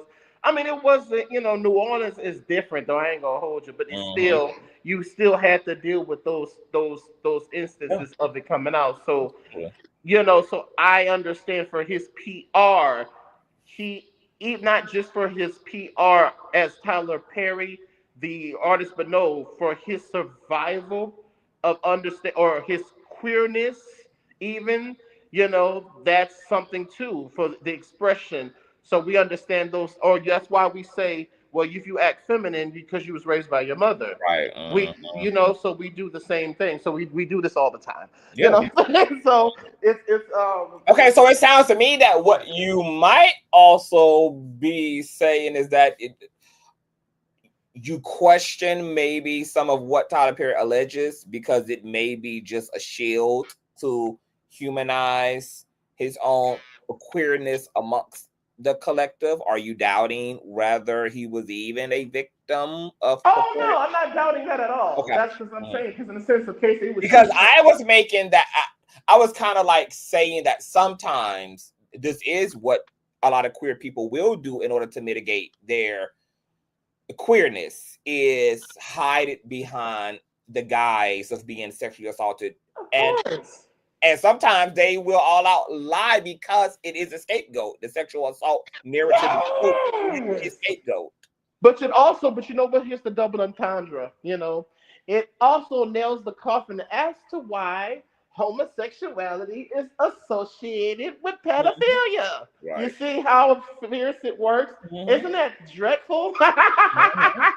But it is. That's exactly. You see, it's terrible. It's awful what we do to ourselves unknowingly, right? Yeah, that's it. But that's now. This is why you see how that. You see how it stings. Yeah. So we understand that, it's, but. It's terrible. That's why I can't do nobody's heaven or hell. Like, hell no. I don't give a damn no genophenotype. Yeah. Any humanoid, bitch, regardless of nation, that don't get me wrong. There are principles, there are things that are spiritual. But you are human. There is no way your ideal of perfection is perfection without some stuff. No, that's goofy as fuck. I'm not saying they're not principles and good things for you to take with you that could mean something. Absolutely, that would be ridiculous. But perfection, even scientifically, bitch, we can't recreate none of these goddamn elements that we use on this table. We synthesize them, we make new things with them, we mash them together. We don't recreate them, bitch. They were already here.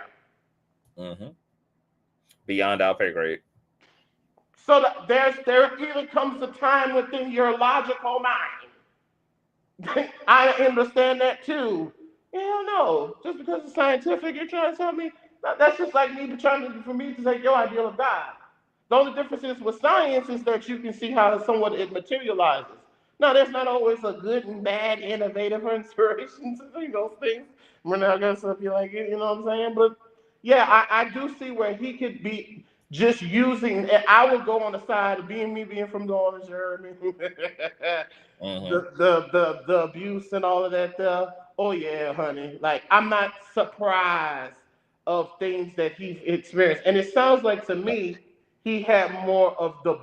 Oh God, more of the kind of what they tried to do with me, but it's more on the make you more the masculine type of energy towards, or make you feel more dominating while they're in time. So I could kind of see where, like, okay, because that's something that happens a lot in the South with men and stuff like that. It's not always I'm holding you down as I'm turning you out.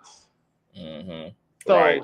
and me being from there, so I'm not, I kind of could see, like,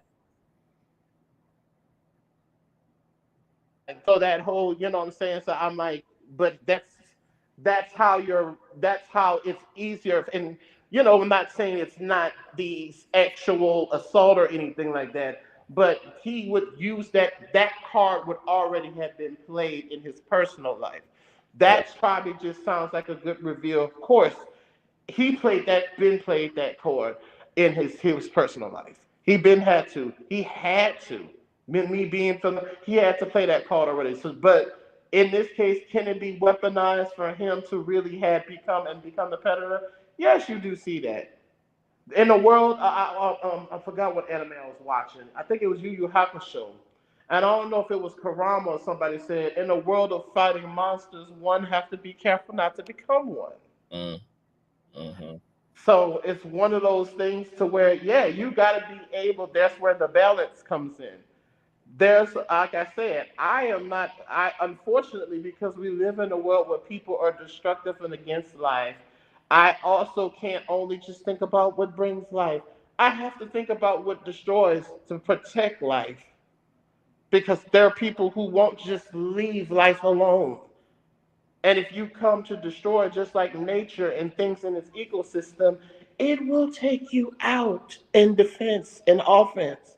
So unfortunately, there's the balance that we have to live there spiritually and physically.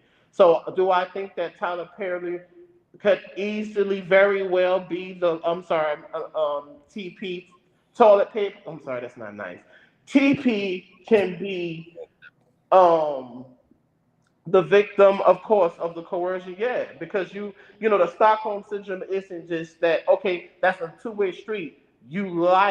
Not only do you like being the victim, but you are so into it that you also could be the victor. It's a two-way street with that Stockholm syndrome. Yeah, because I think when any type of duress and trauma is not treated, you risk great mutation. And then coupled with the fact that even outside of like sexual assault trauma, the whole narrative on orientation is completely mutated by this society too. So that's his own trauma and has his own mutated components and contributions. So it's just further complicated when you introduce sexual assault into the equation. And unfortunately, a lot of queer people also prefer are comforted by their own sexual assault in light of queerness because it's an explanation. It's oh, okay, you know, this is why and where this comes from is identifiable in this sense. And of course that feels more comforting, especially living in a society for a long time that had no other alternative. Like if you were this way, it was really because you were, I mean, probably just perverted or whatever the case may be. So having something more grounded than just that is a lot better. And the whole like sexual assault thing in the Christian context leads to the demonization. So it's like also it imposes that like, oh, I'm not responsible for this. Something else is. And that also feels like I don't have any onus. This is not about me. This is about that demon. This is about Lucifer. This is about that thing there. You know, I can be, you know, emancipated from this equation altogether. So it's complex. You think it's psychological. It's all of these things. And it's just so wild to me and so crazy. And okay, so this is my question because I do have to wrap this up. So like I don't know how the fuck Tyler Perry is going to respond to this. What do you imagine how is he going to defend this? What is his defense? And well, hold on, before I get there, do you believe these things about Tyler Perry? Do you believe that Tyler Perry is a closeted homosexual? And do you believe that he has been coercive and persuasive and tactical and preying on straight men and all these things? Two-part question. The assertiveness of niggas on the low in New Orleans, even how women are with men. I mean, the assertiveness. I ain't gonna sit up here now. I'm not talking about sexual assault, but the way that men who are supposed to be heterosexual, his approach sounds like middle school and high school. It sounds like the ways that it sounds very undeveloped. And I've heard this statement that people are the age of their it takes me back to when I was figuring some shit out in my sexuality with men who are not, you know, who orientate differently, but their sexuality is different from their sexual orientation. Can y'all hear me? Yeah, I can hear you. Okay, I did making sure. Okay. So that's my answer. That yes, I do believe it's very well possible. And then you talk about a dude with money who think, like I've seen bitches with regular jobs who are just supervisors, who's only director of one site, who still work contracting of another company, who literally say out their mouth that they are untouchable. Will literally say it out their mouth in real life positions. So that's why I can only imagine with Tyler Perry's type of money and reach.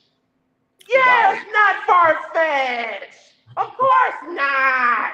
Given the industry bitches do it all the time in the church, the black church. Bitches do it all the time in the hospital. Bitches do it all the time in security. And when I say bitches, I mean all genophenotypes and sex and orientation. Bitches be doing this in real. And then we wonder why we produce and support artists that do this same shit. Oh, that just showed how real they are. Okay. With that being said, then how does Perry combat something like this? Do you think Can you even imagine a sound defense against all of Yeah, this? the only thing I can say is that he's not going to confirm or deny anything or address anything about sexuality. What if anything he's going to of course come out if in fact if he is clean, we'll know in the statement, right? Because if the text messages are only half presented and he's able to come out, he can make a statement, these are not true, and straight up strike it down publicly and make a statement. If he don't do that, in my humble opinion, then he would have to try to go ahead and be like, okay, what's the way to negotiate and settle this? And yet he might pay money, and if he's good PR, keep little Dixon and shit in a show and under the payroll, so not make it look like you just paid him and disappeared, because you have to play chess in this game if he in fact have something substantial. But if it can shows out that it's just a mutual play, I'm not gonna sit up here and pretend either that niggas haven't tried to bait and switch me in my younger years when I couldn't read a bitch and didn't know better. And even to this day, I'm like, you do realize I'm a lesbian, honey. I like femininity. I'm not cock worship. I'm not boy crazy. I don't want to go to jail because it's only you niggas in there. Yeah. So they do this thing where they will play bait and switch, because homosexuality is not, it has no orientation or sexual boundaries of sexuality, weight, homosexuality. What's another word for sexuality? Atomic sexuality. You know what I'm saying? It's so many different versions of, like you've heard people say in songs, money make me come, nigga. Well, Flights over feelings. 20 niggas is walking around with shirts saying, I'm not gay, but $20. It's $20. It's $20, honey. I'm not gay, but head is head. Hey, I'm not mad, baby. Look, even if when I wasn't liking women, I use what I want. I use what I got to get what I want. If that's more honest to me. Yeah, that's more honest. Yeah. But then you got to ask yourself, is that really, I don't know, I'm about to go. Just one thing we just be saying, and I have heard people say this, I think we make the mistake of equating sexual courtship and hookup culture reactions to our actual reactions in real life. Like we kind of blend those two things, that ego thing that happens with a lot of us. So the rejection that you get on apps, okay, you got to think about that. One must be mature enough to realize, if I'm just up here on this app because my dick is hard at 1, 2, or 3 o'clock in the morning and there ain't nobody I can call on the fuck, that's not every man or woman situation. But if you are in that situation, then you got to realize, okay, based off of superficialities, and well, if it's based off of that, then I got to be realistic with myself. Is it really the reflection of how men or women feel because I'm not getting the exchange of something quick or instant, pretty privilege or sexual privilege? I think even with men of power, it sounds like to me that even the way that he's moving, because his ego won't allow him to just go pay for some nice grade A booty legally. His ego won't allow him to just go ahead. But here's the thing. He probably could do that. He wants the situationship. He wants interaction. That's why it ain't just about busting a nut, because even for him, he would still want that type of camaraderie. So that's why he's doing what he's doing. So even with all of the money to do that, some things money just can't buy. The convenience of being around someone that you've been with, that y'all actually have a certain normal relationship. And that's just me maybe going far-fetched right there. But I kind of see with him that it's not off-brand considering his market and how his money is made. It makes sense. He can't even, so that's why he has to, it's the thrill of this. It's not just busting a nut. He could pay for that. Do you think that this is also maybe a product of his deviancy is kind of like when people argue about like, oh my God, especially if the rapist is attractive, it's like they could have got this from anybody. I'm like, yeah, but that's not the mentality of a rapist. A rapist has a pain fetish. A rapist wants to want somebody who doesn't have autonomy. They get off to the powerlessness of it, to the stripping you of your humanity. They wouldn't want somebody compliant and somebody who willfully wants to be tied up and you willfully choked and willfully compliant. That don't do nothing for them. So do you think that, you know, the way he's allegedly, you know, the way his alleged predatorialness is set up, that it is a response of his predatorness, that, you know, he likes particularly these seemingly straight men because the idea of dominating them and making them and transmuting them is what is feeding this deviancy. I don't know. Yes, well, you saying it. Well, here's the thing, because at the end of it, as much as he presents Black woman power, the center of there's still a worship of masculinity with him. So even within his message, so even with, and then the whole, all male patriarchal God and everything, so it's kind of like, of course. So I can see where for him that he has that ego thing. He has the spirit of that Helios Biblos Greco-Roman homosexuality. That's a different frequency than those of us who are from the continent and countries of Africa and in the India, in Americas, etc. Homosexuality functions just like heterosexuality doesn't function the same way in every country. So it makes you think, just because you throw some gay shit on it and that it's going to. No, that's not how any of this works. So he definitely has the spirit of the underlying homoeroticism. Because, see, people fail to realize that the spirit of homoeroticism that we're under in America is very femophobic. People forget that these men were so overly adorned with masculinity. That's why I'm glad I have my feminine spirit. That's why I know I'm not one of those niggas, because I don't want to be around nothing but you niggas. That's why going to jail is disgusting to me. I don't want to be around that much fucking testosterone. Hell no, somebody will get hurt. Nightmare. The fuck you mean? The fuck you mean? Talk about imbalance at a deficit. I need to smell a woman. I need to hear a woman. I want to lay my hand on some titties. I want it. No.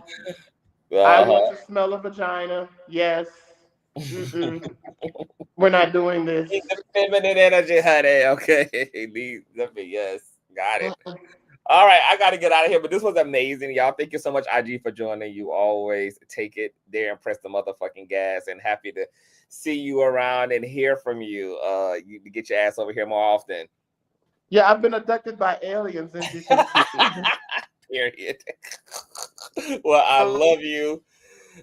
Tell the hubby hello, and light and love. Good night, everybody. Thank you, TV. Bye, Good IG. night, y'all. Bye. I think IG is frozen. Hell, on the screen, IG is frozen, y'all. So this was a riveting conversation. I was going to play the Christian Keys stuff, but y'all already done seen that, and we have a whole live streams on this channel of getting into Christian Keys. When all that stuff first happened. But these are extraordinary circumstances. I guess a lot of this. It's been a long time coming, baby. We thought that the trigger was going to be pulled when Christian Keys has stepped into the group chat. But hell, baby, that dear Dixon, baby, he done pulled the trigger all the way. So now Tyler Perry has been legally put in a position to have to speak to these allegations. What that defense will be, I have no idea, but this is definitely a litigation that we will be following on the platform. So you guys stay tuned, keep your notifications here. We have the conversation like nobody else has the conversation. We read like nobody else reads. We unpack like nobody else unpack, baby. So, it's only something that CTV can give to you because it's CTV. All right. Check out the earlier readathon. We got into the actual PDF file and lawsuit, the legal complaint. So make sure you guys check that out. And please thumbs up all the material on my channel. You guys, YouTube has been not notifying our supporters and not notifying other Conscious crew members. So, you know, I don't have no control over that. Unfortunately, there's nobody for me to talk to who runs YouTube. So, you know, we're going to have to band together as a community and make sure that our content is getting where it needs to be gotten. So please run those likes up on all live streams. Tell a friend of a friend, and always subscribe and share. And if you love all the work that it can do, you can always donate to the platform at $Consciouztv on PayPal. PayPal.me/Consciouztv, Conscious spelled with a Z on the end. I am tired. I done been here, a total of now, 8 hours with y'all. So it's been a long content creating day. All right. We are now in hump day. It's a lot going on. Shout out to my boo, Michelle A, for the nasty piece of house support chat. Thank you so much for support. Thank you, baby mama. We need all the shot. We got a $400 tab on Paisley. I did not know we were running it up. Like, I mean, I know we get into litigation. I know we pull the paperwork, but I just did not know I was doing so much on Pacer. I had no idea, girl, that we were running up that type of tab, because I think like the pages on Pacer are like 40 cents, 60 cents. So, you know, I really been in that litigating bag, and I really been in that paperwork bag that have ran up a damn $399.99 ass tab over there on Pacer, child. So we already got half of that raised, honey. So we're just raising the other $199.